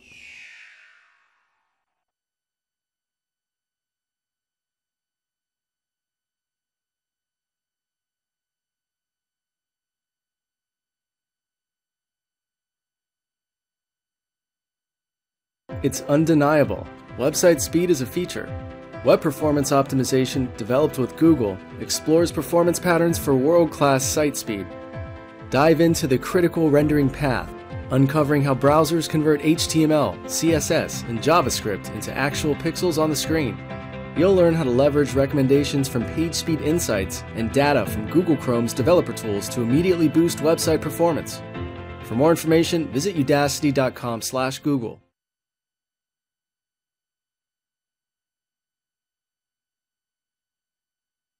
Hello, my name is Arun Nagarajan and I'm a developer advocate at Google. Today we'll talk about building iOS apps with Google APIs. Did you know that Google is one of the top application developers on the iOS App Store? We build dozens of applications for iPhone and the iPad that are used by tens of millions of users. We also provide a lot of APIs and services to iOS developers so that you too can build a lot of these amazing experiences for your users. We are big believers in reaching users wherever they are, and our tools go beyond Chrome and Android. In this session, we'll walk through several of these APIs and services that we provide for iOS developers, and we'll approach them in terms of the problem that you as a developer might try to solve, and then talk about the Google API that we think will help you immensely in that case. First, let's talk about building your application's backend data store and logic. Every great application needs a powerful backend infrastructure that confidently scales with the application needs. Your application's backend might perform some operations that are asynchronous, or store some photos, or do push notifications, and really a lot of the scenarios that you can imagine for an application that you may build. And the nice thing is that Google's got you covered with a great service that we call Google Cloud Endpoints. We can build services on App Engine and expose them as APIs for your iOS apps. And the nice thing is that these APIs are also accessible from Android and web apps, so you're covered in all fronts. Here you can see a server logic in Python, really straightforward with the client-side API call below it. And you can see how the server logic is annotated with the API semantics, and the client-side API is generated fully on the API spec in the server side. So it feels very natural and conforming to the API that you've defined. Next up, you need to be able to register and sign in new users. And this is really important for a quality application because you want to personalize your application, store some settings, and be able to restore the user's state, and you need to know who they are at the keyboard. And Google Plus Sign-In for iOS really lets you solve this very easily. Drop in the G Plus Sign-In framework into Xcode and you're off to the races. The GPP Sign-In instance will control the registration and the login flows, and once the user is signed in, you can actually use the API to request additional information like their profile, for instance their picture, or other information about their social graph itself. You can even add in additional scopes like access to Google Drive or Calendar so that you can securely interact with those resources as well, and all that can be taken care of in one single sign-in and authorization flow. Adding Google Plus Sign-In improves your app's registration and sign-in rates quite a bit. As an example, eDJing, a DJ app for iOS, saw an increase of the number of signed-in users on their iPhone by 32% and their iPad app by 42% after adding Google Plus Sign-In. So that's quite a bit of increase there. And now that you have your users logged in, you want to be able to provide them with some pretty immersive experiences. And the good news is we've got you covered on that front as well. So let's talk about Google Maps first. Google Maps provides high-quality map imagery and information. You're familiar with that. And now you can easily embed Google Maps in your app as well. You can easily build a great map experience with your custom location data using the Google Maps SDK. Now here's a small snippet of code, and notice how we are using the GMS map view and providing it a marker and a camera instance.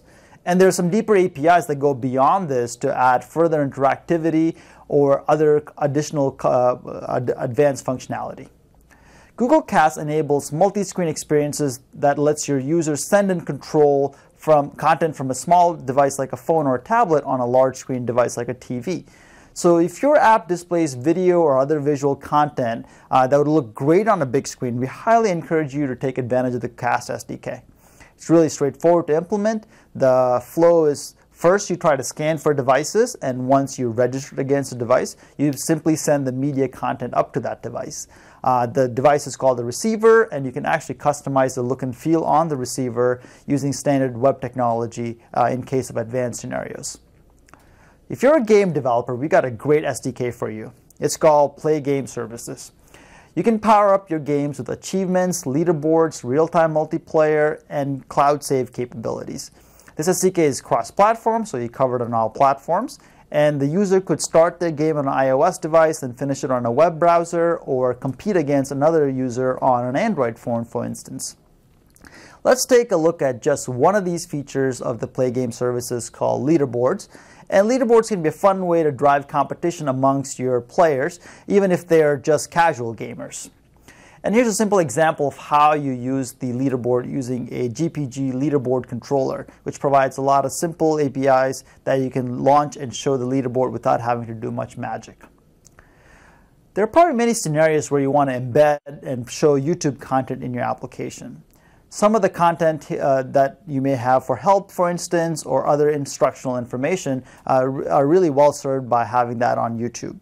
And the YouTube iOS Player Helper is an open source library that you can easily embed into your application and be able to show off this in a simple iframe. You can see that the YT Player View is a simple library, and you can see how easy it is to load and control a video from there. Let's now talk about how you can make your app get better with time. You'll of course want to know how your app is being used, what the popular sections and the not so popular sections are, and you want to be able to experiment and change things on the fly so that you're not always rebuilding and resubmitting your application. Luckily, we have two great tools for that. First, you're probably familiar with Google Analytics for websites, but did you know that there's also a Google Analytics SDK for your iOS native app? Here you can see how you can use that SDK. Really straightforward to track the analytics of a home screen in this example. And all that, of course, is securely tracked and logged in the Google Analytics web console. Another great tool for app developers is the Google Tag Manager. Google Tag Manager allows developers to change configuration values in their app without having to constantly rebuild and resubmit their apps. This is really useful for changing configuration values and settings in your application, like strings or various UI settings that you want to be able to have dynamic control over. And this sample snippet shows how the tag container is opened and how the value can be retrieved using a simple API call. Now it's time to talk about how you can generate money from your application. If your app sells physical goods, tickets, or services, you should really look into Google Wallet. Google Wallet Instant Buy enables you to access hundreds of millions of users that use Google Wallet and can pay via Google Wallet. And this also minimizes the data entry that they have to perform. So this is really good for everybody involved, including yourself as the developer. The two key parts in this sample code here are the masked wallet request that defines all the fields that you need in order to create an order. And the second part talks about how you, once the order is authorized, how you can get the proxy card to send the payment information to your processor. Another great way to monetize is by displaying high quality ads in your application, and you can easily do that with the AdMob SDK. Banner ads use a small portion of the screen to entice users to click through to a richer full screen experience. And notice in this snippet, we're creating a GAD banner view and adding that as a sub view within your application UI right there. So now to recap, we walked through 10 different APIs and services that Google offers for iOS developers. As you can see, these APIs help you solve a lot of the problems that you as a developer might have, regardless of the type of application you're building. We believe that you can build amazing experience with these APIs for your users on iOS. We've just barely scratched the surface with these APIs. Feel free to dig in and learn more at developers.google.com.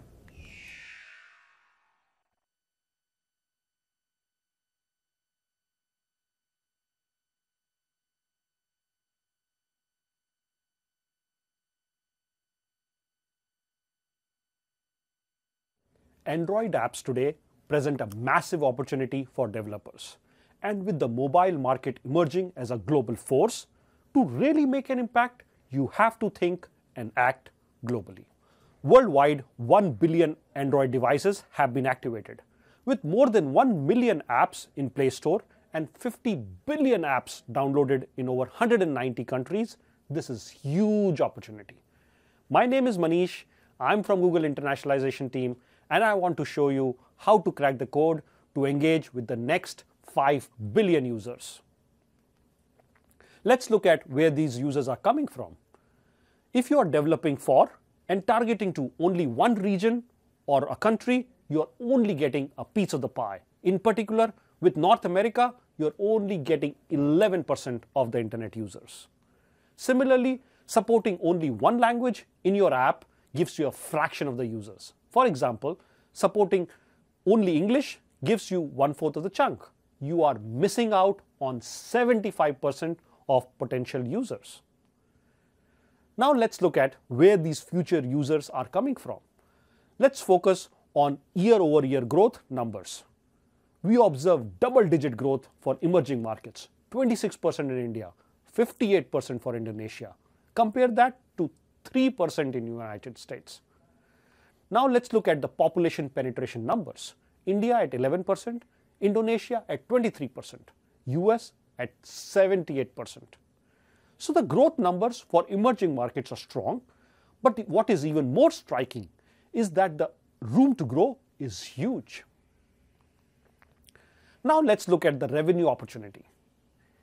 In Q1 of this year, Japan overtook US as the top country by revenue. South Korea is a close third. From revenue growth perspective, US is not even in the top 5 fastest growing markets. South Korea is growing nearly 9 times faster than US. Japan, with 3 times the growth of US, is set to continue its lead as a top country for revenue. Availability of apps in 190 countries is great, but which market should I enter first? What are the key considerations for you as you make those decisions? I'll give you 3 key considerations which will make your decision easier. Different markets behave differently with respect to their app consumption behavior. Certain markets are mobile pioneers, countries that are early adopters of mobile technology.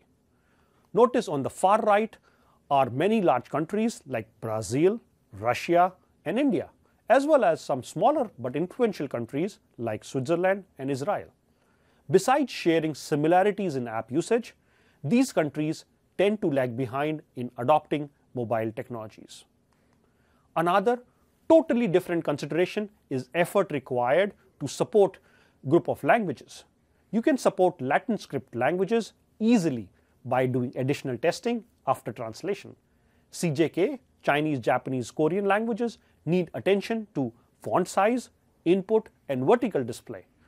Bidirectional languages like Arabic and Hebrew are the most challenging. In these languages, the text goes right to left, numbers go left to right. Special attention is needed for user interfaces in these languages. Third and most important consideration is your own app key metrics. Google Play Stats come in handy here. Look out for the country and the language dimensions. These show you where your users are coming from and which languages are they using. This is a strong indicator of the demand for your app and will help you decide where to localize your app. Keep your eye on the localization tips section in the optimization tips section. Here Google does the work for you and suggests the market to target, languages to localize into. After looking at the considerations, you have decided on the markets to enter. Next, I'll give you simple 2-step process for global success. First and foremost, localize your Play Store listing. Make sure to localize your app name, your screenshots and videos, and your app description. This will help you go a long way in your app's global success. It helps you get higher ranking and helps you maintain it as it reduces the number of uninstalls. Finally, this maximizes your search potential. This is critical as search accounts for 2/3 of all the installs, and 50% of the users search for apps weekly. Next step is to localize the experience within your app. Localization means more than just translation. Bring in the cultural aspects of the country you are targeting. Your ultimate aim is to make the users feel that the app has been created for them rather than shipped to them with some cosmetic changes. For example, here are the Hindi and the English versions of the Zombie Ragdoll app. Notice that in addition to translation of the text, the developer has changed the rocket propeller to a cricket ball, changed the dress of the character to match the traditional dress of Indian audience. When I, as a Hindi-speaking user from India, sees this in-app experience, I am more engaged as I feel this app has been created for me. We just looked at the steps needed. Now I will walk you through how Google can help you achieve this global reach. In Google I/O 2013 keynote, we announced the availability of App Translation Service. You can now simply go to Play Dev Console, click on the APK section to find the service. With one button click, the translation service is available to you. You can now follow 3 simple key steps for app localization. These are: upload your strings file, select the languages, choose the vendor from the marketplace. With this, you get high quality human translation of your APK, and you can make it live right from the Dev Console. The service was made available to all developers in November 2013. In the last 6 months, we have seen 200 million installs of the apps localized by the service.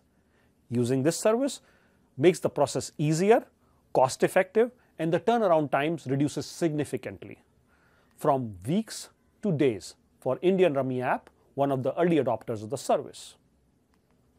Besides translation, internationalization is an integral part of going global. Check out our related Google I/O talk on how to get your app ready to play.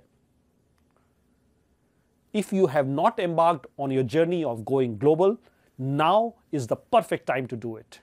Google is here to assist you. Go global with Google.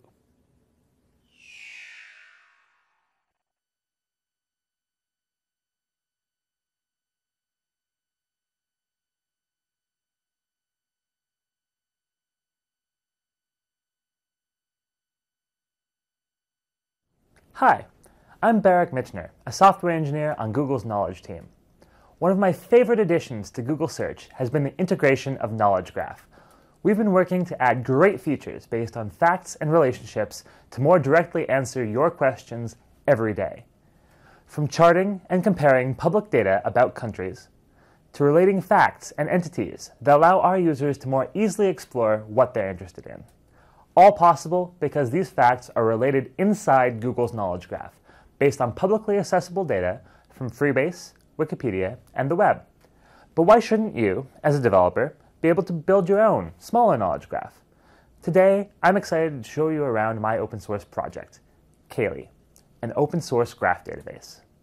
Written in Go, and inspired by the graph database behind Freebase.com, it stores structured data and retrieves deeper connections, much like Knowledge Graph does for Google itself.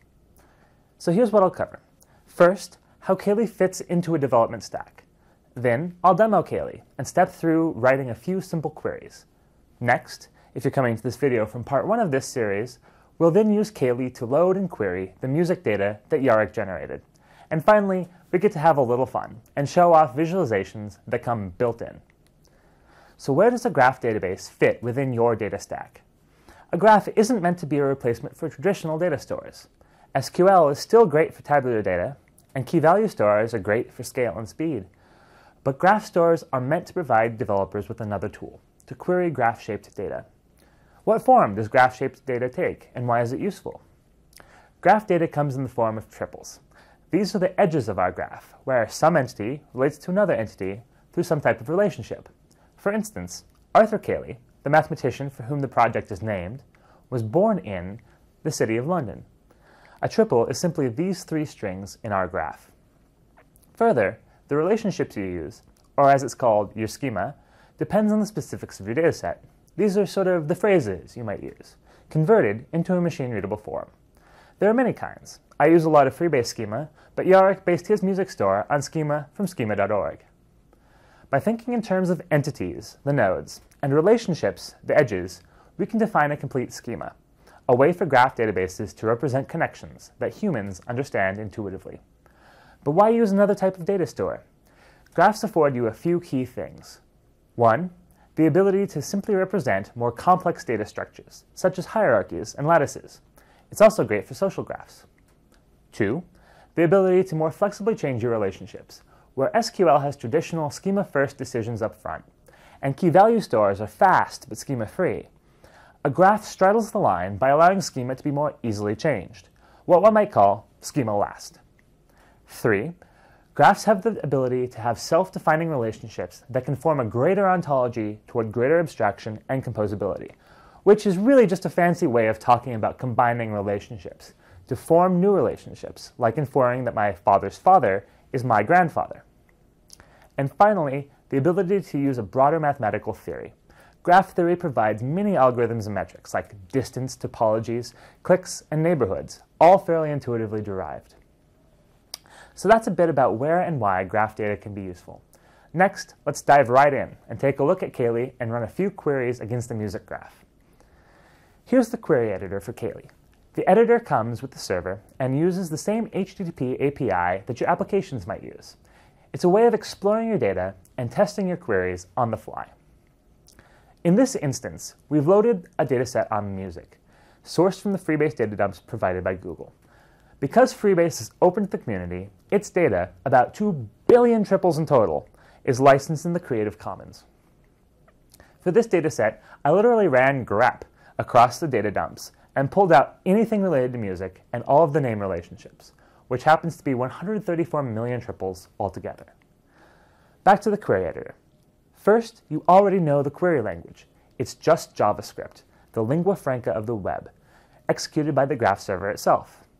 There's a special variable called graph, or just G, with some special methods. Emit just adds the value that's passed to the result set. To access the data in the graph, we start by defining a path. Graph.vertex, or equivalently g.v, as it's very common, defines where we start. So let's find the name of our artist, Dualcore. I add all to actually run the query and emit all the nodes that it finds. And sure enough, that name is in our graph. This, however, is just the name, a literal string. There are many Dualcores in Freebase and in the world. The processor type has the same name, as does, to some engineers, a type of electrical wiring. So we need to disambiguate. If we follow all links that point into this string over the name relationship in Freebase, we should see that there are all the things named Dualcore. And indeed, we see there are a couple. Well, we know that the Dualcore we're looking for is a musical artist. So quickly, let's take a look at a selection of artists from the graph. Starting from the entire graph, by passing no arguments to vertex, find all things that have a type of music artist. But let's only get 20 of these. Well, that query seems to work. We get a set of IDs for musical artists. You may have already noticed the way a query is generally structured. Start somewhere, follow some path, and then tell the database to run the query. That can be all for everything, get limit for only a handful, or a couple other options covered in the documentation. So we know how to get artists, and we know how to get things named Dualcore. So let's combine these two paths to try to find the one Dualcore we're talking about. We add all to make sure we're getting all of them, and in fact we find we get exactly one. Here's the identifier for the band Dualcore. It may look odd, but it's all for machines, right down to the namespace prefix. Machine identifiers are the key to graph databases. Think of them as primary keys, a way of representing a single concept in a unique way, like a barcode does for products in a store. Well, let's find out where they're from. I've refactored the query slightly. It's just JavaScript to make a function, getArtist. From there, let's follow the relationship between a band and its home city, music artist origin. This gets us to the machine identifier for the city they're from, but there are two of them. If we follow the name relationship again, we can find out exactly where they're from just by the name. And it turns out they're from Cincinnati in the United States and Greater Manchester in the UK. Since they collaborate online, that makes sense. If you're worried about the efficiency of JavaScript, a cool feature of Kaylee is that when you call a running method like all or getLimit, the query at that point is compiled into a Go structure and run natively. So what more can we do now that we have the band? Since graph data is flexible, we can ask for any property we have for artists. If we change the last query just slightly and ask for genre instead, we get the genres, nerdcore and hip-hop, that they're associated with in Freebase. Now, if we can do that for Freebase data, let's talk about how we can combine that with the data that Jarek generated and crawled from his music site. The next step is easy. We just take the data Jarek provided and load it. Kaylee provides a generic write interface, but again, it could as easily be done from an external process over HTTP. We get the message that we've loaded 113 triples. In the context of a music site, that might be writing multiple facts when the artist page is edited, for example. We have two graphs, and loading both is easy. But how do we know that the band on Jarek's site is the same as a band in Freebase? It's similar to the name problem earlier, but in reverse. We're trying to determine if one band in one dataset is the same band in another.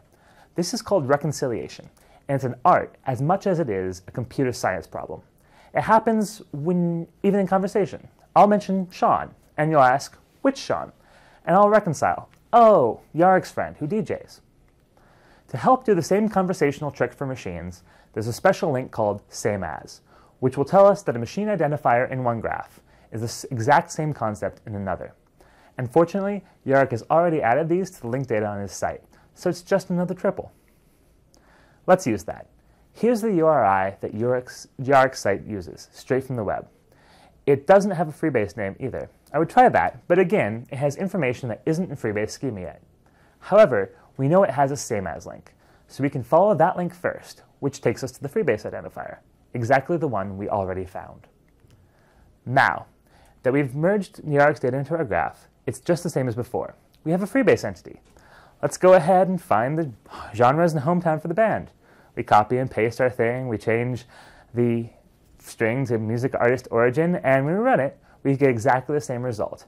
We could obviously do the reverse. We could take a genre and find the entities on Jarek's site that have that genre, or any combination of fun connections. That should give you a sense of what traversing a graph database feels like. Hopefully it wasn't too unfamiliar. There's a lot more that this talk is too short to cover, but it's all on the project site. So now that we've done the hard work, next comes my favorite part. We get to play with the data and look at the graph in interesting ways. Here's the query from earlier, dual core genres and location. With a few extra tricks for readability, we can ask about artists that are similar to dual core, that is, have the same genre and the same location. If that seems a little confusing, that's what query shape helps you look at, the overall structure of your traversals. Until now, we've had straight lines, dual core through the name, through the genre, to the name again. But here we see something that branches off. The top node shows a relationship to the band on one side, through the genre, and to the band on the other, through their city of origin. In this way, queries are composable, making it easy to build complicated relationships out of simpler parts.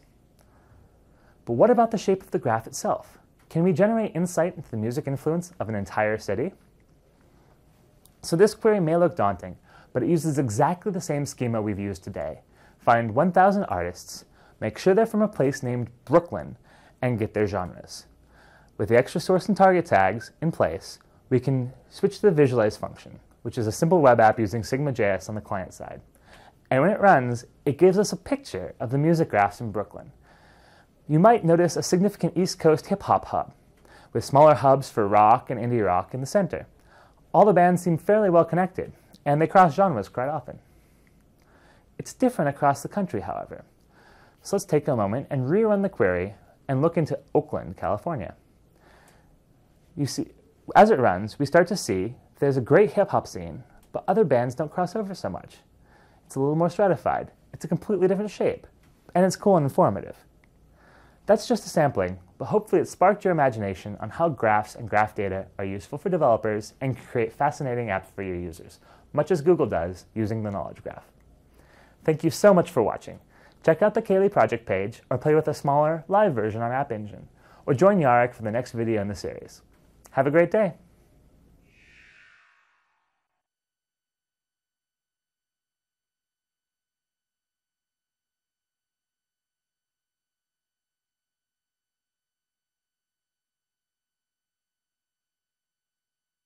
Developing Scalable Apps, developed with Google, is your guide to the most efficient way to build scalable applications on Google App Engine.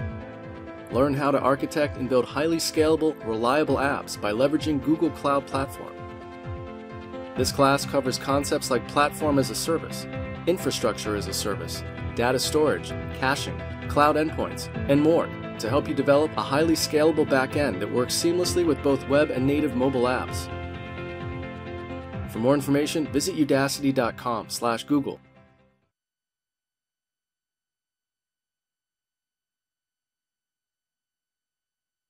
Hi, I'm Simon Newton, a software engineer on Google's cloud networking team. In this talk, I'll cover the two different types of load balancing available on Google Compute Engine. This will demonstrate how you can now take advantage of Google's technology to improve the performance of your own web applications. At Google, we've spent the last 15 years building infrastructure to make our websites faster and more reliable. Today, we use these systems to serve YouTube, Maps, Gmail, Search, and many other products. But first, let's go back in time to 1999 and take a look at the evolution of Google's front-end serving infrastructure. In the beginning, Google's serving infrastructure was very simple, since we only had a single data center in California. We had a small number of web servers configured behind a hardware load balancer. The hardware load balancer had a virtual IP address, abbreviated as a VIP, which was provided to clients by one of our 4 DNS servers. There was very little redundancy in the system, so if there was ever a problem at the data center, Google.com would be down for everyone. In 2000, as more people came to rely on Google, we added additional data centers on the east coast of the United States. With these data centers, there was a second set of web servers and another hardware load balancer. When clients resolved www.google.com, they were randomly sent to one of the 2 locations. This offered us some redundancy, but increased latency for many of our users. Half the time clients on the West Coast were sent to the other side of the country. To improve the situation, we switched to geolocating DNS servers. The DNS servers would use the IP address of the client's DNS resolver to determine which VIP to return. This meant that in most cases, user requests were sent to the closest data center. However, sometimes during peak times, the closest data center had insufficient capacity, so our DNS servers would send the clients to the next closest data center. Overflowing requests in this way was bad for our users because it meant we weren't serving them from the optimal location, and so their latency was higher than normal. At Google, we refer to this method of balancing requests using DNS as front-end load balancing. By this time, Google was offering more products than just web search, and we needed a way to direct requests based on their URL. We introduced a new system called the Google Frontend, or GFE. The GFE accepts the client's TCP connection and inspects the host header and URL path to determine which backend service should handle the request. Backend services are groups of servers that can handle a particular class of traffic. For example, requests to maps.google.com will be sent to our Maps servers, while requests to news.google.com will be sent to our News servers. The GFEs are also responsible for health checking their backends. If a backend server fails to respond to health checks, the GFEs will stop sending traffic to the failed backend. By carefully tuning the GFE health checking parameters, we were able to upgrade the kernels or binaries of the GFE backends without disrupting any user requests. The GFEs also maintain persistent TCP connections to their backends, so the connections are ready to use as soon as the request arrives. This also helps us reduce latency for our users. At this point, we required the ability to serve users from a different data center to the ones the GFEs were running in. During maintenance windows or failure scenarios, we want to continue terminating the client's TCP connections at the local GFE, but then use a backend service in an adjacent data center. To support this, we introduced another load balancing system called the Global Software Load Balancer, or GSLB. This system allows us to set per data center capacities for each backend service. When the rate of incoming requests for a service exceeds the local capacity, requests overflow to the next closest location, and we call this backend load balancing. As Google continued to expand, we added new data centers in Europe, Asia, and South America. By locating GFEs closer to the users, we could reduce the round-trip time between the user and the GFE. This reduced the TCP handshake time and in turn further decreased the latency for our users. As Google continued to grow, we found that off-the-shelf hardware load balancers no longer met our performance and scalability requirements. So we replaced all of the load balancers with our own custom-built solution called maglev. This enabled us to experiment with new load balancing algorithms and increase the reliability of the entire system. Finally, DNS-based load balancing is far from perfect, since it can only load balance at the granularity of a single DNS resolver. If two or more groups of users are in different regions but behind the same DNS resolver, some of them may be sent to the wrong location, and we often see this situation with open resolvers.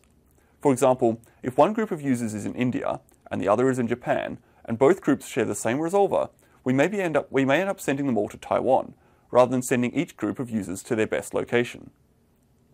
There are also some resolvers and clients that do not honor the DNS record TTLs. Even with a short 5-minute TTL, it can take a while for load to shift from one location to another. This makes us slower to respond to outages and leaves a long tail of clients stuck to a single VIP.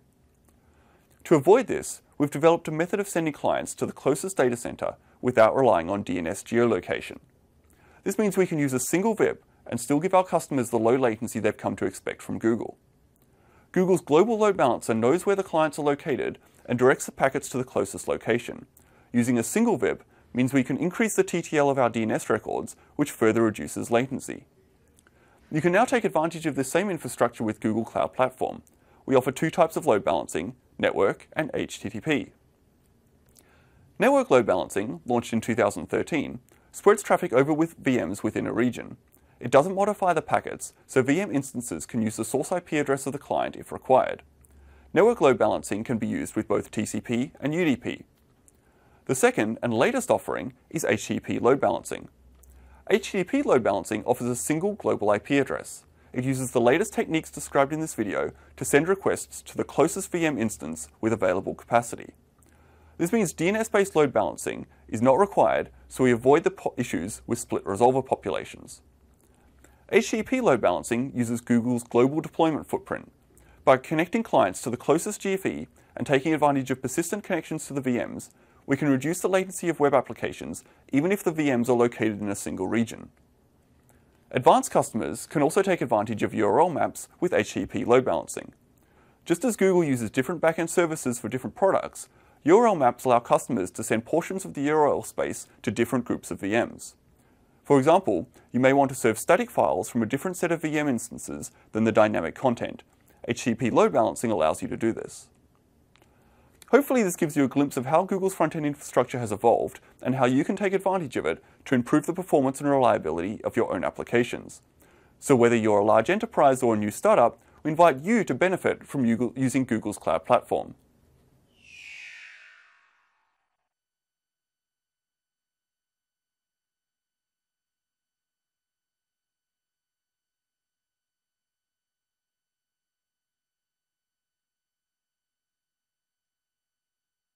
Hello, I'm Dan. I'm a games developer advocate here at Google. And I'm Crispy, also developer advocate at Google, focused on games. In this video, we will discuss the high-level aspects of building games for the big screen. Not that big screen. TVs, more like this one. We're going to talk about what to avoid, what to strive towards, and how Google APIs can help support bringing your apps to the really big screen. Much of what we are about to show you will apply in the broader context of the Android ecosystem surrounding games. In particular, when you consider how many Android devices are able to connect to large displays using Miracast, DisplayPort, docking hardware, as well as TVs with Android built in, you have at your disposal a full suite of technology that can put you in front of an engaged and growing audience.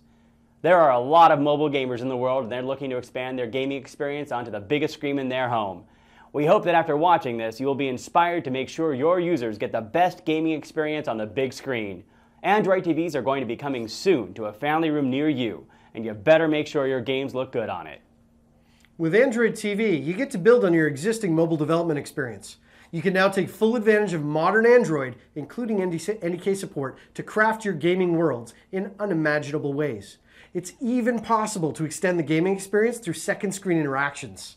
TV game development might seem to be overwhelming at first, considering how many different aspects are involved. In practice, though, it's not very different from what you are already doing with your mobile game development. Your projects can be managed in the same way. You just need to factor in a few additional considerations. Let's start with my personal favorite, game controllers. Many mobile games use gestures whereby the user touches the sleek glass screen in front of them to interact with it. This works fine on a phone, but not so much for TV screens. My arms certainly aren't long enough to reach across my living room. Mine either. On TV, mobile on-screen controls become useless. And even if my arms were long enough, touching most TVs would just result in a messy screen. Yeah, not many people have touchscreen TVs, which is why you need to add touchscreen required equal false in your application manifest. It's implicit, which means you need to make the distinction. Luckily, every Android TV will have a controller capable of producing directional pad input, thus allowing the user to interact with the TV. Yep, the Android reference controller is definitely a developer's best friend. It has exactly what you would expect a game controller to have. 2 analog sticks, D-pad, B, A, X, Y buttons, left and right triggers, left and right bumpers, back button, home button. It can also be paired with any Bluetooth-capable Android device, which means you can play controller-enabled games on your phone or tablet as well. That's a very useful thing to do in general. I'm always a little surprised and saddened when I find a game that would be great to play with a paired controller, only to discover it doesn't accept the controller as valid input. Even worse, some of these games have on-screen simulated game controllers. Yeah, it makes me sad too, because the developers have already done the work of mapping to the same kinds of input, but did not include the button mappings to the hardware. With all the game controller support that exists with Android now, I don't feel there's an excuse for that. Maybe they just don't know about it. Fair point, but, you know, if you're watching this, you know about it. And knowing is half the battle. Yeah, there's a few other things to know too, though. For instance, Android KitKat now supports the enumeration of controllers, and the game controllers that support this will light up accordingly. In your application, you make a call to get controller number to determine the controller driving the input event being dealt with. You can use this feature to make sure your little brother or sister is playing as player 2. You can now tell Google Play that your game requires a game controller. This could be used to stand out in the Android TV Play Store. You add the details to the application's manifest. This example indicates that your game must be used with a controller. You can also list all of the supported types of controls for your game. If you require either a multi-touch touchscreen and gyro, or will work with the game controller, then you can use feature groups to define it in the manifest. Now that you've added support in the manifest and in gameplay, you aren't finished yet. You need to think about how the players will make menu selections and provide non-gameplay input. One of the hardest things that game developers have to deal with is focus and selection. Many games designed for touch just don't yet have that concept. You know, one place to start would be to change the color of the selected text. This alone is not enough though. In this example, you really can't tell whether the start game or settings is currently selected. This is a bit better. It would be even better if it were animated. You know, use motion to convey context. Done! You know, a lot of games have buttons to connect to social services, etc. These buttons are often in non-obvious places for navigation. So, this is easier to follow, right? Yeah, but you're clearly not a UX designer. Remember, hire a good designer. One of my favorite recent games did a great job with bringing their game to the TV and navigating menus, except that it was near impossible to actually purchase anything in the game without touching the screen. It fell down when it came to purchases? No one had tried buying anything with a controller. Google Play in-app payments supports D-pad navigation out of the box with a UI that looks great on TV. But you have to make sure the user can get there. Making your navigation clear and understandable is just as important outside of your main menu. Make sure that your TV players aren't missing out. Okay. Let's shift gears now and discuss another essential item on the TV development checklist, networking.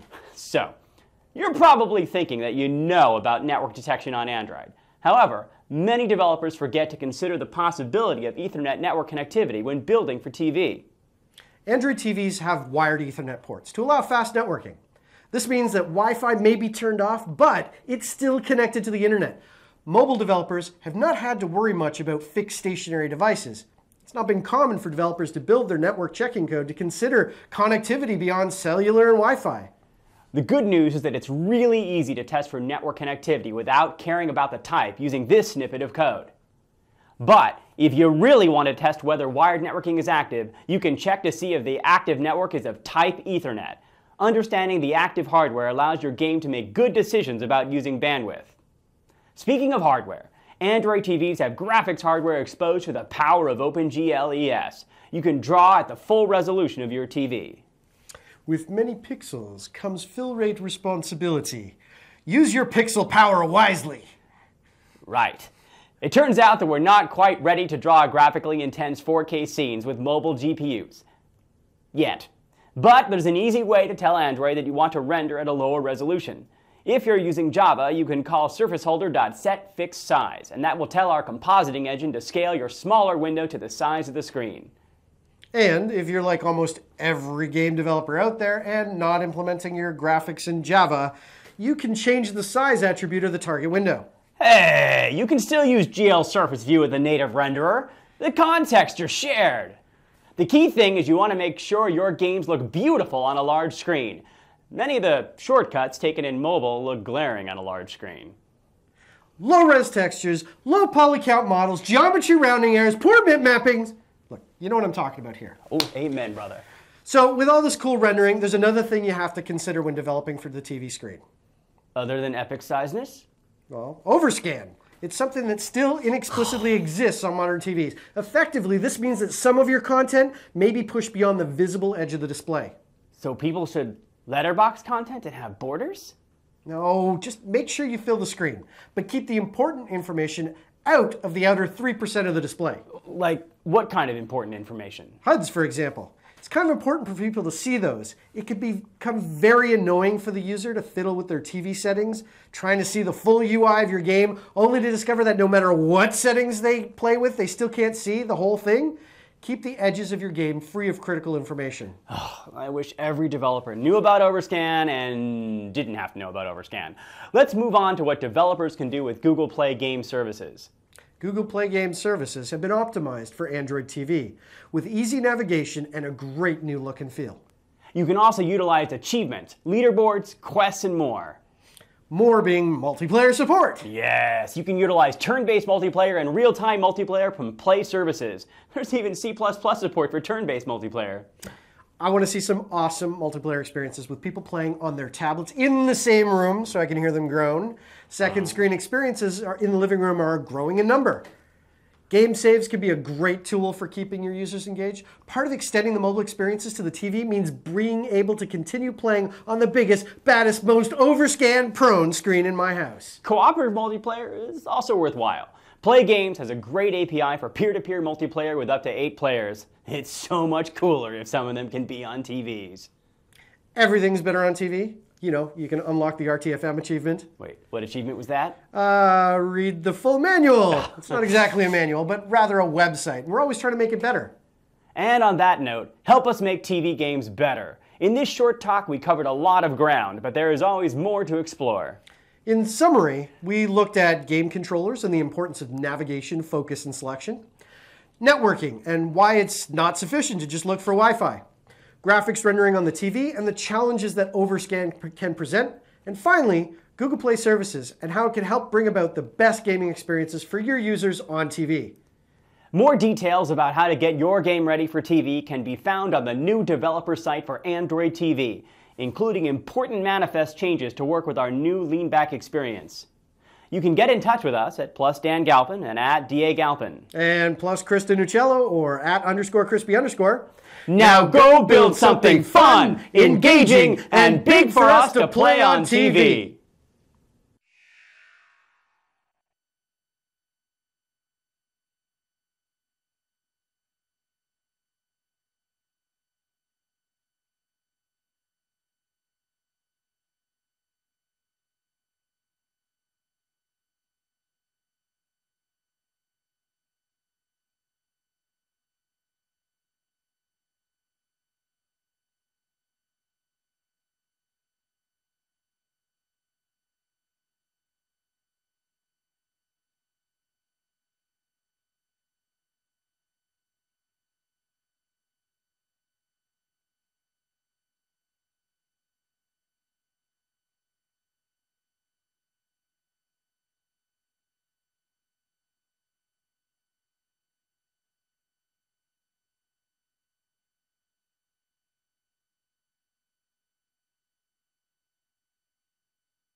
Hey, how's it going?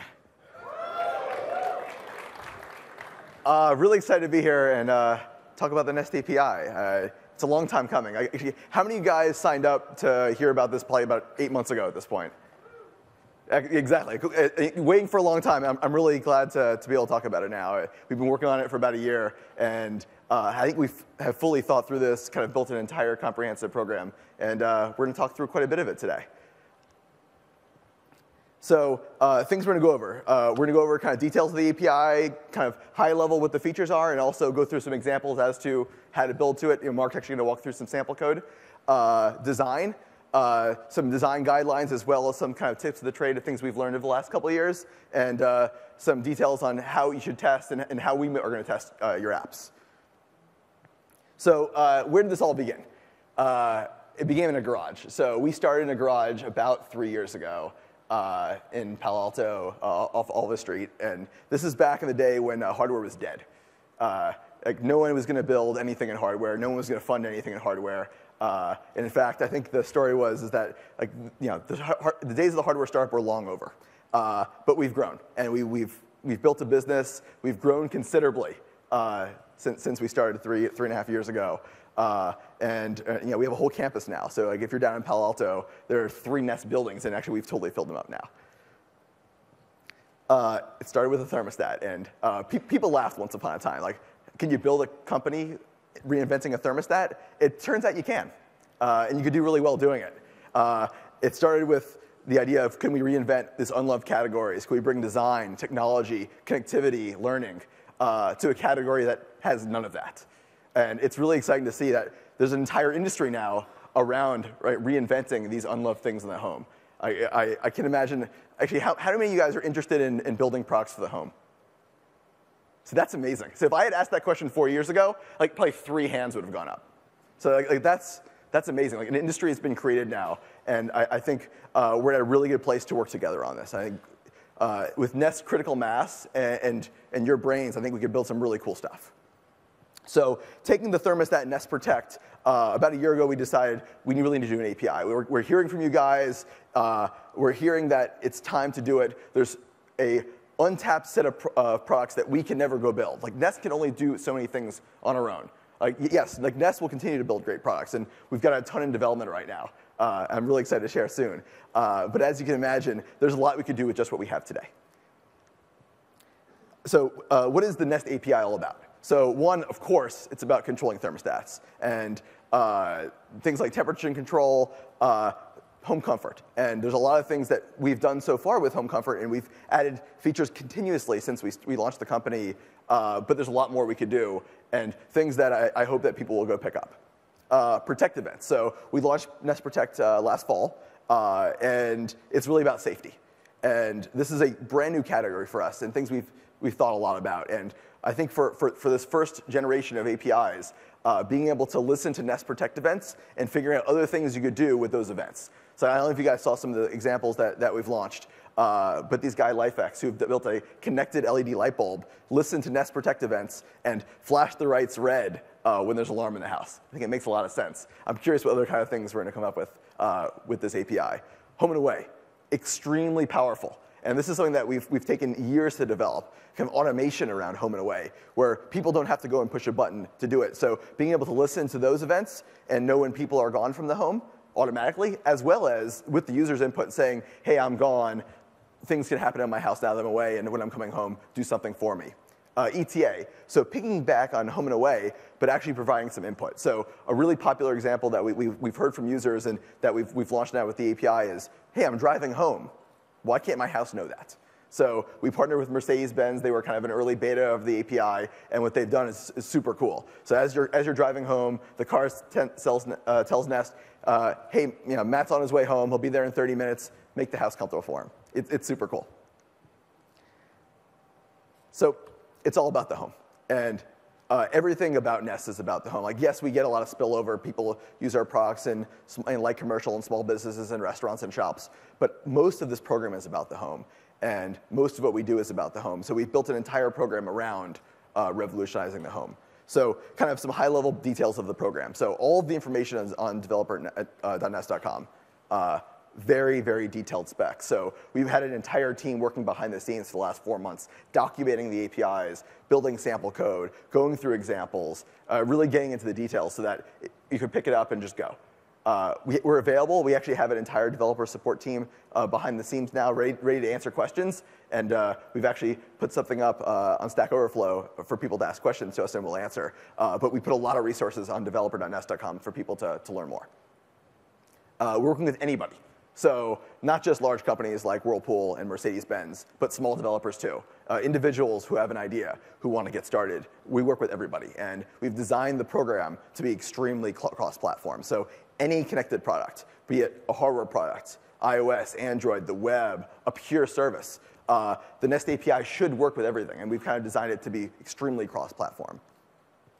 Like to the point of not just cross-platform, but cross-product and cross-industry. So here's some examples of some of the early partners who have been working with us behind the scenes on the beta to make sure this program is rock solid. For the last 4 months, these guys have been working with us behind the scenes, and I think what they've done is really cool. How many guys were able to check out some of the demos? We had an event on Tuesday. Anyone check out the demos?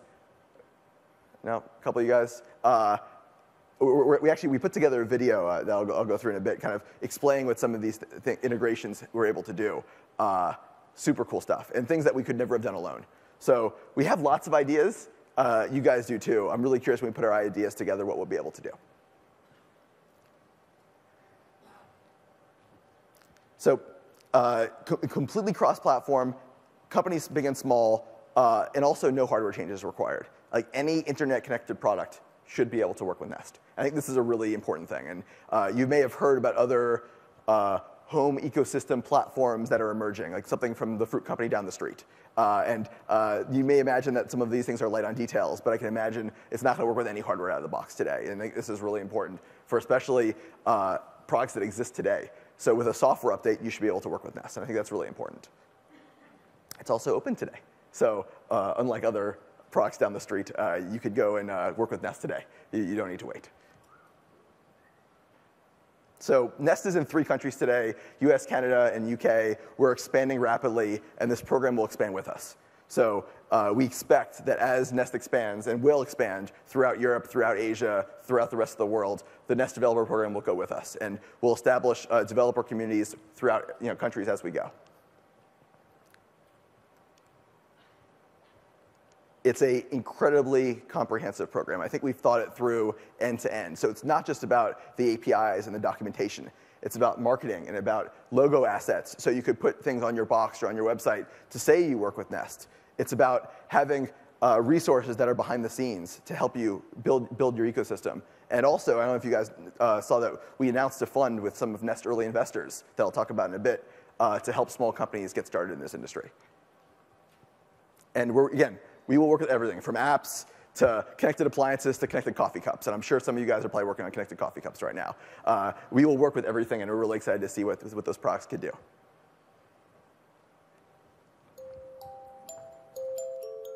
All around the world, the home is the center of people's lives. It's where you start your day and end your day.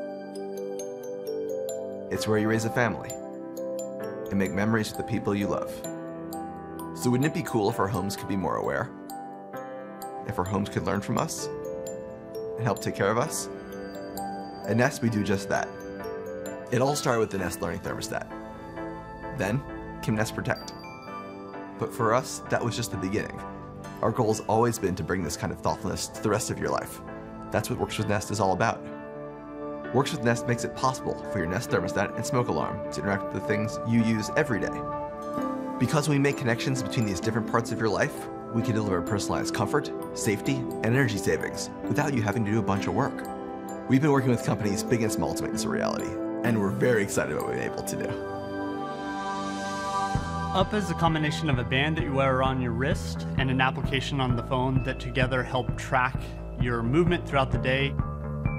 By connecting your Up and your Nest, you can have this complete effortless experience. Because Up's right on the body, we have this rich contextual set of information about what the person's doing in the moment.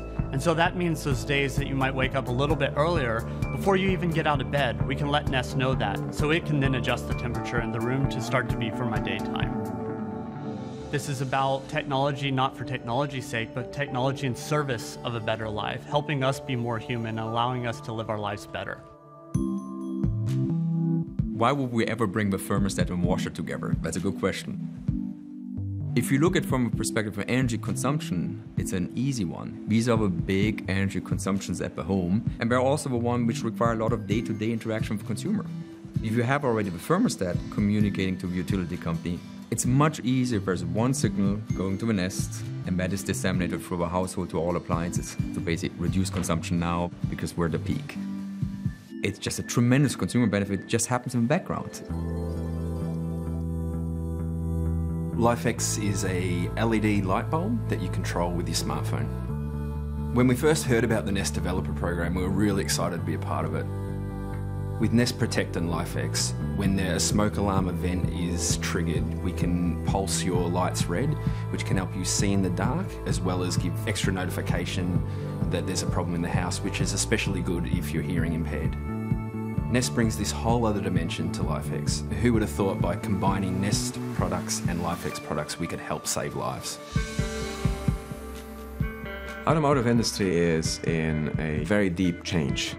I foresee that in the next 10 years, the changes are going to be more substantial than in the last 50. Likely your car today interfaces with your home through the garage door opener. After learning about the Nest Developer Program, we thought about, how can we take this to the next level? How can we, integrate the car better with your home? As you get into your car and drive home, the car will, in the background, send the estimated time of arrival to your Nest thermostat. So your home can be at the right temperature as you arrive at home. Taking workload off of customers, it will improve safety, it will increase comfort, because people just don't have to think about all these things. It's just great, like magic in the background.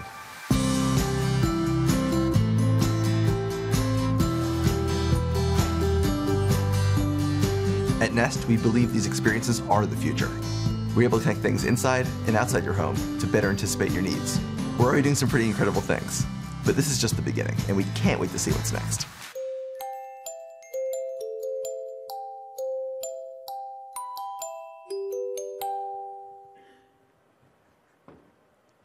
Pretty cool stuff, right?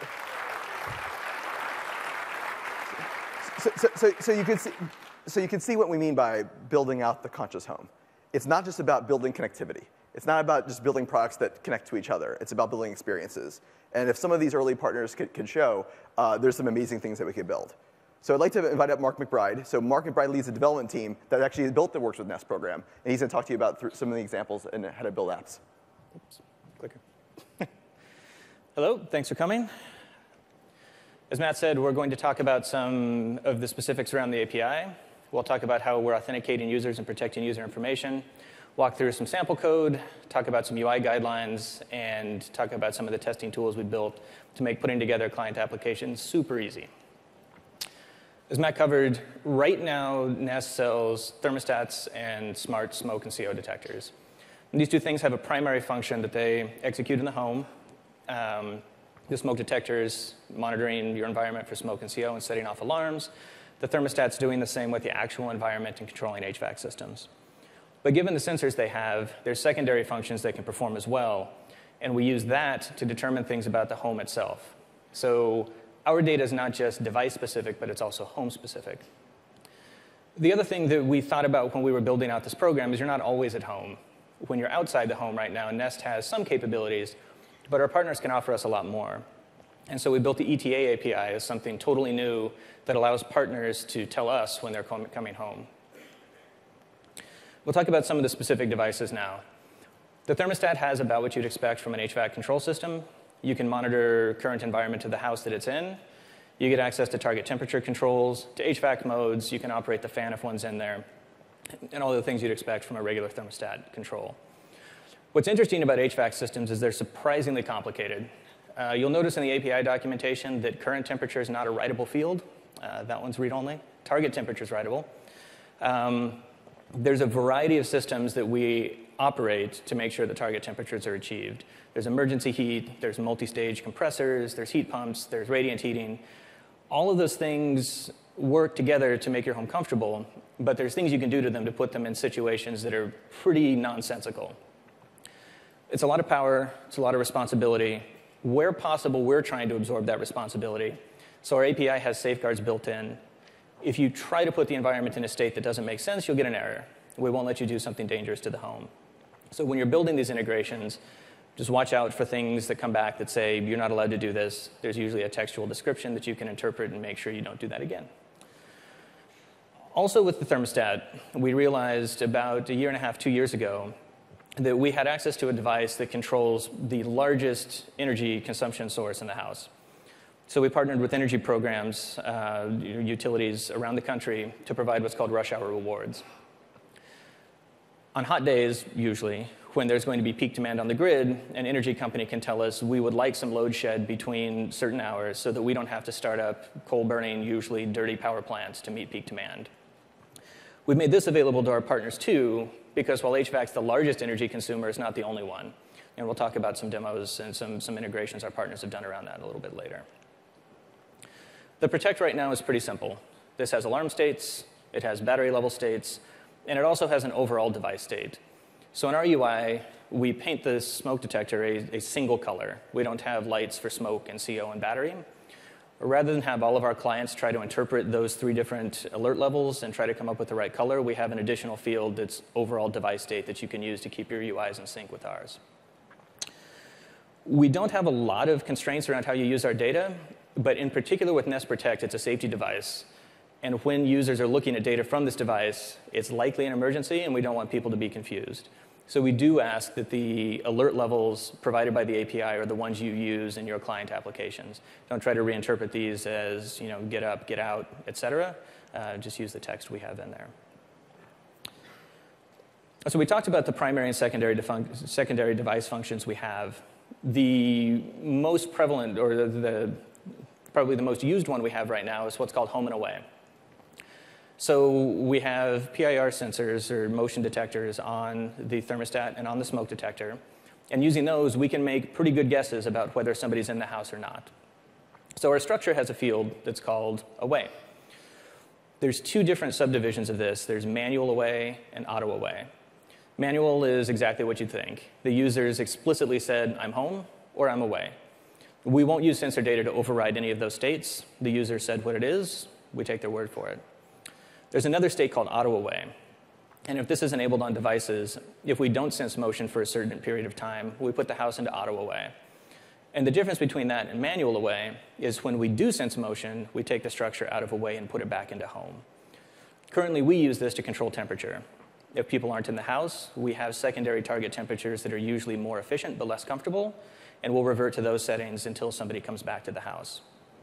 You can use that for a wide range of things, turning off the lights when people leave, turning on lights when people get home. But we do ask that you respect kind of manual away versus auto away. Auto away is an algorithm that we've built and we put a lot of work into. So while we're giving you the capability to set home and away explicitly, we ask that you do that at the specific request of the user, not to try to duplicate a secondary auto away algorithm outside of Nests. So we talked about ETA. And this is something that's brand new for the developer program. The ETA API is effectively a stream of arrival time estimates that come from a partner. So this makes a lot of sense in the context of automotive. You have a nav system, you have a waypoint. If that waypoint is the home, you have a stream of estimated arrival times that come from GPS, et cetera. You keep giving us streams. We evaluate that stream for confidence levels. If people veer off course, they stop for gas, they have something else to do, we want you to keep streaming us those so that we can take action when it's appropriate. When we trust that somebody's going to be home at a specific time, we'll take appropriate action, make sure the home's comfortable when people arrive. And this is an indication. As the car moves closer to the house, we want arrival times to continue to be streamed. Once we see that it's in range and we trust the estimate, we'll take action to take the house out of the way. So we've talked about the APIs we're providing. Let's talk a little bit about how we're protecting user data and making sure that all of this stuff is secure. The data we're providing is pretty personal stuff. It tells you whether you're home or away. It tells you what temperature it is in the house, whether there's alarm states. We're using industry standard OAuth 2 for communication. Everything's over SSL. There's no opportunity to do clear text. Every user that's exposing data has to explicitly do so with a fine-grained set of permissions. So as a client, you can't get access to all the data unless you explicitly say, my client needs access to all the data. You can instead ask for, I need to read thermostat control data, which gives the user a more comfortable feeling that you're not asking for away states, you're not asking for alarm states. All you really want to do is look at temperature data. In addition to the standard OAuth 2 mechanisms for this, we're also requiring developers to provide justifications for each scope they need. So in the case of Whirlpool, who needs access to rush hour rewards events, they would say something like, we would like this data so that we can put the washers and dryers into a more efficient mode during rush hour rewards events. We're also providing a very high level of transparency to what clients are doing to users' accounts. And so in our energy view, we will decorate all modifications that clients make to target temperatures to home and away with the client application name. So if my Mercedes sets an ETA on a home, when we pull the structure out of away, it will say done by Mercedes Drive Style. And this gives users great visibility into which clients are integrated, because sometimes people forget, and what they're actually doing to the account. For integrations that are more passive, we also have an activity log per client. So users at any time can go to settings in their application, see all the integrated clients, and see the last time they connected to the Nest service. So here we're going to walk through the typical sign-up flow. If people have used OAuth before, this should look incredibly familiar. Here we're starting from a Whirlpool Smart app, or an illustration of the app. This will say something on the Whirlpool side. Would you like to connect your Whirlpool devices with Works with Nest? Here's the awesome stuff you're going to get once you connect. This takes us to the Nest site, where you see that Whirlpool would like to see the temperature and settings on your thermostat. And the light gray text underneath is text provided by Whirlpool to justify why they need access to this data. Let's scroll through all that. If the user says yes, we authenticate them, make sure that this user actually has permission to expose that data. And then it will return you to the Whirlpool app, which has settings for that specific integration. So that's how we secure data. We'll talk a little bit about the mechanics of actually getting to the data. We wanted this to be real time. And this was something that we talked about internally quite a bit. The easy way to do most of these APIs is typical REST. RPC, connect to the service, tell me information about the thermostat, I'll do some stuff with it. But that's not what we do for our applications. If you look at the Nest applications, when you change target temperature on a mobile device and watch the thermostat, that interaction takes place in less than a second. And in fact, customers call support when it takes longer. So we can see service degradation through customer support calls, because they'll call up and say, hey, it took me 20 seconds. For the thermostat, it's a convenience. For the smoke detector, it's not so much a convenience. It's more a critical safety feature. When the smoke detector goes off, we want to be able to relay that information as quickly as we can to all the integrations around the house. It would be a little weird in the LifeX integration example if your smoke detector went off and 30 seconds later, when the polling hit, the light started blinking red. So we wanted to provide this capability to our client developers. But real-time APIs are usually harder. And we didn't want to do it at the expense of having everybody have to learn a new complicated network programming model that was going to have a steep learning curve and be fragile at best on both sides. So we looked around, and Firebase happened to be doing something almost exactly like what we do for our clients. And we thought it would be a great opportunity for us to work with fairly standard, open, documented, well-supported clients that we didn't have to deliver ourselves. In cases where Firebase clients don't work, we do provide a REST interface. We also provide an event source-based interface. So you can still be real-time if you're willing to adopt a slightly more complicated programming model. This gives us the capability to work almost anywhere. If you can use SSL, you can use our API. And so this is the picture we have today. Typical clients developed with Firebase talk to Firebase servers. With the Nest developer program, you use the same Firebase clients on iOS, Java, JavaScript. You just talk to Nest servers. All right. So we'll go through some example code, and this is pulled from some of our the early people we worked with to flesh out the API. And so some of the use cases you saw in the video, we'll go through sample code to show how you could implement that yourself. I will preface this by saying I'm like the world's leading authority on not being good at JavaScript, so don't judge this so harshly on style. But I think it's indicative of what people can do with a little bit of spare time and access to the Nest developer program. So Whirlpool. Large appliances, large energy consumption, listening to rush hour rewards events, putting things into a more energy efficient mode when peak periods hit. Most of our samples start off like this. I make a connection to the Nest Developer API using a Firebase client, and I authenticate with the token that's been provided by the user. We use this ref.on to set up a listener for changes to data at a location. So you see in this case, we've connected not just to the Developer API root API, but we've actually connected to a specific structure that user owns. Here, we say, get me the peak period start and end times, get the current date, and then just compare times. If we're in a peak period, I log to the console as a peak period. You do something amazing to remove energy from the grid. If the peak period is not in effect, we just log that it's not in effect. So pretty straightforward. Mercedes, different use case with the ETA API. In this case, we have a car going home. Something on the in-dash system pops up, says 30 minutes from home. We say heat it up, confirm, and then the thermostat takes appropriate action. Preheating. So this example is a little bit more complicated because, like I said, we have to send this stream of ETA times. So it's not just going to be a one-shot go through set a value, but we'll try and walk through it. Same thing. We connect to Firebase. Here, once again, we're connecting to a structure and authenticating. We have people set a unique trip ID because multiple people may be coming home to the same house. So we want a unique set of arrival streams so we can take the house out of the way at the appropriate time. We're going to set up a function here that takes an array of estimated times of arrival, pop the first element off the list, create an estimated time that that person's going to arrive. This is an array of ints minutes from now. Then we take a child value of the structure called ETA, and we set a value with the trip ID as the unique one we calculated, and the arrival window begin and end to the same estimate time. We do allow the flexibility to have a window of arrival time in case you're not sure. In the case of a car nav system, they don't provide much delta on either side. And then we just set up a timeout in JavaScript to set the ETA for the rest of the array. And so this is just call it self-recursively, popping elements off the list every minute to set arrival times. And then we just call the whole thing with a simulated set of arrival time streams. A little more complicated, but not crazy. Jawbone's use case is pretty straightforward as well.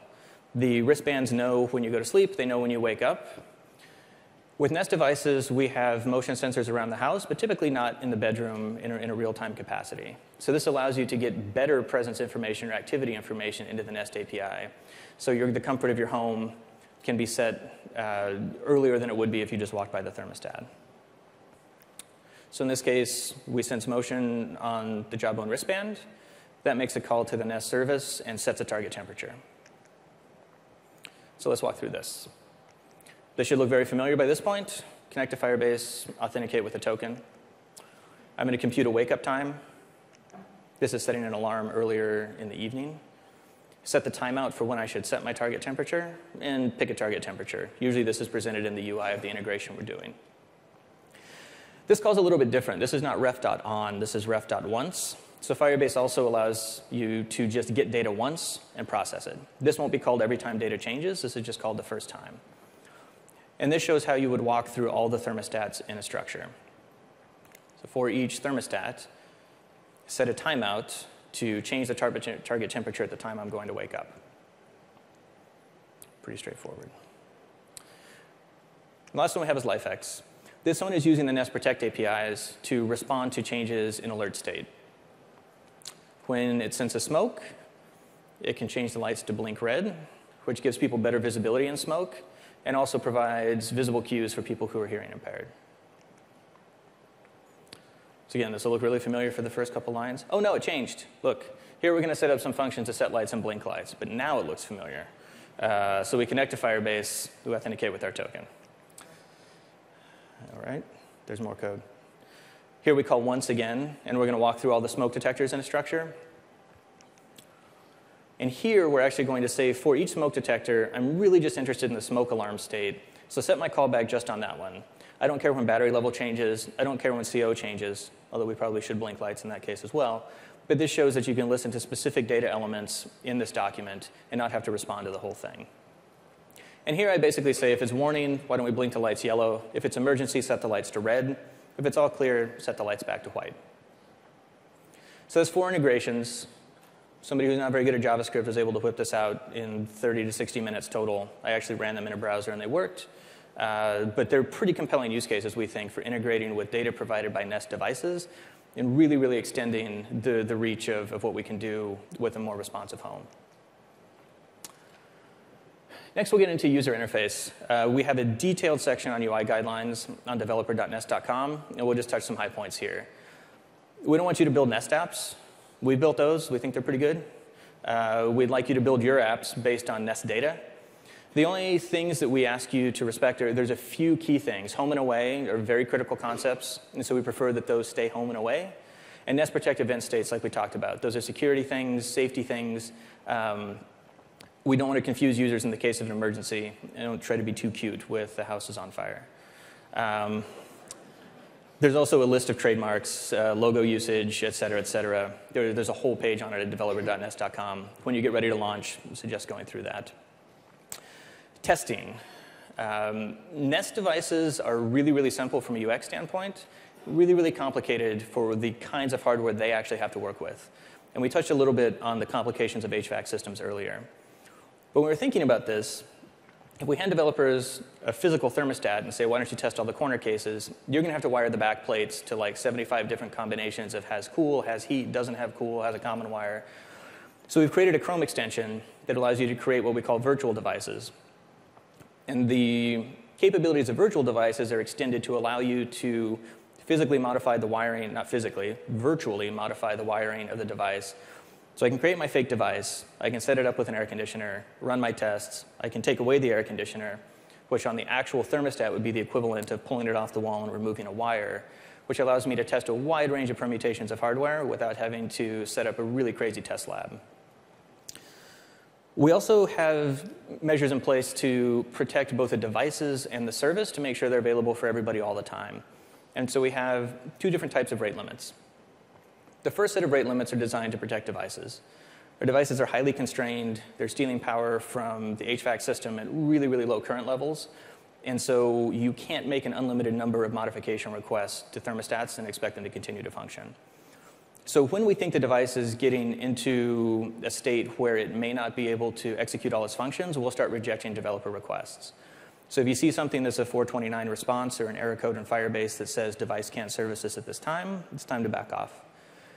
These rate limits, because they're protecting the device, are shared across all client integrations. And so this is a little bit different than a lot of the ways rate limits work. If a customer has 100 integrations and each one's making one request a minute, a lot of them are probably going to get rejected. The second set of rate limits we have are to protect the service itself. And these are per client or per access token. These are typically around the REST API. We do have a limited number of modification requests you could make. Those are device specific. But for GET requests on the REST API, each connection that's established burns a little bit of CPU and bandwidth, and so we limit you to a reasonable number of requests per access token. The nice thing about Firebase, because it's a long-lived connection, is you're effectively unlimited for read requests because you should establish a single connection and just let that ride for a pretty long period of time. So we encourage you to go that way. Things to look out for while you're testing. Cover the expected cases. That includes things like users have multiple structures. You should let them pick which one you want to turn the lights on in, probably. Users may have multiple thermostats per structure, although a lot don't. Users may have multiple Nest Protects. And like we talked about before, the thermostats themselves have a variety of wiring combinations that provide, some have fans, some have air conditioners, some have heat pumps, some have stage 2 heat pumps. But you should test as wide a range of permutations of physical hardware as you can using the virtual devices. Also, make sure you handle the unexpected. So network connectivity gets disrupted, clients disconnect, clients reconnect. Make sure you take that into account. Rate limits can occur. We don't have a fantastic story for simulating rate limits, but if you do get a 429 response or rate limit, make sure you handle that appropriately. Once you get above a certain size, we do have a lightweight client review process in place. And this isn't to stifle innovation. This is just to make sure that once people get above sort of mass market size, that we have some review that people are meeting UI guidelines, that the thing actually works, that it's not totally detrimental to the Nest service. This is the token cap request that comes into us. We look at things. If it passes muster, then we up your token limit to however much you need. As Matt covered before, all of the stuff is available right now at developer.nest.com. You can go there today. We have many, many developers already signed up. You can create an account. You can create your clients, provide the scopes you need and the justifications for those. There's a detailed set of documents on testing. There's guidelines for deployment. And there's also forms to go request more tokens when your app gets above a certain size. The documentation we provided is pretty extensive. We've worked with a lot of people for reviewing this. We've done a lot of work internally to have people inside Nest come try to build integrations on the Nest platform. So we think what we have is pretty good. There's a ton of it there. If you don't get your questions answered there, we also have the Stack Overflow Nest API tag. We'll be happy to answer any other questions. Thanks, guys. I'm going to hand it back to Matt to wrap up. Thanks, Mark. Yeah, pretty excited to be here and pretty excited to see what you guys are all going to do. And as you see, like, we put together a pretty comprehensive program. There's a reason why it took us, the better part of 8 months to get here. We wanted to think about the whole end-to-end experience, think about authentication, about user privacy, about being transparent. I think we may be one of the first companies to ever do this. Everyone uses OAuth, but most of the time when you use OAuth, it says, hey, this app wants access to your contact list. And well, why does it want that? So I think putting the extra mile and having developers say what they want to use the data for, I think gives users that additional comfort about their privacy. And I encourage everyone to be honest and open about this because we're going to be auditing it too. So again, everything, as Mark said, is available on developer.nest.com. We went through kind of extensive review internally and with our early beta partners to make sure we have a really comprehensive set of documents for you guys to use. Big and small. Anybody can work with Nest, any platform, iOS, Android, web, hardware, software services, the whole gamut. No hardware changes required, and you guys can start today. Again, summing it up, thermostat control, working with Nest Protect and listening for those alarm states, home and away, ETA. I think these are really powerful concepts, and I'm really excited to see what we do. I mean, this is just the beginning for Nest. There's going to be hopefully thousands of applications that we haven't even thought of, and things you guys are going to build over the coming year. Really excited to see what you guys all do. And again, this is just the beginning. I can see this being a platform that we use and we leverage. As we add more products, what other cool features can we add? Again, thank you all for being here. I really appreciate it. One last thing. So we had a long history getting to where we are. And like Nest is doing really well, and being part of Google has been amazing. But getting here was a long road. And I can imagine for a lot of you guys getting started, you don't necessarily have all the networks that we had to get started. So thinking about that, my co-founder Tony and I were talking about, well, how can we make this program completely comprehensive? So we partnered with some of our early investors, Kleiner Perkins and Google Ventures, to create a fund for Nest developers. So that as you guys are building your apps, if you think you need funding to build your company, that's available. And applications are online, thoughtfulthingsfund.com. And the KP and GV guys are going to check it out and start funding companies that work with Nest. So I think it's a really good thing. I think it's one of the first times this has been done in the home. So really excited to see what kind of new companies come out. As I asked earlier, there's a lot of things that can be built and a lot of companies that could be started in this industry. So thanks again for coming, and really excited to see what you guys build.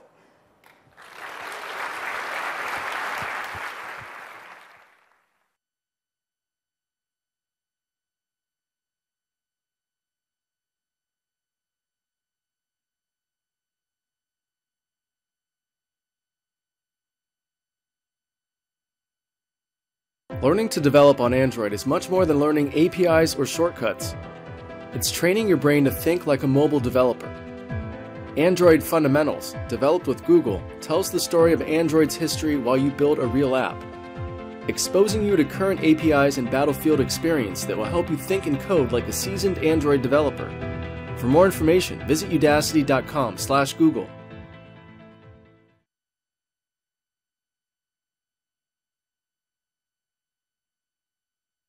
Hi, I'm Dennis Huo, and I just want to show you how simple, smooth, and effective running open source big data software can be on Google Cloud Platform. Now let's just begin by considering what we might expect out of any modern programming language. It seems it's not quite enough to be Turing complete, but we probably at least expect some standard libraries for common things like, say, sorting a 1 megabyte list in memory. Well, nowadays it seems like everybody has a lot more data lying around, so what if it could be just as easy to sort a terabyte of data using hundreds or even thousands of machines? More recently, programming languages have had to incorporate much stronger support for things like threads and synchronization as we all moved on to multiprocessor, multi-core systems.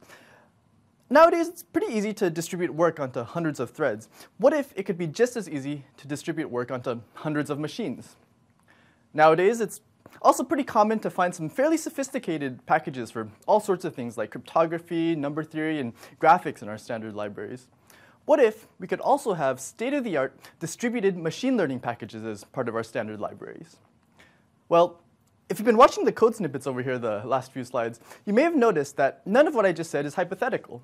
It's all already possible right now, today, which is fortunate because just as we spent the last decade finally getting the hang of programming for multi-threaded systems on a single machine, nowadays it seems more and more common to find yourself developing for a massively distributed system of hundreds of machines. And with these changes in the landscape, it's pretty easy to imagine that big data could be a perfect match for cloud. All the key strengths of cloud, like on-demand provisioning, seamless scaling, the separation of storage from computation, and of course, just having such easy access to such a wide variety of services and tools. These all contribute to opening up a whole new universe of possibilities with countless ways to assemble these building blocks into something new and unique. And through this shared evolution of big data and distributed computing, big data has become a very core ingredient of innovation for companies big and small, old and new alike. Take, for example, how streaming media companies like Netflix, Pandora, and Last.fm have contributed to changing the way that consumers expect content to be presented. They've applied large-scale distributed machine learning techniques to power these personalized recommendation engines. Millions of users around the world now expect tailor-made entertainment as the norm. As another example, just taking a look at our Google's roots in web search, and alongside a multitude of other search engines, news aggregators, social media, and e-commerce sites, we've all long grappled with applying big data technologies just to tackle the sheer magnitude of ever-growing web content. Users now expect to find a needle in a haystack hundreds of thousands of times every second of every day. And amidst this rise of big data, it's not that the data or the tools have suddenly become magical. All these innovations ultimately come from developers just like you, always finding new ways to put it all together so that big data can still mean something completely different to each person or entrepreneur. On Google Cloud Platform, through a combination of cloud services and a wealth of open source technologies like Apache Hadoop and Apache Spark, you'll have everything you need to focus on making real impact instead of having to worry about all the grungy little details just to get started. Now, for an idea of what this all might look like, let's follow a data set in the cloud on its journey through a series of processing and analytic steps, and we'll watch as it undergoes its transformation from raw data into crucial insights. Now, what I have here is a set of CSV files from the Center of Disease Control containing summary birth data for the United States between 1969 and 2008. These files are just sitting here in Google Cloud Storage, and as you can see, it's pretty easy to peek here and there just using gsutil-cat. Now, suppose we want to answer some questions by analyzing this data, like, for example, whether there's a correlation between cigarette usage and birth weight. At more than 100 million rows, it turns out we have at least 100 times too much data to fit in any normal spreadsheet program. So that means it's time to bring out the heavy machinery. With our command line tool, bdutil, and just these two simple commands, you can have your very own 100 VM cluster fully loaded up with Apache Hadoop, Spark, and Shark, ready to go just 5 minutes or so after kicking it off. Once it's done, bdutil will print out a command for SSHing into your cluster. Once we're logged into the cluster, one easy way to get started here is just to spin up a Shark shell. We just type Shark, and this prompt will appear. Now, what we'll be doing here is creating what's known as an external table. So we'll just provide this location parameter to Shark and point it at our existing files in Google Cloud Storage. Shark will go in and list all the files that match that location, and we can immediately start querying those files in place, treating them just like a SQL database. For example, once we have this table loaded, we can select individual columns and sort on other columns to take a peek at the data. We can also use some handy built-in functions to calculate some basic statistics like averages and correlations. Now, one thing I've noticed about this kind of manual analytics is that while it's a great way to answer some basic questions, it's an even better way to discover new questions. For instance, over here, we've found a possible correlation between cigarette usage and lower birth weights. So Could we perhaps apply this, what we found, to build a prediction engine for underweight births? And what about other factors like the parent's age or alcohol consumption? Now, this kind of chain reaction of answers leading to new questions is part of the power of big data analytics. With the right tools at hand, then every step along the way, you tend to find new paths and new possibilities. In our case, let's go ahead and try out that idea of building a prediction engine for underweight births. Now, to do this, we're going to need some distributed machine learning tools. Traditionally, building a prediction model on a 100-node cluster might have meant years of study and maybe even getting a PhD. Luckily for us, through the combined efforts of the open source community, and in this case, especially UC Berkeley's AMP lab, Apache Spark already comes pre-equipped with a state-of-the-art distributed machine learning library called MLlib. So our Spark cluster already has everything we need to get started building our prediction engine. The first thing we'll need to do here is just to extract some of these columns as numerical feature vectors to use as part of our model. And there's a few ways to do this, but since we already have a Shark prompt open, we'll just go ahead and use a select statement to create our new data set. We'll start out with a rough rule of thumb here, just defining underweight as being anything less than 5.5 pounds. And we can just select a few of these other columns that we want to use as part of our feature vectors. We'll use this where clause to limit and sanitize our data. And we can also just chop off the data from the year 2008, just for now, to put it in a separate location so that we can use that as our test data separate from our training data. Now, since we're doing all this as a single create table as a select query statement, all we have to do is provide a location parameter and tell Shark where to put these new files once it's created them. We can also go ahead and run that second query on the data from 2008 so that we'll have our test data available in a separate location ready to go later. Sure enough, after running these queries, we'll find a bunch of new files have appeared in Google Cloud Storage, which we can look at just using gsutil or Hadoop FS, for example. Now, with all our data already prepared, all we have to do is spin up a Spark prompt so that we have access to MLlib. It just so happens we can pretty much copy and paste the entire MLlib getting started example for support vector machines here. And we'll just make a few minor modifications to point it at our training data here and plug that into Spark. Spark will go ahead and kick off a distributed job, iterating over this data 600 times to train a brand new SVM model. Now, that'll take a couple minutes, and once that's done, we'll have a fully trained model ready to go to make predictions. Here, for example, we can just plug in a few examples of underweight and non-underweight predictions using data from our real data set. We can also go in and load that separate data from 2008 that we saved separately and rerun our model against it to make sure that our error fraction is still comparable.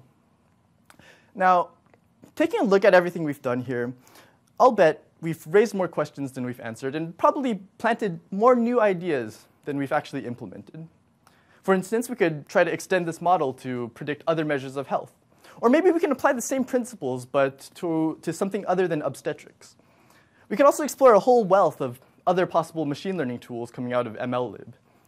Indeed, as we dive deeper into any problem, we'll usually find that the possibilities are pretty much limitless. Now, sadly, since we don't quite have limitless time in this video session, we'll have to come to an end of this leg of the journey. Now, everything we've seen here is only a tiny peek into the ever-ongoing voyage of data through ever-growing stacks of big data analytics technologies. Hopefully, with the help of Google Cloud Platform, your discoveries can reach farther and spread faster by always having the right tool for the right job, no matter what you might come across. Thanks for tuning in. I'm Dennis Huo, and if you want to find out more, come visit us at developers.google.com/Hadoop.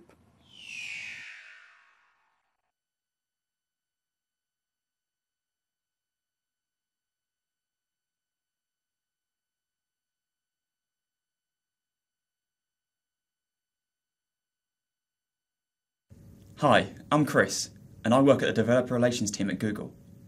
How would you like to improve the look of your app using the new material styling in Android L?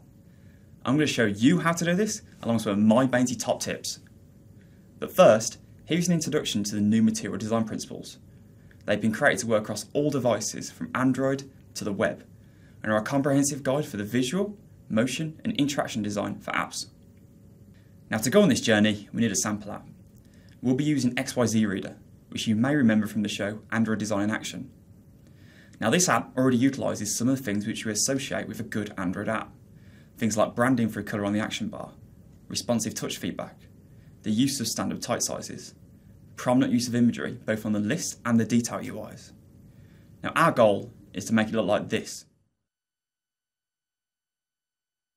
So let's get started. Now, the first step is to change the app's theme to inherit from one of the new material themes available in Android L. There are equivalent material themes for the majority of the Holo themes which your apps are using. Our sample app uses Dark Action Bar as its base theme, so here we will create a new styles XML file in the values v21 folder, redefining our existing theme.bacon theme to inherit from the material version of the Dark Action Bar theme. And after we've done that, we'll have something that looks like this. Now, there are a number of things you may notice here. The action bar is now more colourable by default, and this ties in with the encouraged use of colour in your UIs. Clickable items now receive the new ink fill touch feedback, and overall the metrics have changed, as space is now treated differently. So we haven't yet customised the material theme, so let's go ahead and add our branding colour back into the app. But before we do that, let's take a step back and see what we need to do with Holo to achieve this kind of customisation. Here is a small section of our styles file. We're only customising the action bar, and you can already see that the main theme is pretty complex. If you also start customising any of the standard widgets, such as button or edit text, your styles file can easily become hundreds of lines long. Now there are obvious downsides to this, the fact that it's hard to maintain and update, but you also need to bundle colorised drawables in your app, such as these, which adds unnecessary bloat. Now luckily there are tools such as Action Bar Style Generator and Android Holo Colours which make this pretty easy. But wouldn't it be nice if we could do this without having to put so much work into it? Now the good news is that the new theming functionality in Android L allows us to accomplish this without needing to bundle those drawables or style definitions. This new functionality allows you to declare your colour scheme in your main style, and this is done by setting new attributes, the most important two being Colour Primary and Colour Primary Dark. Colour Primary is your app's main branding colour and is used by the app bar, scrolling edge effects and other built-in widgets. Colour Primary Dark, as the name suggests, is a darker variant of Colour Primary and is used to colour the contextual action bar amongst other things. So back to our sample app, our styles file becomes the following, with Colour Primary and Colour Primary Dark set to two colours from resources, Bacon and Crispy Bacon. And after that, our sample app looks like this. You can see that the action bar and edge effects have changed colour to fit our colour scheme. Bainsy's top tip. Internally, a lot of this is allowed through the new drawable tinting functionality. This is a great new feature which allows you to easily recolour drawables at runtime. Here is a drawable defined in XML which specifies a red tint, using another drawable as the source. There's also the set tint method on drawable to achieve the same thing. Now the next step is to look at the layout of the app. The material design principles introduce a new way to think about the space in your app, using baseline grids and keylines to promote consistency across the system as a whole. A level down from that, we will now also provide detailed guides about space, padding, and overall metrics for the most commonly used containers and elements, things such as lists, grids, and buttons. Now it's important to note that for the most part, these metrics are not provided by the framework, meaning that you need to implement them yourself in your layouts. We also now have a set of standard type styles and scales. Each one of these has been chosen to balance content density with reading comfort for the user. Combined with the new Roboto font using Android L, which is rounder and wider, these styles should give your text content greater clarity. So back to our sample app, we're going to convert our list into a grid, which will allow our imagery to be more prominent and aid quick visual comprehension. To do that, we're going to take the grid container guide and apply it to our list of meats. Each container guide tends to have a number of different variants to allow flexibility for the type of content you're trying to show. Here we are going to use the 2-line variant. There are other variants in the grid component guide which differ on the number of lines of text or graphics each item displays. So let's look more in depth at the guide. Each item displays a square image along with 2 lines of text, which can either overlay the image or be in line. It specifies the type fonts and sizes, along with a 4-dip spacing for all items. In this variant, we have 2 options for the text sizes, either 16 SP for the first line and 12 for the second, or 14 SP for both. Now which one you use depends on the relative importance of your text. And after doing that, this is what it will look like. Each item is easier to parse for the increased size of the imagery, and we've minimised the amount of text which needs to be displayed. Now obviously, we have only gone through one screen here, and most apps will have more than this. you will need to read through the design guide, applying all of the appropriate layout guides to your app's UI. Bainsey's top tip. You're going to be using the standard keylines a lot in your apps, so instead of hard-coding the values in your layouts, make sure you're declaring them in your dimension resources. Here are 3 to get you started, but there are many more which can be added here. And now we move on to imagery. Now, imagery is one of the key principles in the new design language and should be used to show relevance, convey information, and generally delight the user. Now, for this section, we're going to focus on the detail screen of the app. The current layout already uses imagery of its full bleed banner image, but we're going to improve things by making it more immersive. The way we're going to do that is by using the translucent status bar functionality, which was added in Android KitKat. Now, doing this allows us to make the app bar translucent when the content is scrolled all the way to the top, and thus allows the imagery to bleed into the app's Chrome. We then bring the app bar back into view when the image and title are scrolled out of view. Now, this technique is not reliant on any new functionality in Android L, so you can use it on past versions. And indeed, many apps on Google Play already do this. You may have seen it in the Google Play Music app. We have also brought the title and subtitle into view by moving them out of the image and into their own contrasting layout. Again, using that app's primary colour to emphasise our brand. And finally, the body text has been tweaked to match the body typographic style from the design guide. So finally, here's our end result again. As a quick recap, our branding colour is now used throughout the app. Both of the screens are using the new base grids and keylines, and we have emphasised our imagery on the detail UI by making it more immersive. Bainsey's top tip. Are you wondering how to implement a fading action bar with translucent status bar? Well, Roman Urich posted a great Android developer's pro tip on exactly this recently. As part of that, he wrote the Draw Insets frame layout, which makes it really easy. You can grab the code from his GitHub gist. But the fun doesn't stop there. So to help your app reach the sky, here are some more things we have added for this release.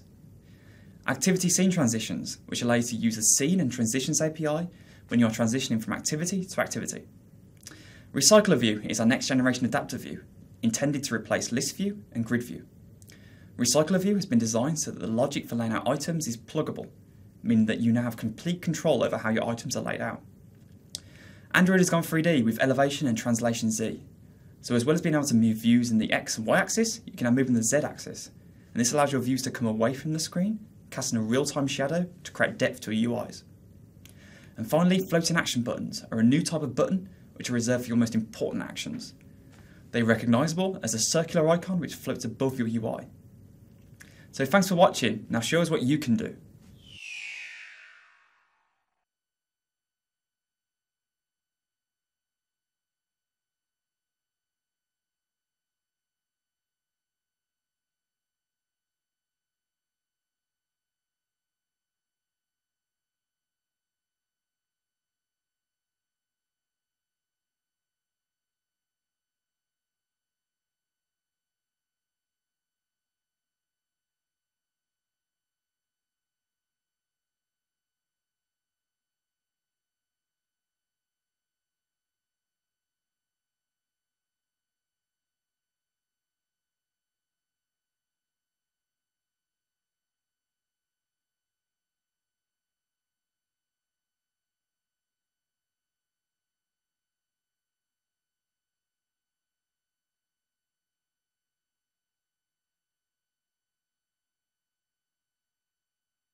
before we start. Welcome, everybody.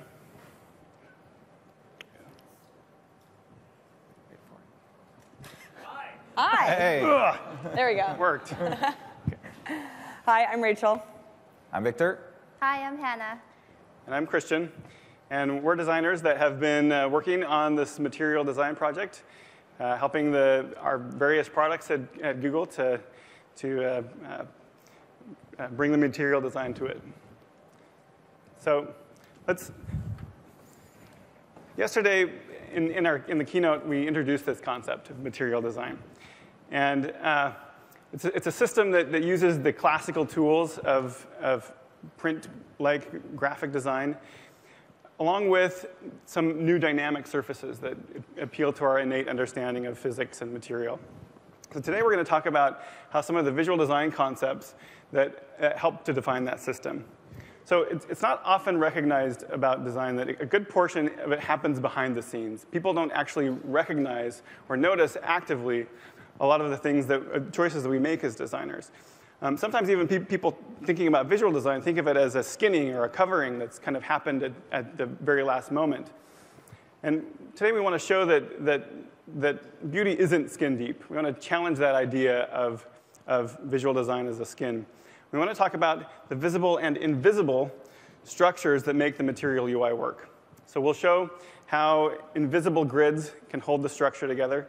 We'll talk about the rules behind the scenes that can help us have better imagery.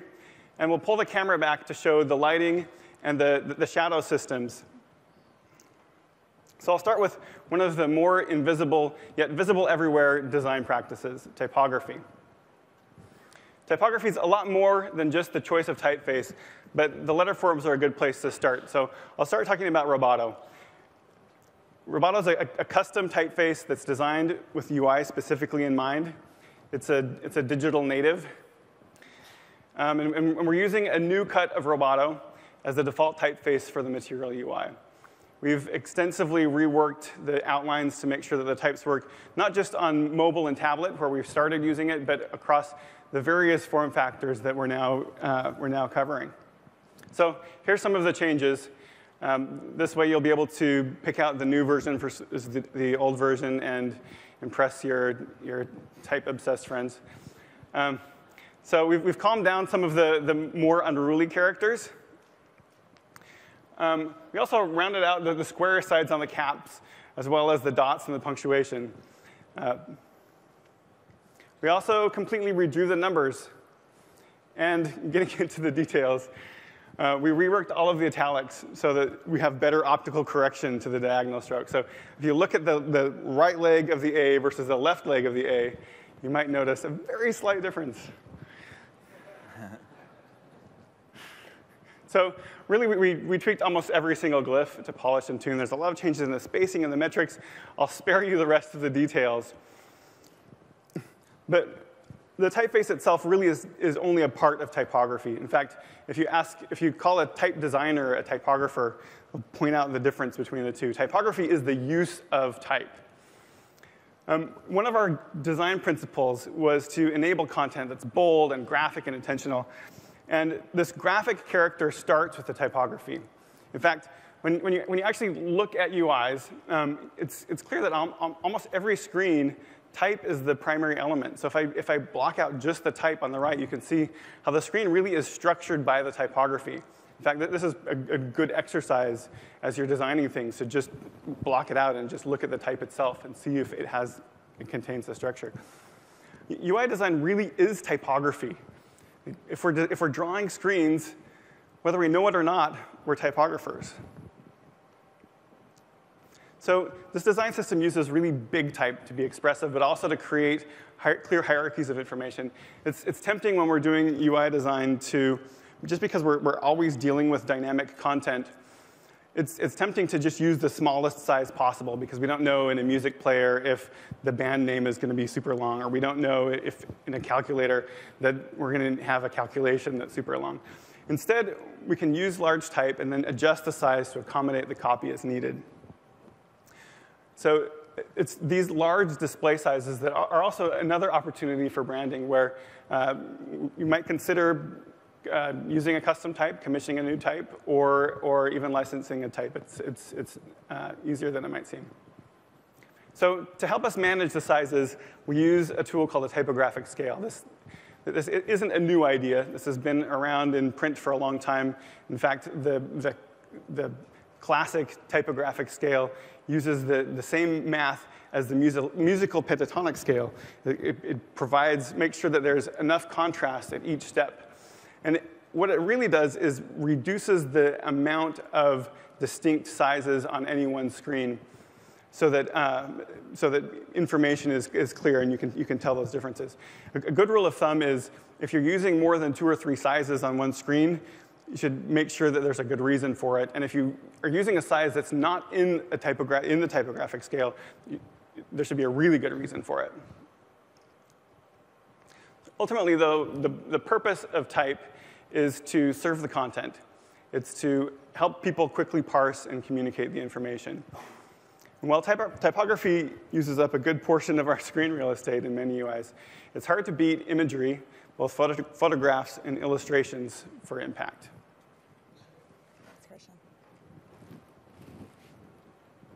So this epitomizing phrase that we've been hearing a lot of content being bold, graphic, and intentional is especially apparent with the use of imagery in product. So we aren't here to encourage specific aesthetic identities. Product brands range from being subdued and muted to really bright and colorful, and our intention isn't to prescribe brand. What we want to encourage is intentionality and thoughtfulness concerning imagery, backed by supported principles and best practices to make your imagery and your products come to life and feel really differentiated.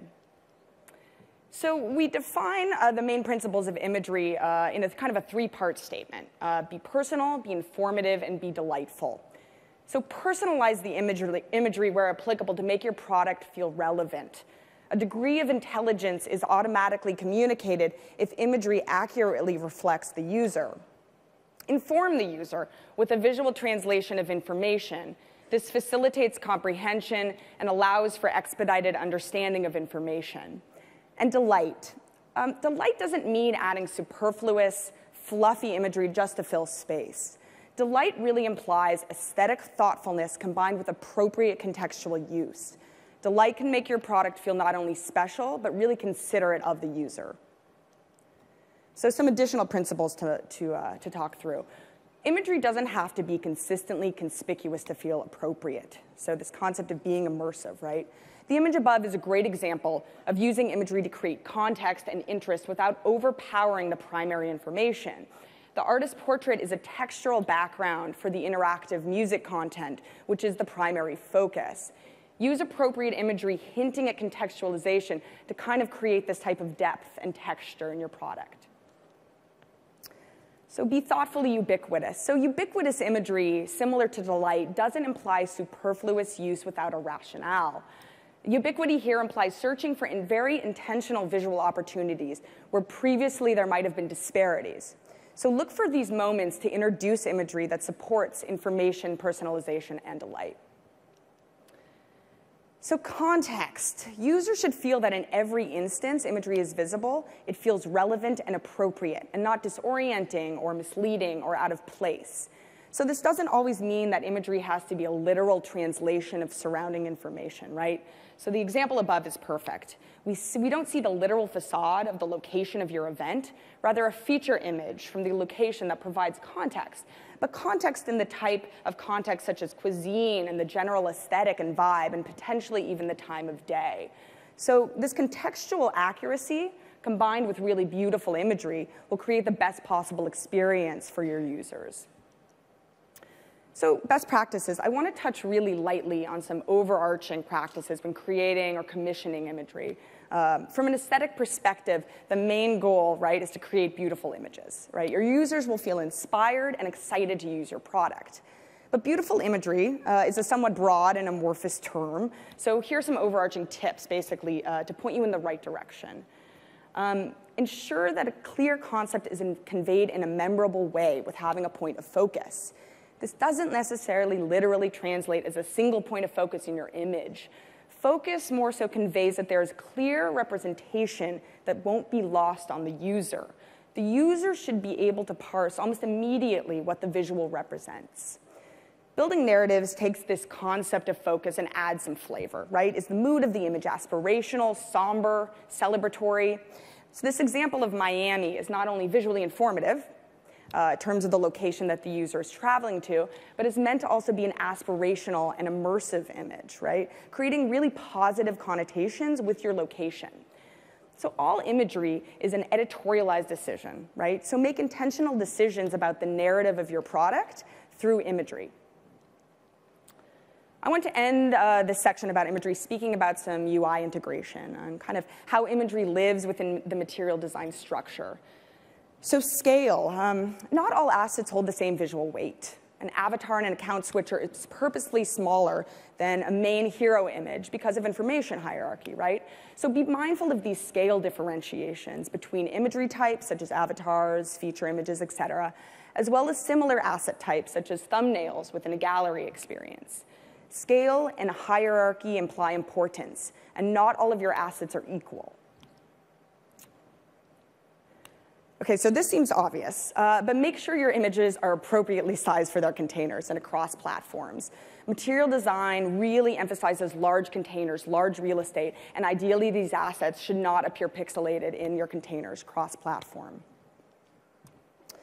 So also, as you can see in many of the vignettes, a lot of the UI color choices reflect content, right? So this was spoken about in the keynote. So color and imagery in material design are really symbiotic.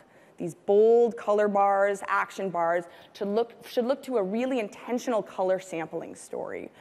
This not only creates a perceived intelligence concerning the content, but will make your product feel unique. We're building a support library called Palette, which was also mentioned in the keynote, which is part of the Android support library and will be part of the L-Preview release. You will be able to use it pretty much right away. So what the library does was automatically extract a color palette based on a particular image. We're still iterating on the algorithms and the APIs, so expect improvements on this in the future. And Victor's going to speak more about color in a little bit. So before I end, I want to talk about different image types within the container so you can start sort of naming these asset types and thinking about how to use these. So avatars and thumbnails. Avatars are representations of entities, brands, and people, and most commonly displayed in circular form. Thumbnails allow the user to peek into additional visual content, usually surrounded by heterogeneous information such as copy, titles, etc. They're always actionable into a more immersive view. And I think this is the primary point of what a thumbnail is. They're always hinting at more. So thumbnails are great assets to introduce in really kind of tight and constrained spaces. In material design, we're introducing kind of two types of hero images, featured heroes and integrated heroes. A feature hero is really a bold primary point of focus, surrounded by a heterogeneous layout with additional information, but the user's eye should really look first to this visual while still interacting with the surrounding content. Integrated heroes create a setting for heterogeneous pieces of content within a layout. They're not the primary points of focus, but more so add texture and depth to the scene. Gallery images. Well, gallery images are the most bold visual hero images within your layouts. Usually they're homogeneous layouts, and these are visual heroes without any other visual distractions. These are the strongest and most unobstructed views of imagery within your product. So overall, imagery is a vital part of material design. Thoughtfully incorporating informative, personal, delightful imagery in your product while considering some of these best practices is really going to bring your product to life, creating really memorable and beautifully crafted experiences for your user. So as I mentioned before, imagery is really united with color. So Victor's going to come up and speak more about that. Let's talk about color and how to use color to enhance your branding and your user experience. The material design system enables bold and intentional use of color, and I figured the best way to show you this is to design an example app. When choosing your color theme, you should really use your brand colors. if you happen not to have brand colors or so, we've actually created an extensive color palette with beautiful colors that we use ourselves to define our own color themes. This example app's primary color will be indigo blue. This is the main color of the app. So if your brand color is red, for example, this color should really be red. Bold and immersive use of color is strongly encouraged. With that said, not all screens are the same. Density of color depends on the density of content. So in a screen with very little content, it enables bolder use of color than, let's say, a content-heavy list view.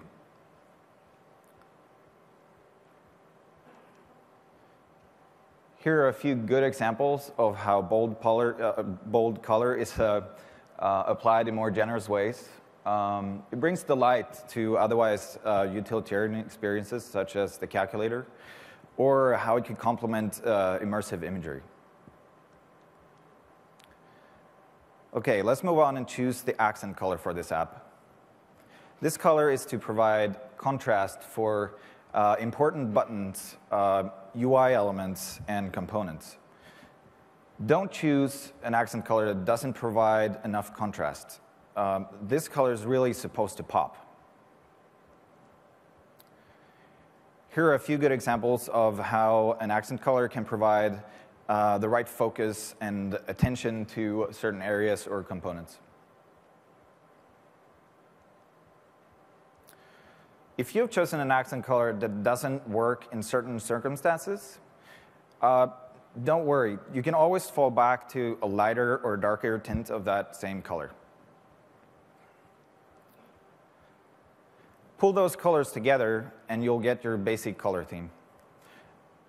We are very happy that we've baked this into the Android platform and made it a lot easier for you guys to define your own color theme.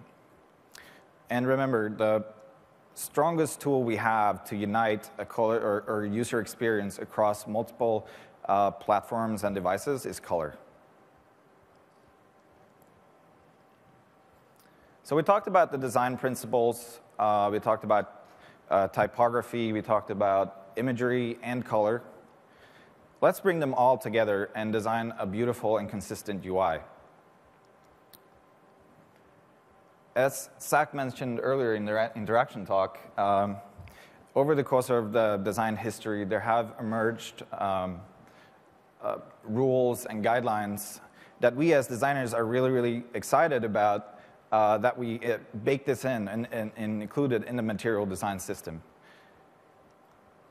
So here are a few examples of these rules and guidelines. So structural elements in the material design system aligns to an 8-dip grid. This will provide consistency, harmony, and rhythm to your designs. Content should follow a set of key lines: 16-dip and 72-dip on mobile, 24-dip and 80-dip on tablet, desktop, and larger screen sizes. As you can see here, it really orders the content and structures the content so that it becomes more predictable, and your user can read this content a lot easier and faster. Increments is an excellent tool or help to determine the size of larger structural elements, such as the app bar or the nav drawer. The increments are based on the standard app bar height, which is 56-dip on mobile and 64-dip on tablet, desktop, and larger screen sizes. When setting your type, make sure to align it to a 4-dip baseline grid. This will make your typography and content easier to read and make it aesthetically more pleasing. I'm sure everyone here at some point have seen a design or an app and just felt like, oh, there's something off. Not aligning your type to a consistent baseline grid might very well have been what was the problem there.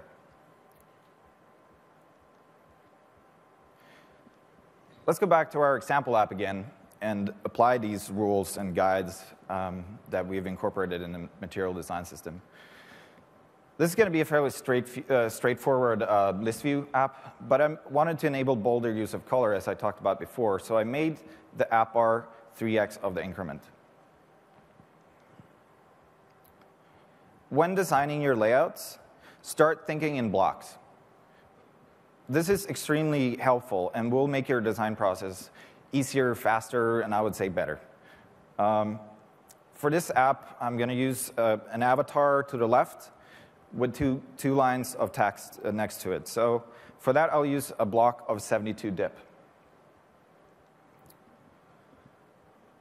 When placing in your content, as I said, follow the key lines. In this example, the 16 dip and 24 dip keyline is reserved for icons and avatars. That means that your typography and text should follow the 72 dip and 80 dip keyline. As you can clearly see, it provides a structure and a predictability to the UI that is just very user-friendly and easy to scan.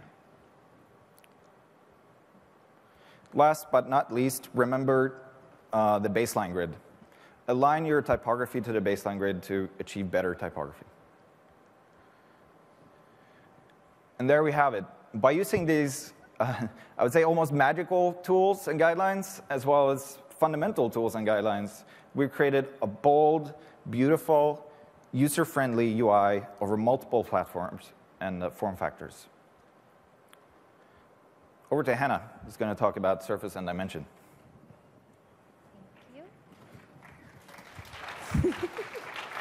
Yay! Okay, so Victor just went over on the details of how to create a layout. In material design, you have to also consider how these elements live and move in 3D space, not just 2D.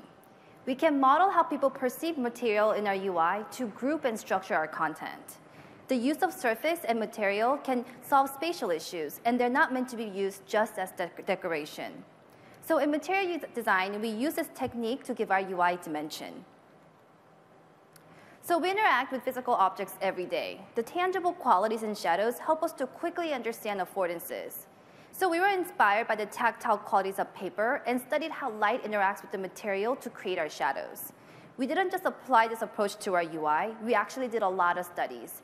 We recreated our icons by folding actual pieces of paper and placed them in different lighting setups to understand exactly how the shadow should be constructed. These are actual photos that we studied, the studies that we did, and you can see all the cool things that are happening in these photos. There are soft ambient shadows caused by the light, and you can see how the light is being reflected off the paper, causing subtle highlights on the edges. This process allowed us to understand how we can realistically recreate these subtle highlights and consistent shadows in our layout. So how do we create these shadows? It's supposed to be animation.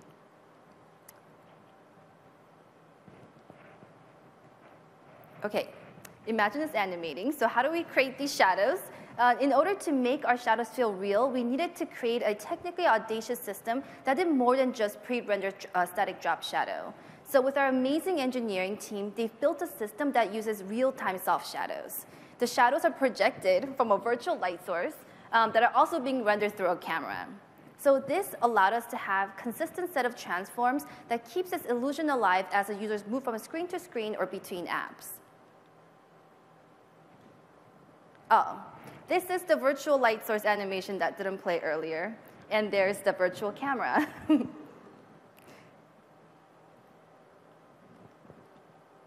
So these two types of shadows make up the shadow layers we use in material design. The key shadow creates the illusion of depth, while the ambient shadow defines the form of the material. Together, the shadows create a halo around the material without needing to use a hard stroke to create an outline.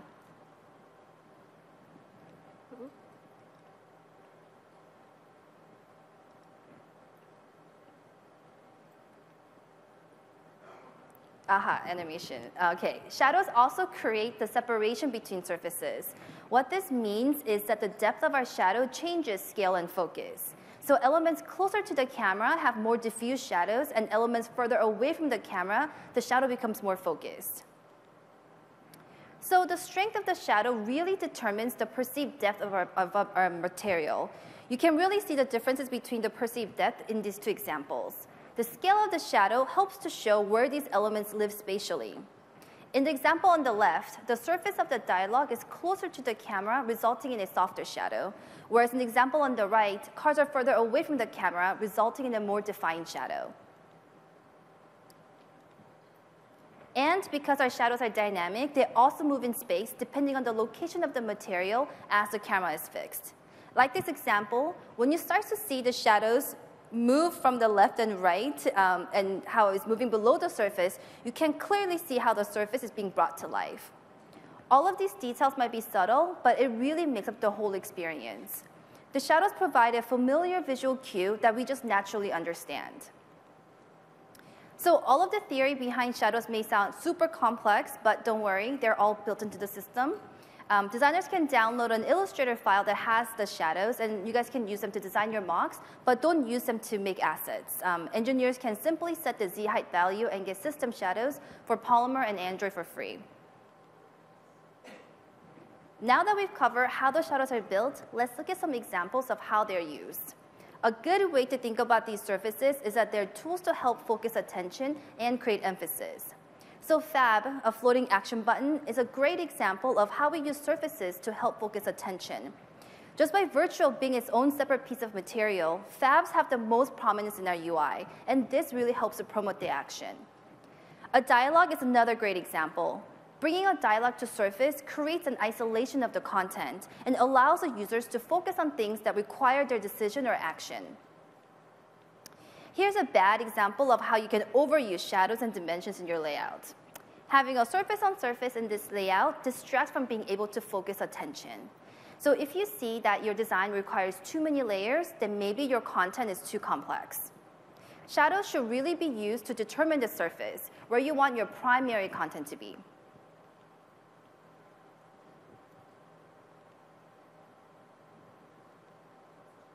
Surfaces are powerful grouping tools for our content. Like in this cards example, we can use surfaces to group complex content into a digestible view. This creates a visual system that keeps our layout clean and beautiful by organizing our type and imagery, especially with complex data. But we want to avoid using surfaces when it's not necessary. In this list example, separating each list into cards adds unnecessary visual noise. And this also makes it very difficult to scan the content quickly. Surfaces also indicate interaction cues, like how things are going to move and interact in a space. For example, the peaking surface in Calculator is a hint to the user that it can be pulled out to reveal something new or different from the content they're currently viewing. So we have these super helpful tool called the white frames that you guys can download from our spec. They're basic structures without any content, so you guys can use them when you guys are designing your app. These layout structures use the consistent approach that I mentioned today about surface, layers, and shadows. And we really developed these tools for us designers and developers to support how we can better lay out our content in a meaningful way.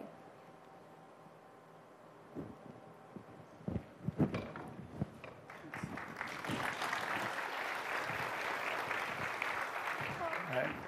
So we've been talking today about how bold graphic design can do more than just look great. We've looked at examples of typography and how it helps people to focus and parse the content.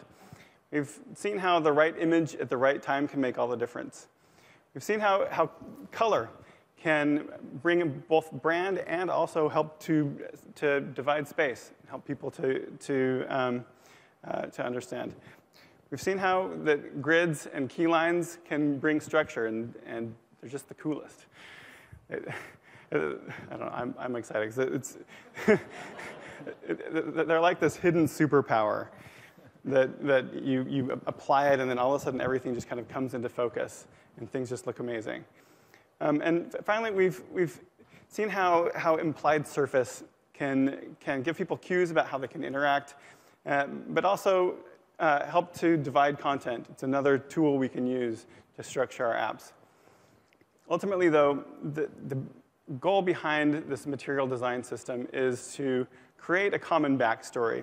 This backstory can help bring visual designers, animators, interaction designers, engineers together, and help to create a story that is consistent for users. And in some ways, this is a collaboration between all of us, as we're creating apps that people can use based on their shared understanding of how the system can work.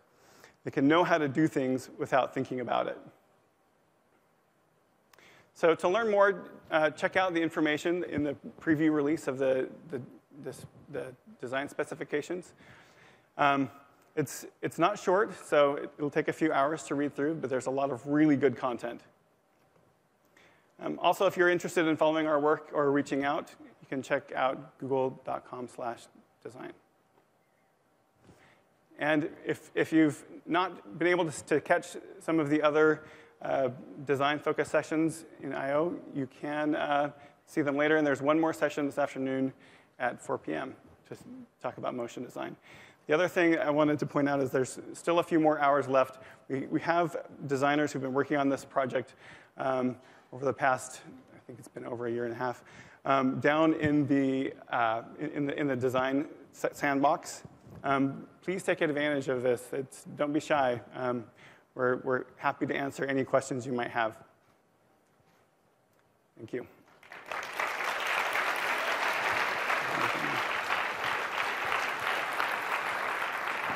All right. So it looks like we're right on time. We've saved some time for questions. If you have questions, please line up at either of the microphones in the center of the aisle.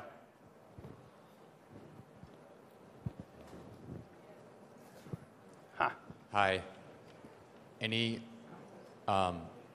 support for SVG in icons or any kind of scalable code solution for all the resolutions that we currently support? So we actually have Josh here who can answer that question very, very well. Hi, so I'm an engineer who works with all these designers, and I've been working on how we manage assets and how we generate assets. We're trying to use SVG more and more. It's still a bit of a struggle to use it as the native format that you're using within your apps. Android L is adding some support for that. It's getting better and better on the web, but there's still more we need to do. We are going to be releasing the system icons that we've designed as part of Material on the spec. So you'll get those there, and when we release them, we'll release both ping of various sizes and densities and also the vector versions. So hopefully that will help. Thank you. Thanks, Josh. Hi, when you said that the grid has been incorporated sort of conceptually into the Material design approach, does that mean that you're strongly recommending that designers use grids for layout, or does this mean that there's new facilities in the framework to actually implement grids at a high level and then the elements would just line themselves up right? Yeah, so this is something that I think starts with designers. The tools to align things inside the platforms to some degree have existed, I think it does start with designers. Yeah. Also, all the numbers that are divided by 8, so the 8 dips increments, you can see that in everything. By the size of like the buttons that are provided to you, or nav drawers, or app heights, they're all based on 8 dip increments. Yeah. And all of the base components are already using the grids. Yeah. After seeing the thinking behind the lighting and the camera and the way shadows move with the elements on screen, is there anything in place to handle orientation changes so that is more of an animated experience rather than a broken experience? Yeah, so let's see, do we have some more engineering support to talk about the way rotation works? Yeah, so there are system built-in animations for rotation support. There's also some facilities to do custom animations if there's a particular effect that you want in your app.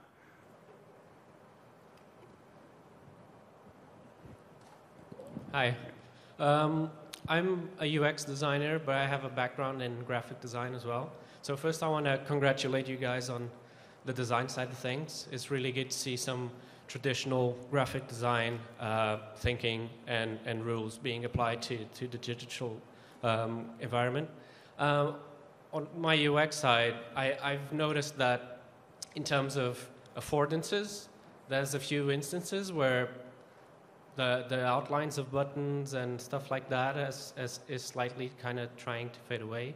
I want to ask you guys, how do you feel that apps that have very defined affordances will fit with the new material kind of paradigm design language that you've designed? Yeah, so I think that there's two parts to the question. One is like what are the right affordances, and two, how do we know kind of what the right places to use those affordances? And for example, in the design system, there are actual material buttons that come off the surface, and they're a really great tool for situations where you have a lot of complex content. So for example, a more complex form where you need a button that's very clear. We don't necessarily need it in all places. Like for example, in the action bars on top of the screen, we don't need to have a separate button around every icon. So I think what I'm trying to say is that the role of the designer here is to look at those situations and make sure that there is enough affordance, and then the system has a number of kind of steps you can use when you do need to have more clarity there. Thank you. I really liked the part about color, and I was wondering, I know it's a common thing to desaturate backgrounds to reduce eye strain, and I was wondering about like the really saturated indigo purple and the magenta, and like when does it become too much, and like when do your eyes, like how much can you take of the really bright colors? So thank you. So I think what you really should consider as a designer is the density of color and content, and how those two interact. Too much color is not a good thing. You as a designer has to figure out where the kind of like sweet spot is, but we believe that we could incorporate more color and express your brand stronger with color without getting tiring your users' eyes. Yeah. And we're also doing accessibility studies for legibility with color combinations as well, with type overlays. So first, thank you. It's absolutely beautiful. I actually love everything you guys are doing. I had a few questions about the action bar, because it's gone over some real changes, and I noticed that there's up in some of the examples, there's a darker yellow, but then we see a darker icon instead of a light icon, but then with mixed text where it's white. Also, I see there's no icons in the action bar, and also the hamburger button's really crazy now. It's no longer integrated. Just wondering if you could just give some insights on what's going on with the action bar, because it is a very integral part of applications and unique to Android, really. Yeah, so I think there's the action bar, I think, is a whole topic in and of itself. I think that there's a few things that we started looking at with the action bar, where there was maybe as we were looking across the whole app ecosystem that there wasn't enough flexibility for different apps that had different needs to really have the purpose of their app, the shape of their app really match the purpose of the app. And so this is where we've done a lot of work to think about the relationship between the action bar and, for example, a title on the page, where I think there's a number of screens that showed a contact, where it makes a lot more sense to have that to the name of the person really live inside that inside that same kind of conceptual block. So I think that was the first consideration. And as it relates to the branding question of whether or not we need to have an app icon up there or a logo, there's no reason why we couldn't have a logo type or a logo mark up in the action bar. I think that it probably makes sense for a lot of apps to do that, especially on the top level. And then you can decide how much you need it as you dig in deeper. So more like a content first type of thing. Yeah. For the visual. And the hamburger button, anything? Yeah, well, I mean, it's not every screen or every app needs to have a hamburger button. The ones that do, it's an appropriate place for it, and it lines up with the key line. So you really get this, and it's true of the titles too. That you get this kind of resonance with the page. Well, thank you. Hi, first I just want to say how all of this design system has been very inspiring.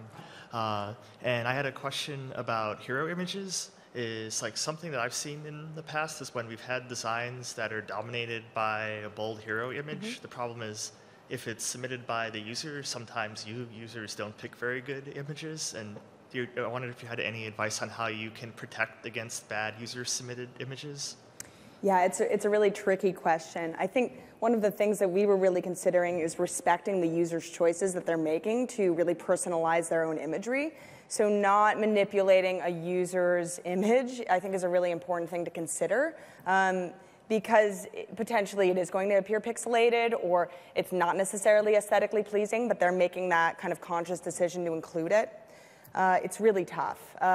We're doing some affordances to play with some color overlays and scrims, but really it's a fine line between kind of over manipulation and respecting the content, right? So yeah, I mean, it kind of depends also on the brand identity of how you're generally treating imagery within your product as well. Thank you. Sure. Hi, I'm Android developer, and I really loved your session. Thanks. One question or ask I could ask you is, could you upload an XML file with all those typographic scale metrics, paddings, which you want us to use? So then you would imply also naming of all those paddings and title sizes. So it would be consistent across all teams who develop apps, so when you move from one team to another, it would be consistent. You take that? Well, no. I think that there's an intersection here between the design system and the tool systems, and I'm not sure if we have anybody from the tools team that can talk about. Well, what I would like is, like, you download an XML file, you drop into your project, and you could get all those metrics you displayed here in your project. Yeah. I don't know if we've been working on that. Could I expect this? I don't know if I can comment on the future path from the tools team, but I think that does sound like something that would be useful to make it easier to use the metrics. I will say that the elements that are built into the framework do respect these grids, and you get a certain level of alignment just there. Okay, thank you. Yeah. I think I've got a similar question. I was just wondering if you were going to build something into like the system overlay, the debug rendering in Android or something, so that it could show the grid, and so that you could, perhaps make sure elements match up that way, or it could go in Android Studio as well. I don't know if it's just something that's been considered. Yeah, I think it sounds like a good idea. Again, I can't speak to the future plans of the tool team, but. For supporting older platforms, are you sort of expecting to go more of incorporating the new material elements even on the older platforms, much in the way we've backported action bars, or to do a more hollow theme on the older platforms and only incorporate the new material elements on L and above? Yeah, so I think that when it comes to the compatibility story, and again, I think that this is a whole topic in and of itself, that you can kind of break it down into some different parts. The first part is for the layouts themselves and for those measurements. For the content itself, the idea of using the 8-pixel grid is something that we've actually been doing since the hollow grids actually use those measurements as well. If you lay out your content with these new things and use that for previous versions, it should work very well. The things that you can also, don't know how deep I should get into talking about all of the technical features of the support library, but the things, the card view element that's available in the support library is something you should look into because it will help you to have shadows that work across versions as well. Thank you. It's great to see such a great design spec for the first time, I think, in Android. Considering what the competition's done, we all were worried. But I think together I can say it's been very good to be here and to see what you guys have been doing on. It's pretty great. I have no questions, but I'll say keep doing this, keep coming up with design specs which can use. Not everybody's a designer, but for developers out there, it's a very good guideline to use. So keep doing what you're doing. Great work. Thank you very much. Great, thanks. That was a good wrap-up. Yeah, thank you.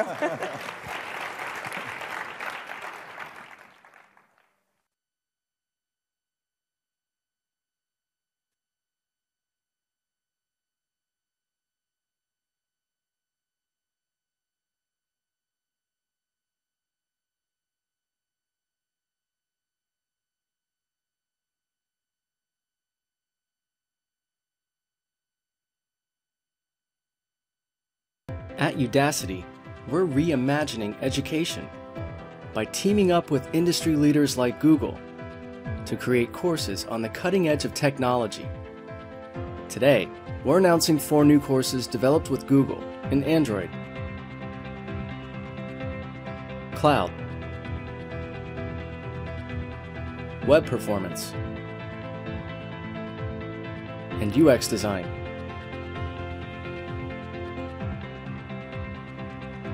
For more information, visit udacity.com/Google.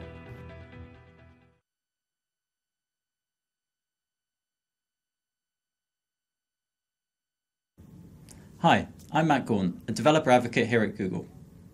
We can all agree mobile is becoming more important and touchscreens are a common feature.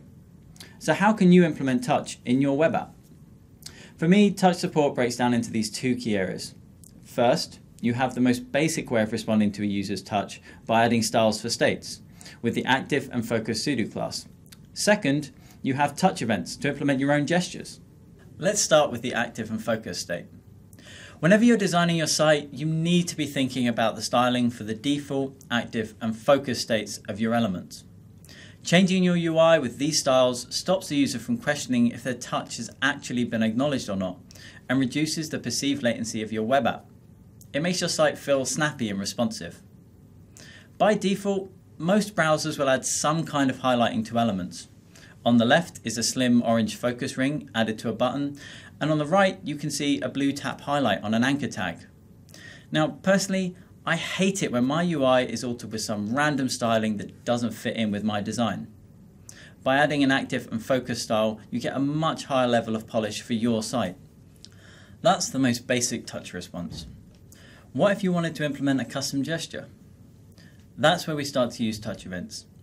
If you've never played with touch events before, you need to register listeners for touch start, touch move, touch end, and touch cancel events.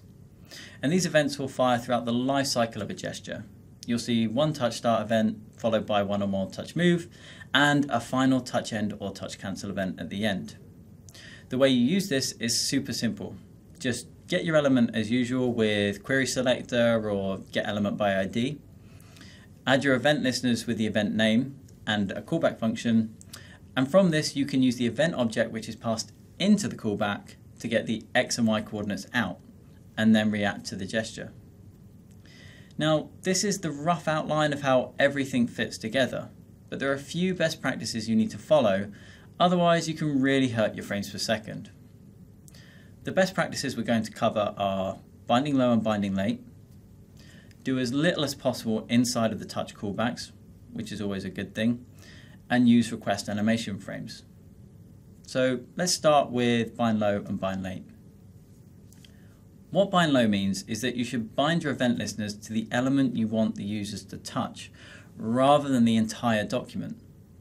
The reason for this is that it helps the browser's performance, since the browser will only hop onto the main thread and execute JavaScript when a touch falls on an element with a listener, so the one you care about. Otherwise, if you add the touch event listeners to the document body we're always going to execute JavaScript on the main thread, even though the touch may occur on an element we just simply don't care about. So, binding low means binding to the element itself. Binding late is referring to binding the touch move, touch end, and touch cancel events to the element as late as possible. So in this example, we want all touch events to be handled by our swipeable boxes, or swipe me areas, when the touch starts happens inside one of them. For this, we add our touch move, touch end, and touch cancel events to the entire document body inside of our touch start event callback. Then, when we receive a touch end or touch cancel event, we remove all of the events from the document body. So we're binding as late as possible.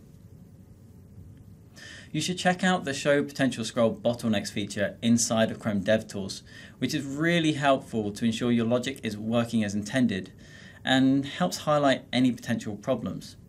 You can find it under the Rendering tab, which comes up when you hit the hamburger menu icon. That's bind low and bind late. The next thing you need to remember is to do as little as possible inside the touch callback. Why, I hear you ask? Because a callback is going to be running on the main thread. So if you do lots of work inside of it, you can really hurt your site's frame rate, which nobody wants. So always try to be as quick as possible inside the callback. But this raises the question of, if I get the touch's X and Y coordinates inside the event, how can I do anything with those values without blocking the main thread? And that's where Request Animation Frame comes in. Request Animation Frame is a technique of batching changes you want to make to the UI at a time that works with the browser rather than against it. You would call Request Animation Frame and pass in a function, which basically asks the browser to execute that function at a suitable point in its render loop. When the animation frame callback is executed, you can update the UI based on the last known touch event. So the overall flow is you request an animation frame, you wait while touch move events fire, and then when the browser is ready, it'll call your method and you can alter the UI.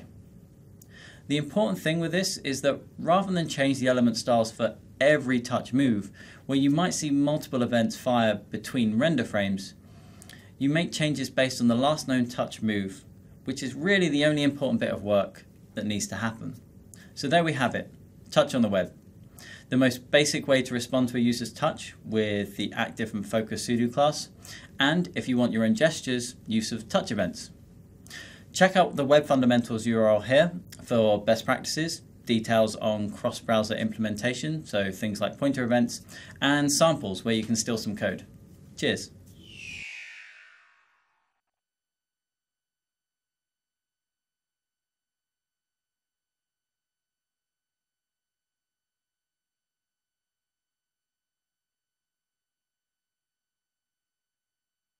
So let's say that you've got some awesome Android game with hundreds of thousands of downloads, but it seems like you can't break that million user mark. The reason? Users are unhappy with your game's performance.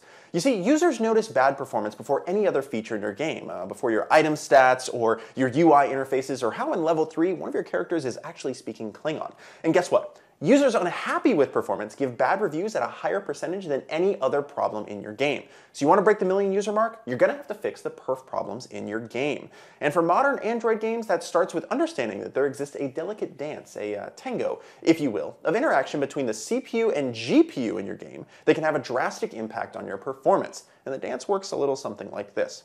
Modern graphics APIs don't allow the CPU to talk directly to the GPU hardware. Instead, it uses an intermediate process known as a graphics driver to handle communication between the two. Drawing calls from the CPU are cached by the driver in a message queue, and when the GPU hardware is ready for work, it will start consuming commands from the same resource and begin executing on them. The existence of the message queue process in the driver means that the CPU can be pushing messages into the driver at a different rate than the GPU is reading from it. And as such, your GPU can be consuming, processing, and drawing data that's around 1 to 2 frames behind the CPU. Now, while alarming, don't worry, this is actually really typical of modern hardware architectures. But with this in mind, understand that hitting 60 frames a second in your game requires both your CPU frame and your GPU frame to both complete their work in around 16 milliseconds. When either of these two systems starts to go out of sync and take longer than that, bad things happen to your frame rate. For example, what if your GPU has more work to do than your CPU? This means that your CPU is going to be submitting frames into the driver at a faster frequency than the GPU is actually going to be consuming them. Eventually, the driver queue is going to get filled, and anytime the CPU wants to submit a driver call, it'll have to block, wait for the GPU to clear up some commands in order to free up space, at which point the CPU can then carry on and submit its new commands. On the other hand, if you're CPU bound, then you're inserting bubbles into your GPU pipeline. Every time the CPU submits a frame, the GPU will consume it immediately, process it, and sit around waiting for the next frame where it can do work again. The straightforward way to fix this is to simply do less work on the CPU. But in this case, it may be that the GPU simply doesn't have enough work to do, and the correct action is actually to give it more work in order to fully maximize the GPU throughput. There's a great opportunity to put like 200 extra zombies on the screen for your designers. You can get a general estimate of where the problem lies by taking a good look at your CPU frame time for a couple seconds of simulation. For example, if your CPU frame time is around 16 milliseconds, then your game is running pretty well. Now, while your goal is to keep things under the 16 millisecond mark, some frames your CPU load changes and you expect slight variances in the time. If, however, your frame time starts to spike suddenly and your CPU computation load hasn't changed, you haven't put 200 zombies on the screen, then there's a high probability that this is due to the GPU getting backed up, forcing your CPU time to stall in the driver. These tall spikes are actually pretty telling, since they're around 11 to 15 milliseconds in time, which would be exactly how long the GPU would need to flush a frame or so. In order to figure out what the culprit really is, it's time to sit down and get proficient with mobile profiling tools. Some of the nuances of the GPU performance require dedicated tools to discover, but thankfully, each Android chip manufacturer provides a great suite of tools to give you more information on how to optimize your game for their hardware. Understanding and optimizing the dance between the CPU and GPU is the first step in maximizing your game's performance, which of course results in happier users, which could result in better transactions, and that's the whole point, right? So keep calm, profile your code, and as always remember, perf matters.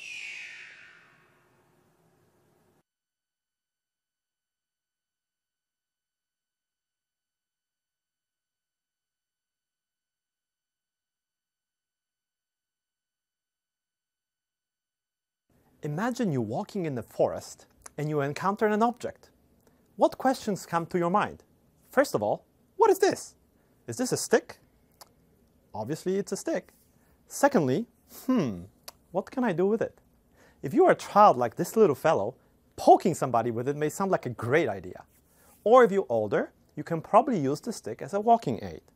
Find some more sticks and maybe you can use them to build a shelter. Or you can use them to keep warm on cold winter nights. The stick is an example of an entity, and the many uses of it are called affordances. This video is about schema.org actions, and you can think of them as entities plus affordances. What's so exciting about actions? I think that actions can enable some of the experiences I only read about in science fiction books growing up. But let's start at the beginning. Hi, I'm Jarek Wilkiewicz.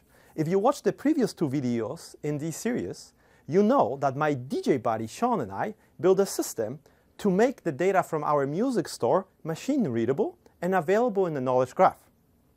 We use schema.org and JSON-LD so that when a user says, "OK Google," and asks to listen to a music artist we carry, our mobile application will be ready to fulfill user's request. Sean and I publish the information about the artists we carry in our store. We used JSON-LD markup and embedded it in artist web pages on our site. We associated our mobile music app with the artists we carry so that our app could be triggered by the OK Google voice command. Remember my story about the stick?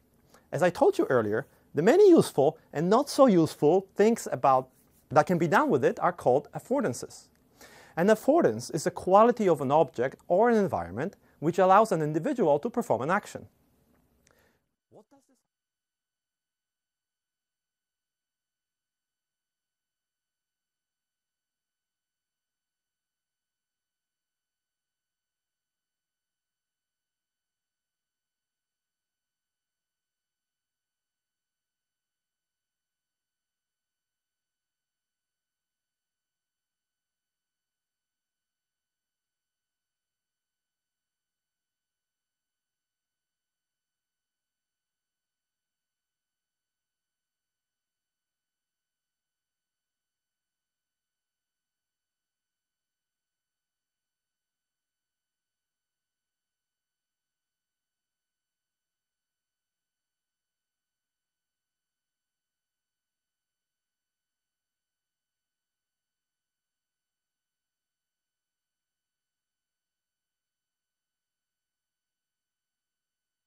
Hey, everyone.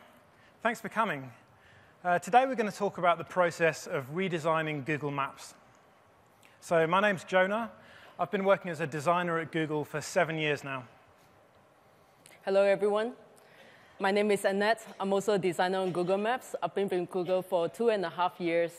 In the new maps, I designed the overall framework and image browsing experience. And I led the overall redesign. So Google Maps was launched back in 2005. And this time last year, we announced the new Google Maps. And this was the biggest redesign we'd ever done. And over the last year, we've made a ton of changes.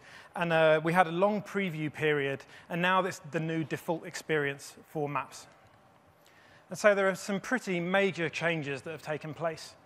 The map is now dynamic and full screen, and it adapts to every single one of your clicks. And the imagery is also fully immersive and 3D. But as you can imagine, redesigning a product used by 1 billion people is quite a daunting task. And we wanted to share a little bit of insight into what our process was so that you can design your apps to be ready for 1 billion users as well. And we thought about what this entailed, and we realized that it basically boils down to 3 key lessons. The first is to think big so that you don't get trapped in incrementalism. The second is to question everything, because sometimes your assumptions can be holding you back. And the third lesson is to listen to your users, because even if you think big and question everything, you're not going to be right about everything. So let's jump into the first lesson, which is to think big. We started with an audacious goal, which is that we wanted to redefine expectations of online maps. And if you look at what we had with the previous maps, we'd added so many features over the years that the old user interface was starting to get really, really cluttered. And every new feature we added was making it harder to find that new feature and the old features too. We'd added thousands of businesses, we'd added thousands of miles of street view, and we'd also added further ways of transport. So, it's not just about driving, it can be about walking or public transit. On a technology side as well, Ajax was the big innovation back in 2005 that let people smoothly scroll and zoom the map. But nowadays, there are more recent technologies like HTML5 and WebGL that let people do vector graphics directly within a web browser. And consumer expectations had changed too. The arrival of mobile had brought new paradigms for touch-based user interfaces. But even more fundamentally than that, we felt the existing mapping products were basically just taking this old scanned map and sprinkling a few pins on top and adding a search box at the top. And we thought, surely we can do better with dynamic digital maps. So we went back to the drawing board. And we thought, how would maps be if we reinvented it today using all of the great data that we have as a foundation and everything that we've learned over those last 7 years? And we came up with this vision that we called the future of maps. And we created this short video that we shipped around the company. And this was really, really good to get people on the same page about where our vision was and where we were headed and where our big thinking was going. And actually, it's quite interesting that looking at this video, there's a lot of the concepts that we had there made it through into the final product. So here you see we have a beautiful new set of rich, dynamic, bright map tiles. And this is Lausanne in Switzerland. And what happens now is we click on a transit station, and suddenly the map shifts and dynamically becomes all about the transit network. Later in the video, we do a search. And now we can see that the search results are the primary focused thing, and they're labeled too. And then toward the end of the video, we zoom in further, and amongst all of the regular points of interest, we see the places that I've been to and I've rated, and the places that my friends have been to and rated as well. So this is a map built for you. Over to Annette. While the concept video focused on the map tiles, it was a challenge to come up with a framework that could really support and highlight the maps itself, and yet be fully functional and easy to use. We wanted to think big. We wanted to be able to explore quickly and capture all possibilities. And wireframes and sketches were great for that. We made hundreds of wireframes and sketches to generate ideas, end-to-end flows, and also layout variations. These methods let us go broad. Then, from a subset of these wireframes and sketches, we went deep. We started filling in with the right typography, colors, and visual elements to create higher fidelity marks. The look and feel of the product started to really come together. As we generated more and more of these marks, it can be hard to keep track of what's the latest version. It's like when an engineer constantly asks you, where can I find the latest file? So we needed a better way to organize them. As you may know, when engineers want to show progress of their latest code, they create a build to test how well the code in the bigger system. So we did the same for design. We created a design build where we pull in all the latest designs from individual designers into a single place. To keep things simple and easy to digest, we focus on a few key scenarios, like finding a restaurant, getting directions, and browsing imagery. This led the designers, PMs, engineers, and everyone in the company to see where we were headed. So it's really important to think big. But if you want to think big, you have to be willing to question everything. So you could argue, if it ain't broke, don't fix it. This seems fairly reasonable, but it turns out this isn't really the case with technology.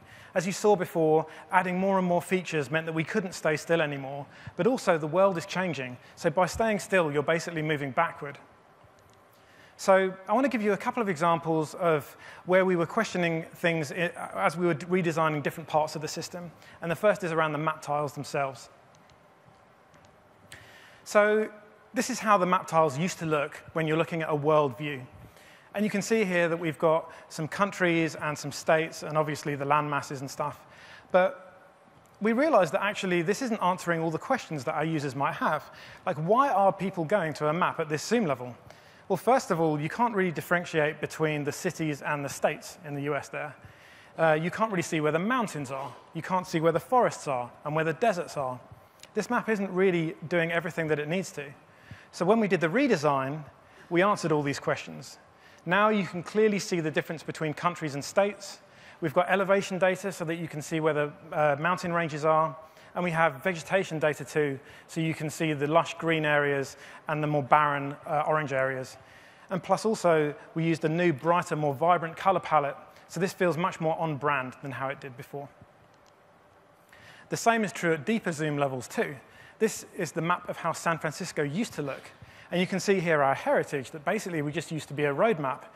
But that's really all you can see here. But even the roads, they're kind of overwhelming. They're really, really fat. And this orange highlight color and the yellow is being used way too much and not sparingly enough. And you also can't see all of the other information that people care about at this zoom level. You can't see the neighborhoods. You can't see public transit. You can't see where the parks are. So we really wanted to redesign this too. So this new design answers all of the questions that people need to know about from a city level too. You can still see the road hierarchy very clearly, but it's cleaner.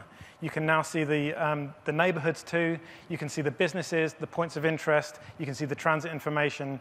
You can see all of this stuff. Now, another example is around this concept of a map of a place. So let's imagine that tomorrow, after I/O, we're all going to go for a picnic. And we're going to meet in the Pullins Gardens. And I share this map with you.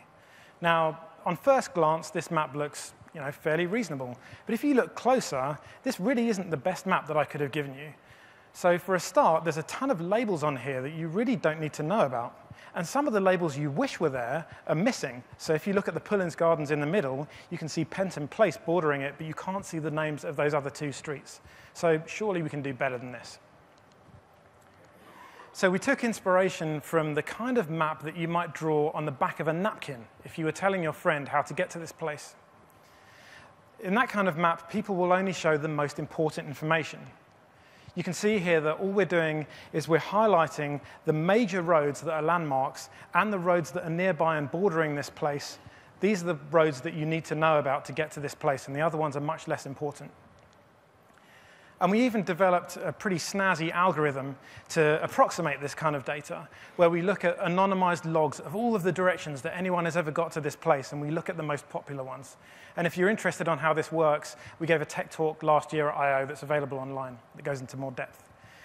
But so here we go. We've got these roads. We've got the ones that are important, but now we have to decide how we're going to render these on the map. So the first idea we tried was we thought, OK, let's take these important roads, and we're going to visually lift these up and make them very prominent. And all of the other roads we're going to let sink back into the background.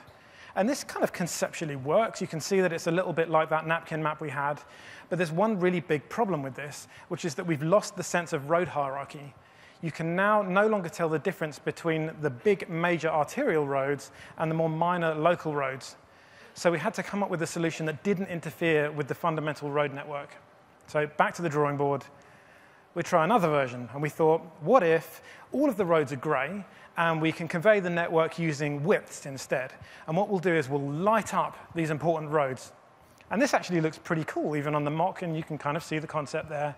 But what happened when we built this thing is as you're clicking around, the roads changing was just far too visually jarring. It created much too much prominence for what the feature deserved.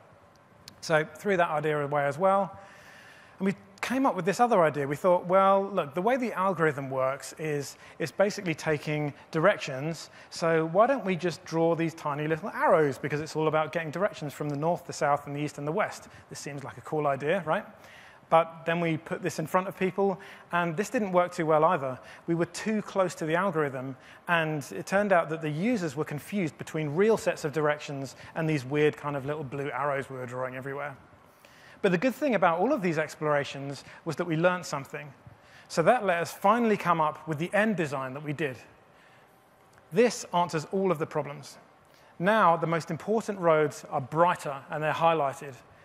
They're labeled as well. You can see that those roads next to Pullen Gardens that weren't labeled before are Crampton Street, Iliff Street, Amelia Street.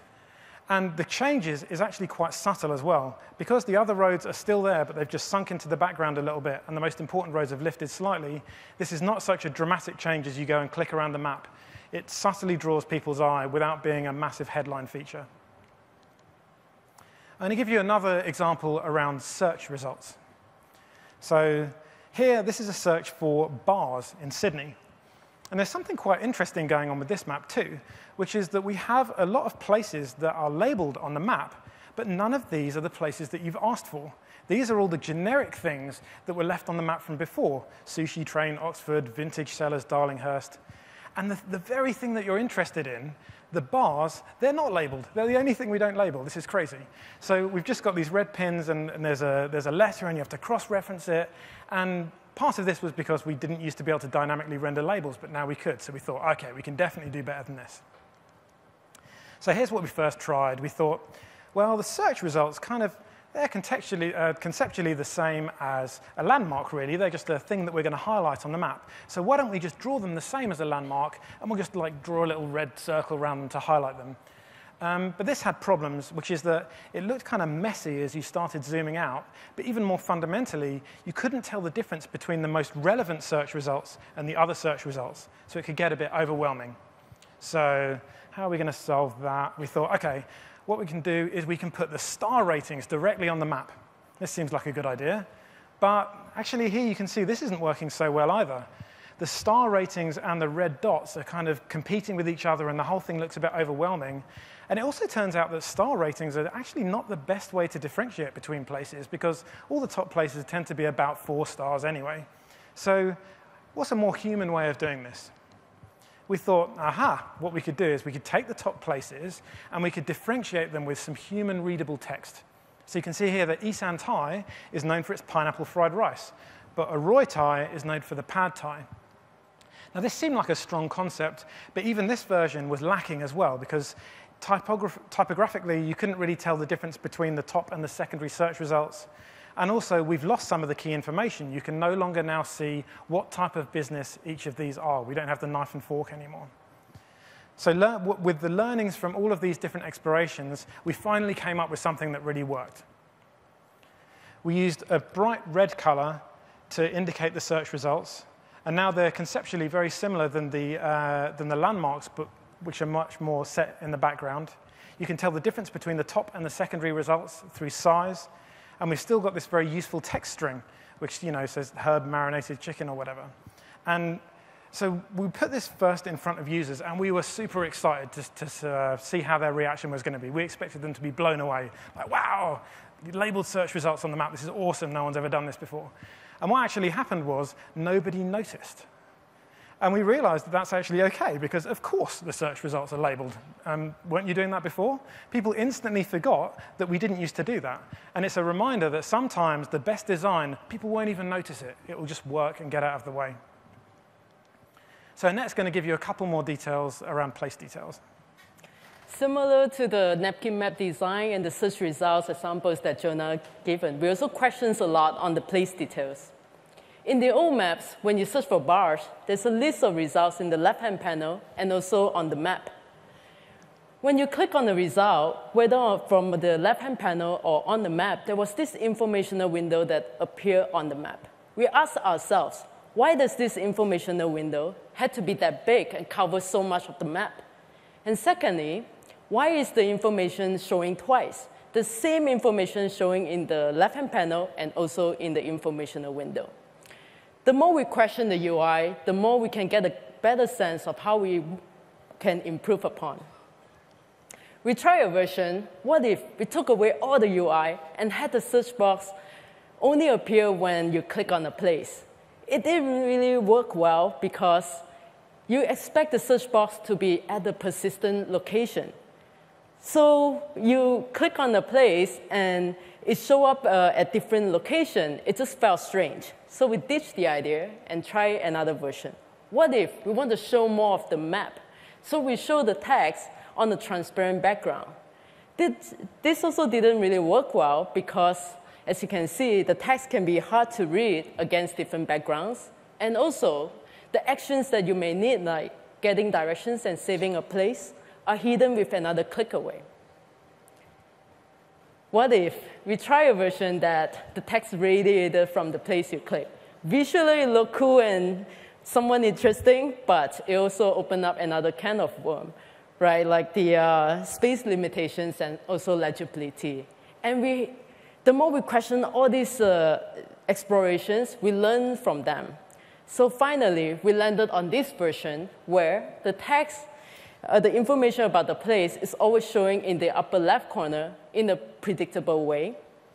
And this information box can be minimized when you want to see more of the map. Sometimes the problems can be obvious, but the right solution might not be. It takes questioning everything and exploring everything to get to a much simpler design. OK, so the final lesson is that it's really important to listen to your users. And there's a bunch of different ways you can do this. You could run usability studies. You can study your user metrics. You can directly solicit user feedback. Or you can run an internal dog food. Dog food is the idea that you eat your own dog food. So you test the app internally before you release it into the wild to the general public. But it's important that you do all of these and don't just focus on one. I'm going to give you a couple of examples of why this is important. So the first is around speed. So when we first launched the new maps, we heard some users were giving us feedback that we needed to make it faster. And we thought, oh, this is kind of interesting, because when we looked at our logs, our average speed was that the new maps was faster than the old maps. But it turns out that wasn't the whole picture. It turns out that for people with fast computers and fast network connections, the new maps was indeed significantly faster. For people with average computers and average connections, the new maps was a bit faster or about the same. But for people with slow computers or slow internet connections, the new maps was slower. That's why people were saying this. This is a problem. They were kind of seeing something like this. They were seeing this extended kind of loading screen, and they were waiting for that to load, and like, oh man, this is so slow. Come on, come on, come on, come on, come on, come on. OK, it's loaded. And so we set our crack team of engineers on this, and they worked night and day, and they managed to get the loading speed down to half of what it used to be. And this was pretty amazing, but it's still not fast enough. So this needed a bit of a more creative solution. And we realized that people tend to do one of two things when they first load up Google Maps. Number one is that they just kind of stare at the map tiles for 1 or 2 or 3 seconds just to get a sense of orientation. And number two was, if they're not doing that, they tend to go to the search box and just start typing. So we thought, what if we could be smarter? What if, is this the new loading sequence or the old one? This is the new one. OK, what if we could load the map tiles first in a static way, so they're not the normal 3D ones. These are just a quick set of map tiles that we can load immediately. This gives all those people who just want to look the map something to do much, much quicker. And what if we could enable the search box so that people can type into that? Now, in a much, much quicker amount of time, we're showing the map and we're letting people type into the search box. And by the time they're done doing that stuff, the rest of the map is loaded. So this is a sign that real speed is very, very important, but the perceived speed can be very important as well. The number of people who were dissatisfied with the speed went down dramatically after we did this change. There's a second example too. And this is what happens when you click on a place and then we load this new map that's built for this place with the new roads. And there's actually quite a few things going on here that you'll notice. So the first thing is that when we click, we have to wait for 200 milliseconds to differentiate between if this is a click, which is to select something, or a double click to zoom in. And there's nothing really you can do about this. But if you just wait, it will feel slow. So what we do is we immediately do a little ripple event that responds to the first click. And after that 200 milliseconds timeout, that's when we begin to lift the pin up in the air. So this now feels immediately much more responsive. The second thing that happens is that the pin jumps up into the air and then lands. And as it lands, the map responds and updates. And this is done because as soon as we know that there's been a click, we have to go back to the server, figure out what all these roads are that we need to highlight, come back again to the client, and then re-render these new map tiles. And had we waited to do that before showing the pin, that would feel laggy. But had we shown the pin immediately, and then the map tiles that updated sometime later, that would also feel laggy. So this solution lets us begin the animation, everyone's watching that, they're distracted, and then it lands, and then the map tiles update. And this not only hides the loading, but it also adds personality and character to the map. So we managed to kill two birds with one stone here. Now, Net's going to give you some more examples around Street View. Imagery was part of one of our major features in the redesign. We wanted to make discovering images much more easier. In the old maps, there was this little yellow guy that we call Pac-Man, where you have to click the Pac-Man and drag him to the map in order to see Street View. And some people did not discover that. So in the redesign, we wanted to put the images up front.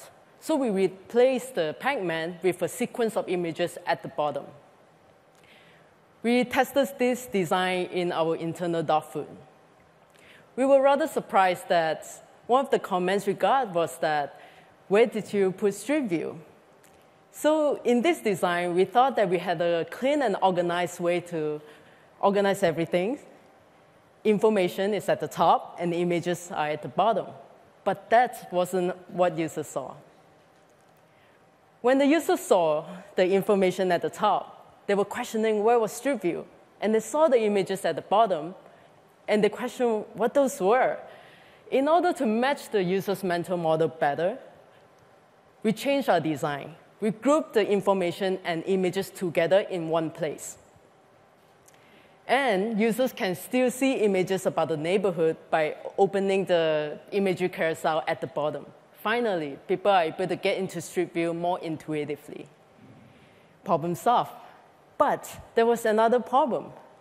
In our usability study, we noticed that once people got into Street View, they actually did not move around much. They're actually missing out all the fun. What a shame. How could we fix it? So we look into our OUI. There was this circular highlight that followed the cursor, supposed to indicate that you could click and move. But some people did not get that. We tried a bunch of designs, and finally we made two small but important changes. One, we changed the cursor from an arrow to a hand with a pointing finger. Now people understand that they can click to proceed. Secondly, we added an arrow inside the circle highlight. Now people understand that when they click, they will also move towards that direction. This all leads to some really great news. Our Street View usage was up 3 times, according to our metrics. In the meantime, something strange was happening. people are still asking to bring back Pac-Man. We will wonder why. Our Street View usage was up 3 times, but why people are still asking to bring back Pac-Man? So we look into it further. Turns out there's a group of users like Anita who thinks of a place first. So she would search and see Street View, she is happy. This explains why the new design was successful to help Anita to discover images much easier, which also explains why our usage was up 3 times. There's another group of users, like Susanna, who thinks of Street View first. So she did not search, and she's not seeing any images, nor the Pac-Man like in the old maps. She is stuck. So we decided to bring Pac-Man back. And now Pac-Man is happier because he's living closer to the imagery carousel. And our users like Anita and Susanna are happier too. So sometimes when you design a product, may not be matching how your users use your product. You may have to listen carefully and observe carefully in order to improve your design further.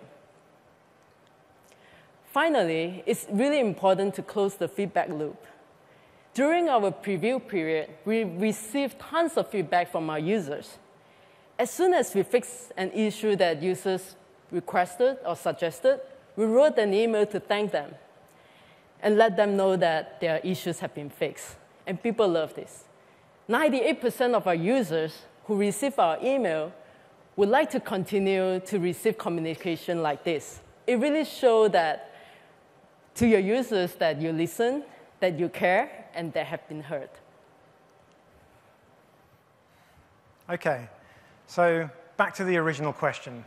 How can you design your app for 1 billion people?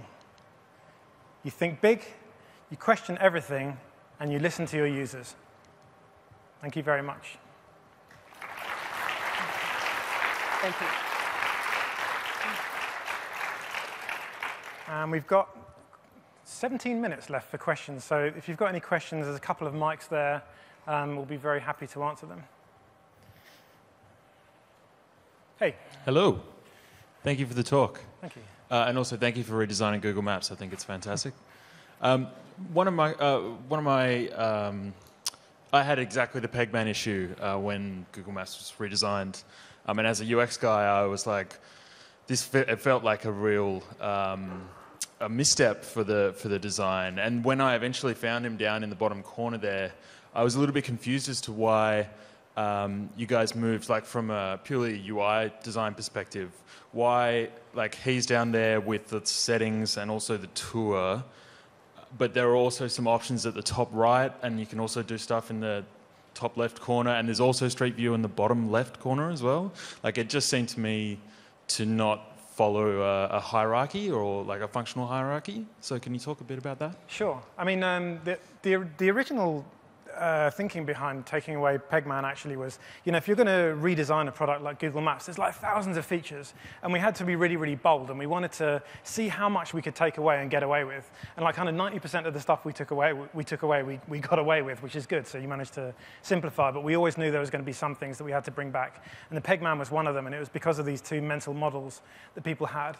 So a bit of insight is that conceptually, we'd always thought of Pac-Man as the deepest zoom of Google Maps, right? And it used to be this behavior that you'd zoom in, zoom in, zoom in, zoom in, and then suddenly you'd hit Street View. And that was why Pac-Man used to be on top of the zoom slider over there. But we would constantly see people zooming in and then accidentally getting into Street View and like that, and then coming back out again.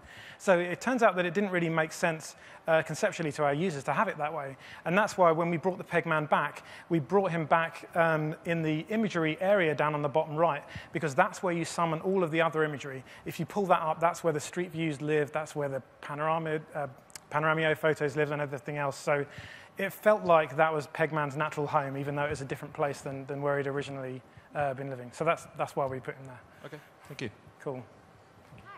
Ooh, OK. Hi.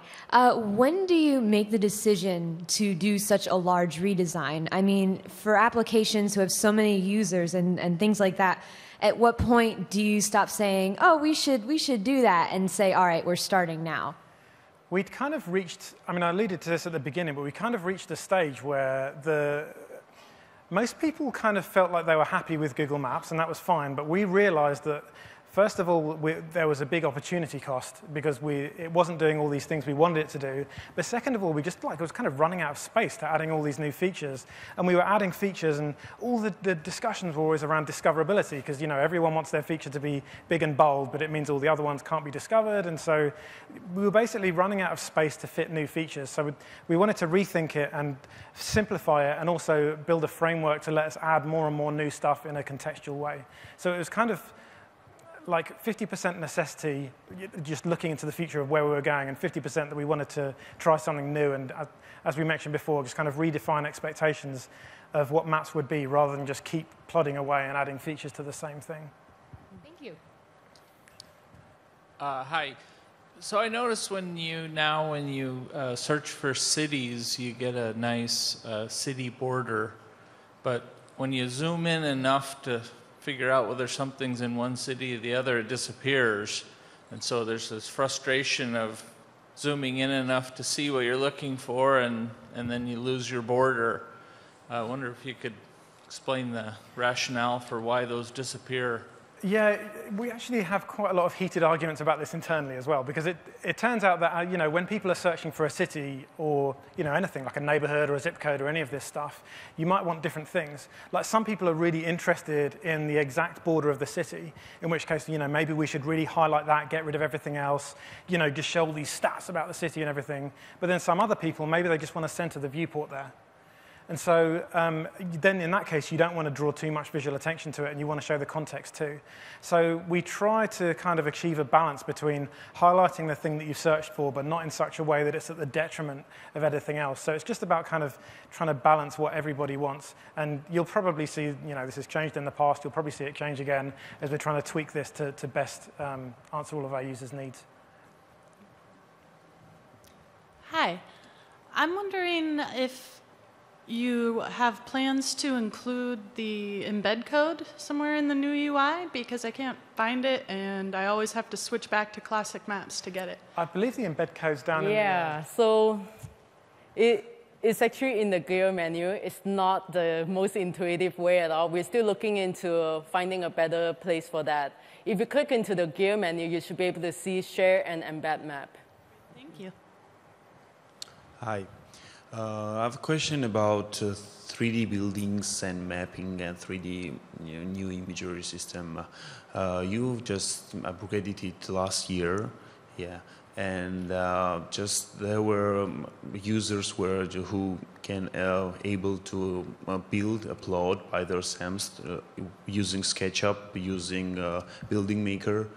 And since maybe 2 or 3 months ago, they were not able to just upload everything because it was canceled. And there were more than maybe 10,000 of modelers. They have made about millions of buildings since it started already. And why just you decided to just cancel this project, and what's the main reason?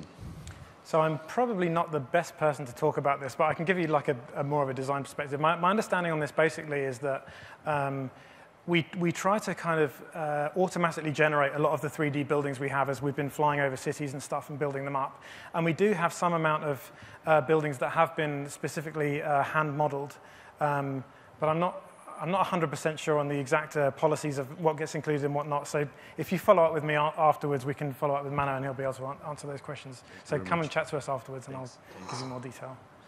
Thanks.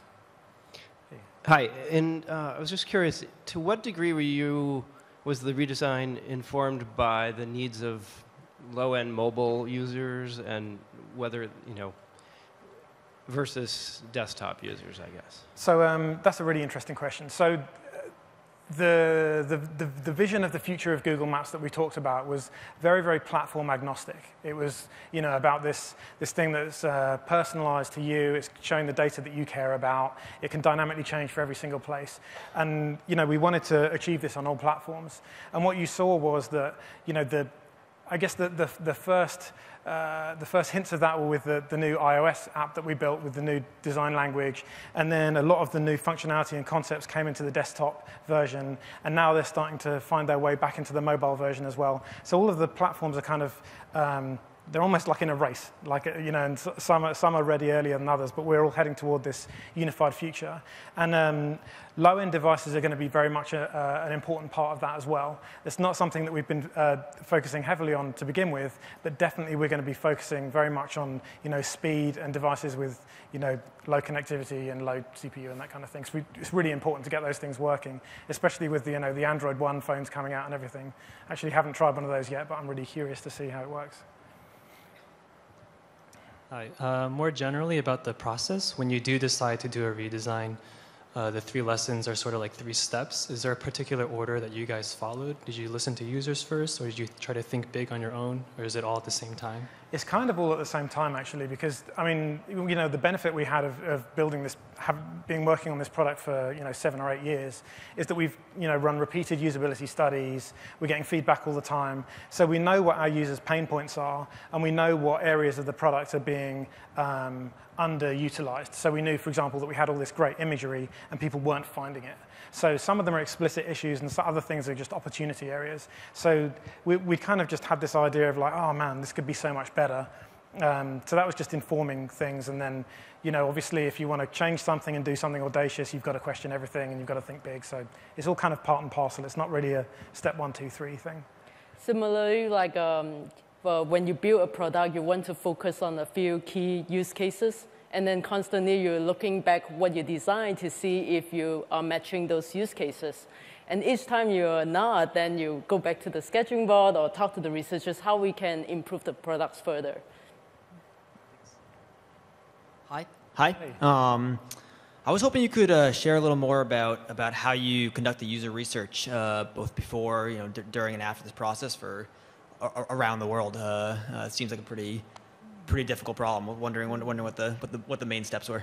Yeah, I wish we had a researcher with us to talk about this, but we basically run a variety of different research studies. We can do super small scale stuff even within the company where you just go into a cafe and you get someone to click on stuff. We can bring people in and have them test things out. We can go to people's homes and see how they use things in the real life. There's diary studies where you can get people to kind of document the things that they need every day and what they're using, and that can be across different products. Obviously, there's the feedback that you get from users when you get to send feedback from within the product. There's a ton of, you can look at the metrics, you can see what's getting clicked and what isn't. So we kind of used like a dozen or so different ways of getting this, because they're all flawed in their own different ways, so you try and get around it. And is this something that, like, if you look at that data and say, it's not really making sense for a particular region of the world or something, you'll go out there and really intensively study that, just fly people out and... Yeah, you can certainly notice that there are regional differences in how people use things, the kind of things that they search for, the kind of things they need. And of course, the data is very different as well. Like the data in the Bay Area is great. You go somewhere else, maybe the data is a lot lower quality. So, things vary a lot. It's really interesting, yeah. And sometimes when you design a feature, you may need multiple rounds of research and usability testing for that. And then we had a long period of time with internal dog food where we collected a lot of feedback from internal users, right? So we actually, during that round, we made the feedback button super prominent.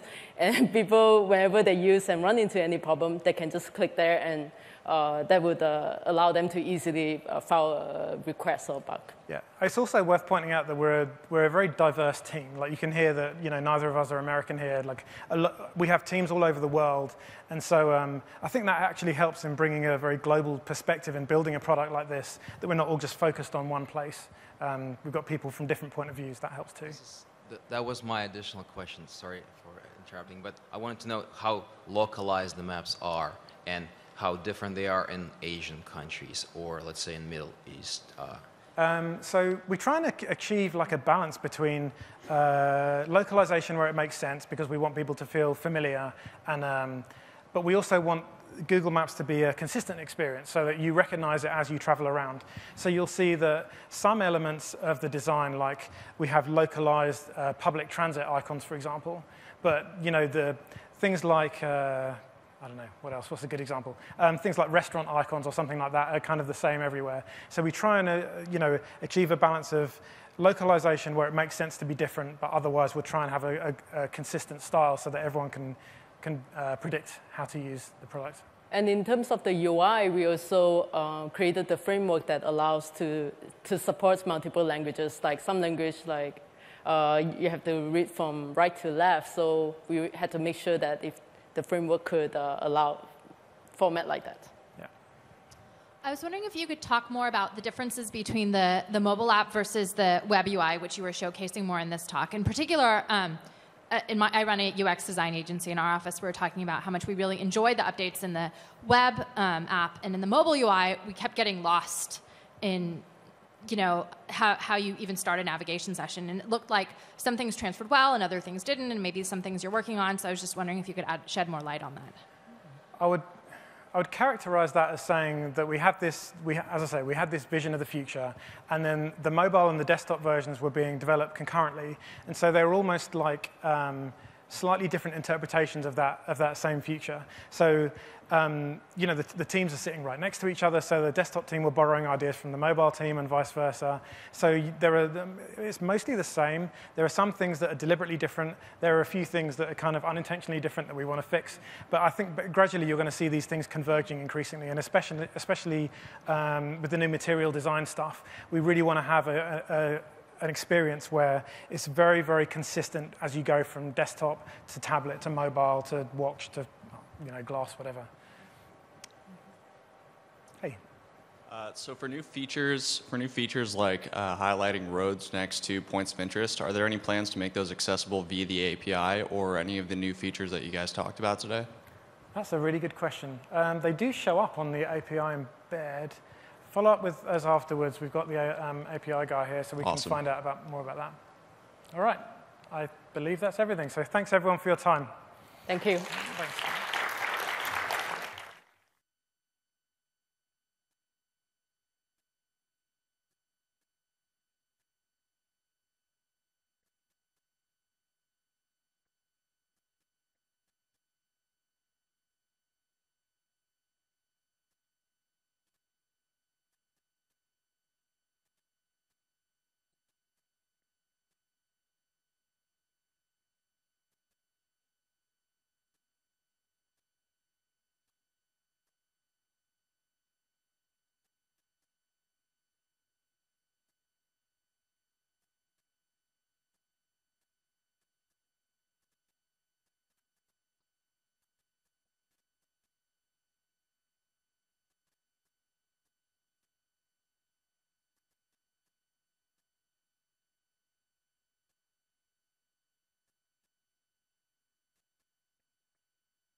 Mobile developers and designers use different approaches to achieve the same goal: creating 5-star apps that users love. While both development and design approaches are essential, they are usually considered separately. In User Experience Design for Mobile Developers, you'll learn how to integrate design approaches and techniques into your mobile development to build world-class apps. This is a design course for developers who want to give their users a great experience. For more information, visit udacity.com/Google.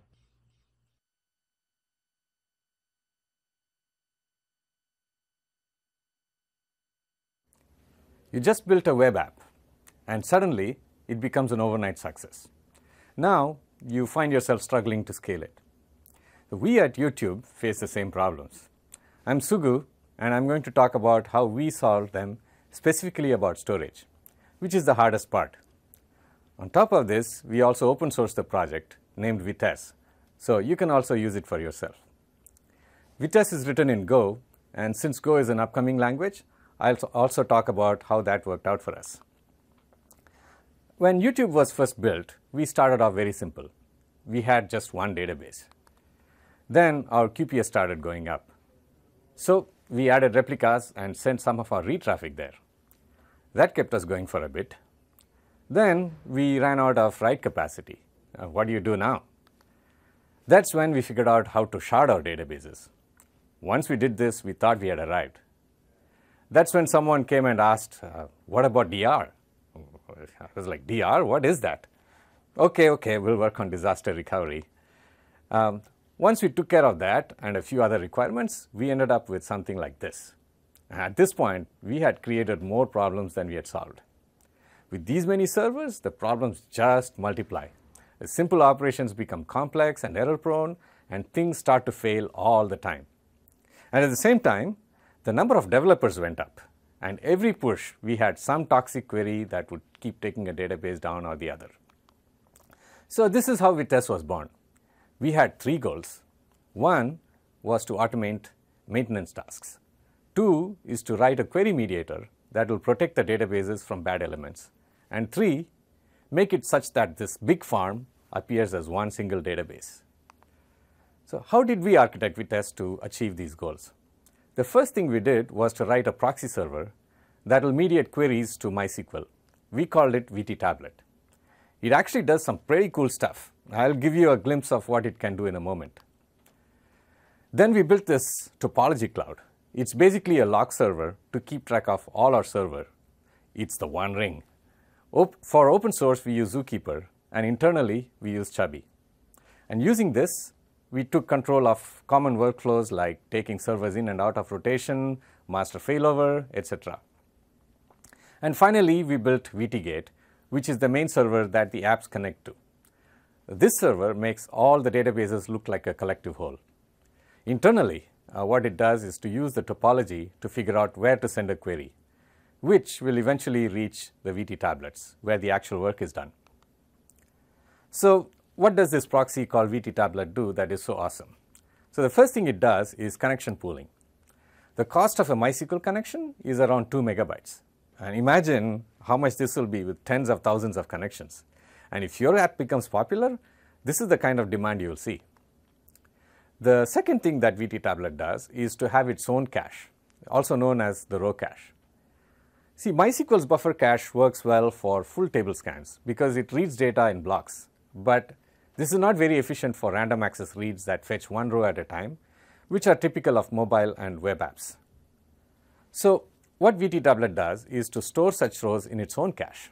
And any subsequent reads are first checked with VT Tablet's row cache before deciding to send the query to MySQL. And depending on your usage pattern, the row cache could give you an order of magnitude increase in your serving capacity.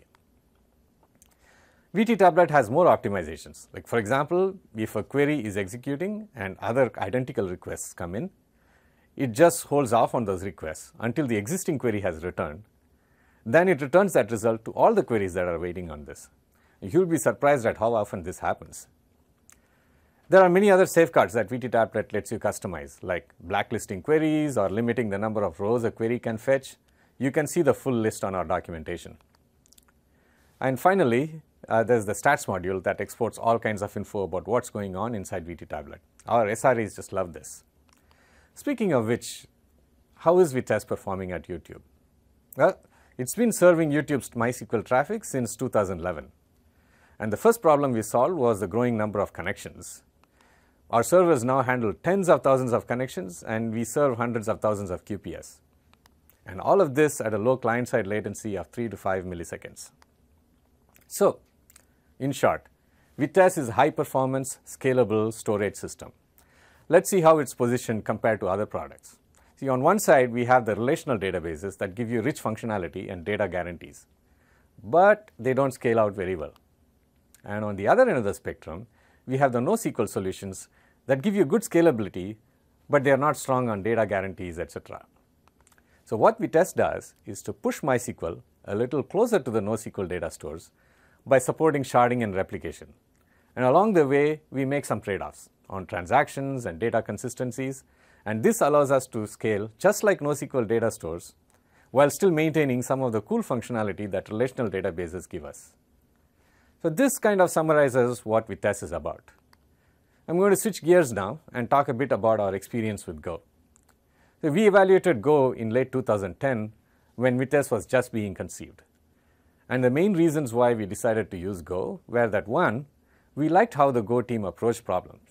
Like, while everyone else was fascinated with complexity, we found that they were actually trying to simplify things, and this was refreshing. And two, we had confidence in their ability to execute.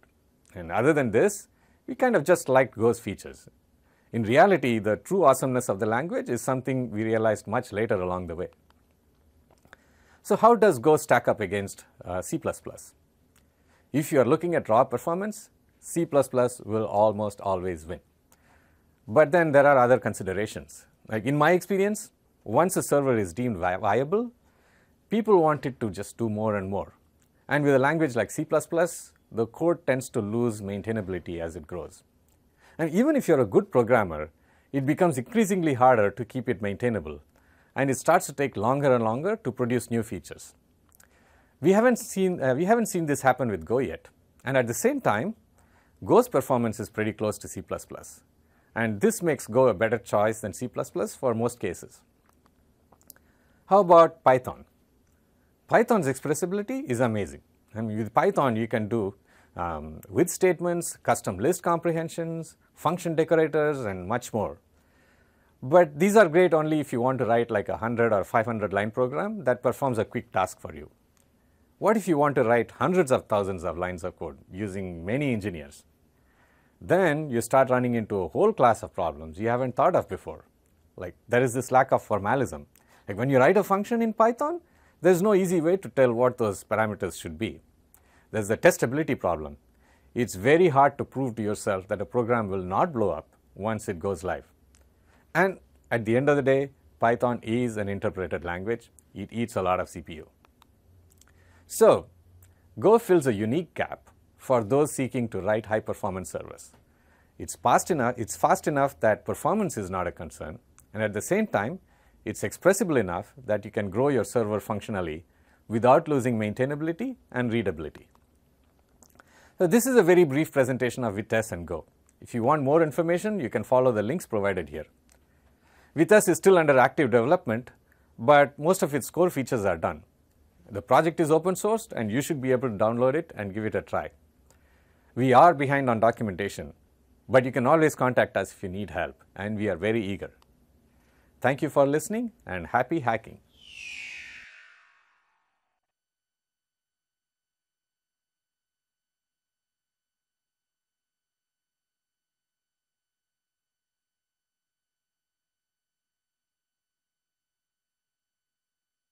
Hi, I'm Jason from the Google Sign-In team. I'm going to talk with you about helping more Google users sign into your app or website. Connecting with your users is important to you. It's how you build a stronger, more meaningful, and sometimes more profitable relationship with them. But some users may not be willing to jump right into a deep, committed relationship. Asking for this level of commitment too early can turn users off and make them think of connecting to your app as cheap and unimportant. People naturally build trust in a relationship over time. That's why we're excited to tell you about incremental authorization. With incremental auth, you can let your users connect with your app, see what you're all about, then decide to deepen that relationship. When you ask a user to authorize your app to access data during sign-in, she is presented with a screen that describes the data your app is trying to access. It's up to you as the developer to put yourself in her shoes. Ask yourself, will she understand why I'm asking for a certain permission? Are there so many permissions that it seems scary to sign into my app? If she clicks through without reading or understanding exactly how her permission works, how will she feel later if she finds out she granted me this permission? All of these answers may affect the trust that your current and future users feel towards your app. If your answers point to showing fewer permissions, you need something that will simplify signing into your app. To do this, you can use incremental auth. With incremental auth, you can ask your user to give just a basic set of permissions that are easy to accept, like accessing her profile information. Profile information includes her Google user ID, full name, and profile image. With just this basic connection, you now have a way for her to connect with your app across different platforms with just a single tap or click. You can also personalize her experience by showing her profile image and name inside your app. Your app may also have great collaboration or sharing features. After using it for a while, your user may find it useful to sign in to more Google services within your app. For example, if your app allows him to create images, he may want to upload them to his Google Drive or share them on Google+. Incremental auth enables you to ask him for these permissions at exactly the right time when he has already expressed interest by interacting with a saving or sharing feature in your app. By providing the proper context for the decision, your user already knows he's ready to use more features of your app, to be more involved in your app's community, and to tell his friends to come join him in that community. Letting your user understand why you're asking for authorization before asking for it can dramatically increase sign-in conversions, leading to more users with a deeper involvement in your app. It's that simple. You can use Google Sign-In today to connect any Google user to your app or website. If you offer an option to connect with Google+, we make sure they have a Google+ account set up before your app uses Google+ features. But feel free to use any Google API, such as YouTube or Drive. Consult the documentation for the specific API to decide which permissions you need to ask for before calling the API. And remember, it may be best to ask for permissions one at a time or to ask for a few at a time. The list just needs to make sense to the user so that they can feel confident granting your app the access it needs. By using incremental auth and building a relationship with your user over time, you can build a long-term, harmonious relationship with them. I'm Jason from the Google Sign-In team, and you just learned how incremental auth can help you to grow your signed-in Google users. For more information on how to get started with incremental auth, check out these pages on our developer site and get ready to grow with Google. Thanks for watching.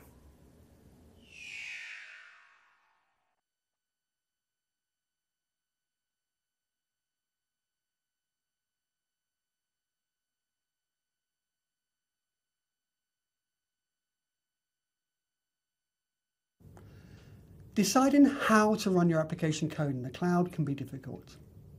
You have a variety of options and probably many dependencies and requirements, and it all seems so complicated. Well, my name is Mandy, and I'm here to show you that it's actually not as complicated as you first thought. There are two main ways to run your app in the cloud. Infrastructure as a service, which gives you maximum flexibility by providing virtual machines in the cloud. Or platform as a service, which provides fully managed software stacks to which you can deploy your application code, but which has a more restrictive environment in terms of supported languages and features. This is a tough choice, and one that we had to consider when building the Google I/O WebRTC CodeLab application. This is a simple demo application that allows you to use WebRTC, which stands for Web Real-Time Communications, to perform peer-to-peer real-time streaming between multiple clients. While the app wasn't complicated to build, there were some complex requirements unique to the application that we had to consider when choosing between infrastructure as a service and platform as a service. Because we just wanted to focus on the code and not worry about all the other stuff, we really wanted to use Google App Engine. The main function of this app is to allow users to connect to the server and create rooms, which another user can also connect to. The two users can then stream data to each other. The JavaScript Socket.io library is extremely popular and is well known for simplifying the development of networking for real-time applications.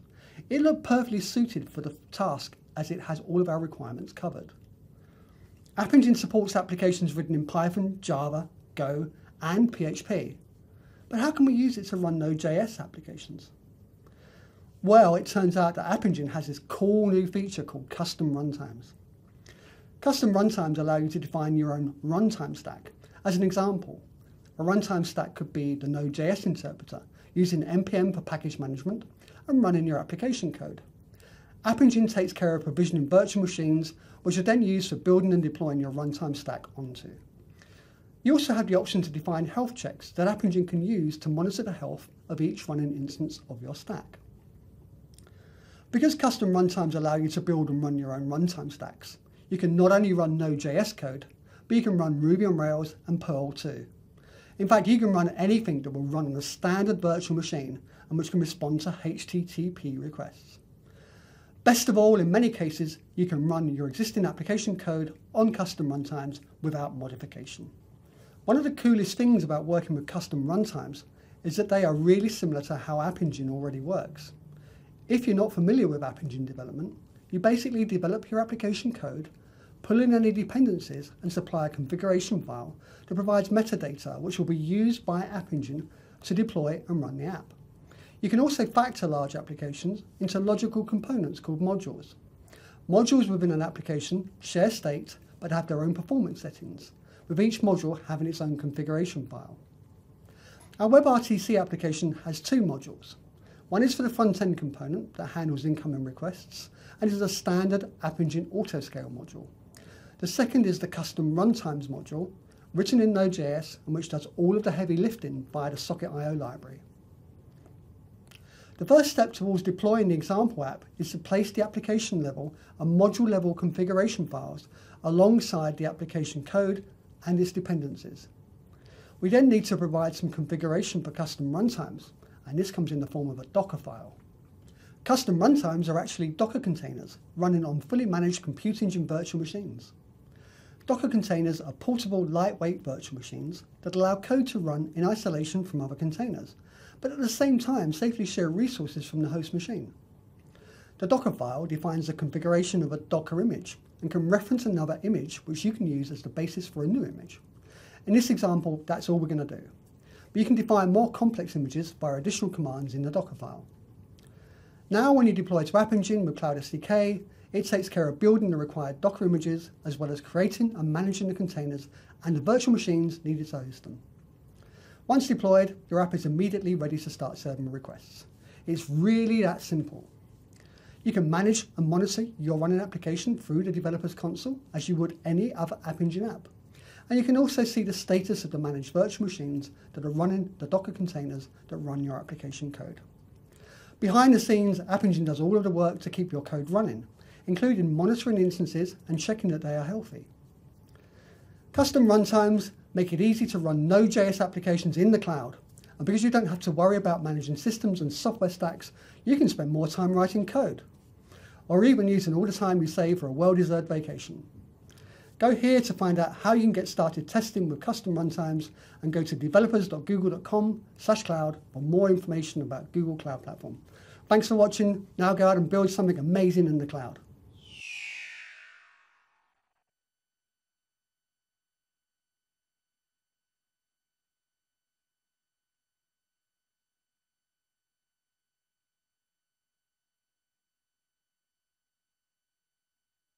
Would you like to learn more about kiosk apps? I'm Vidya, and I'll help you explore what kiosk apps can do and how you can build them. Hang on tight and enjoy the ride. Unleash the power of kiosk apps with me. First, let's see some single-purpose devices in action. Although you might not even realize it, these devices are all around you. Here is a restaurant cafe with an interactive display showing the menu and specials for the day. A customer can walk up to the display and scan the QR code for a chance to win a meal.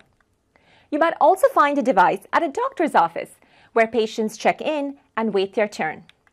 Many grocery stores now support self-serve point-of-sale kiosks where customers can scan items and pay for them. Self-serve kiosks are also appearing at movie theaters where guests can purchase tickets. An innovative application is an integrated library catalog and Wayfinder kiosk showing the map of the library building. A guest can browse the collection, determine if a book is available, and locate the section that contains the book. These devices are also used in educational environments. Here is a 5th grade class where students are taking online tests in a locked-down, secured environment. All of the single-purpose use cases you just saw could be powered by kiosk apps running on Chromeboxes. The possibilities are limitless. Gaming consoles, photo booths, displays in public transportation, billboards, ATM machines, all of this can be powered by kiosk apps. Did you know that the displays and registration kiosks at Google I/O have also been powered by kiosk apps on Chromeboxes? You may ask, why would a Chromebox be the best choice to run a kiosk? Well, there are many reasons. Chromeboxes are fast and secure. You no longer have to worry about OS patches or install antivirus software. OS updates are taken care of automatically for you. Further, the OS and the kiosk app running on it have independent update cycles. So as an app developer, you only have to update your app and Chrome OS keeps the rest fresh. And with the Chrome Management Console, you can easily deploy and remotely manage a fleet of Chromeboxes that may be distributed around the world. A kiosk app is just a Chrome app with HTML, CSS, and JavaScript. You can build powerful apps that interact with network and hardware devices, media tools, and much more. You can enhance the user experience through touch with virtual keyboard support and by listening for mouse and touch events. For example, you can build a point-of-sale kiosk app that uses the Chrome USB API to communicate with USB devices like barcode scanners, credit card readers, and printers. You can also use the Bluetooth API to talk to Bluetooth devices. However, there are indeed some differences between kiosk and regular Chrome apps. Now consider the display at an airport terminal using an interactive kiosk app. The app is set to auto-launch when the Chromebox first boots up and always runs in full screen, providing a dedicated user experience. Here, I check on the status of the flight from Minneapolis on one of the displays and click on Southwest Flight SWA 3236 for more information. The app updates the flight tracker with the route map of that flight. I realize that the flight has been delayed and want to get something to eat. I can scan the QR code on the display and grab the flight information for me to look at on my phone while I'm in transit. I now click on Dining, which brings up a map with the nearest places to eat along with restaurant ratings. I decide to go to Fresh Roll Vietnamese as it's got the best ratings and is close by. Google Maps gives me directions to help me get to the restaurant. As a bonus, I can also redeem a coupon for a combo meal if I scan the QR code on the display with my phone. I can also click on Weather, get the 5-day local weather forecast, and get some fast facts about the airport. It's interesting that there were 31,000 check-ins today. Lots of travel indeed. You might have noticed that when this app is running, the user cannot exit the app or switch to another task. However, the app could offer a logout button that allows the user to close all windows and terminate the session. To convert a Chrome app into a kiosk app, all you need to do is add the attributes kiosk enabled and kiosk only to the manifest.json file to ensure that the app will only run in full screen using single app kiosk mode. After writing a kiosk app, you can publish it to the Chrome Web Store. You can either monetize the app or just use the app in-house. You can also test the app in single app kiosk mode by firing up a browser and add the kiosk app at the Chrome extensions page. Installed kiosk apps will now appear in the tray under Apps in the login screen. You can then manually launch the app from the tray and test the app. As an app developer, you can choose to download and cache any assets you need so that the next time your user launches the app, the cached assets are available immediately, even when offline. The Chrome Management Console can then be used to deploy an app to a fleet of Chromeboxes. There is also an option to automatically launch the app on the Chromebox when the device first boots up. We're excited to see what kind of apps you will build. You can take it for a spin today by going to the links here. There are sample kiosk apps that you can play with. Let us know what you think, and thanks for watching.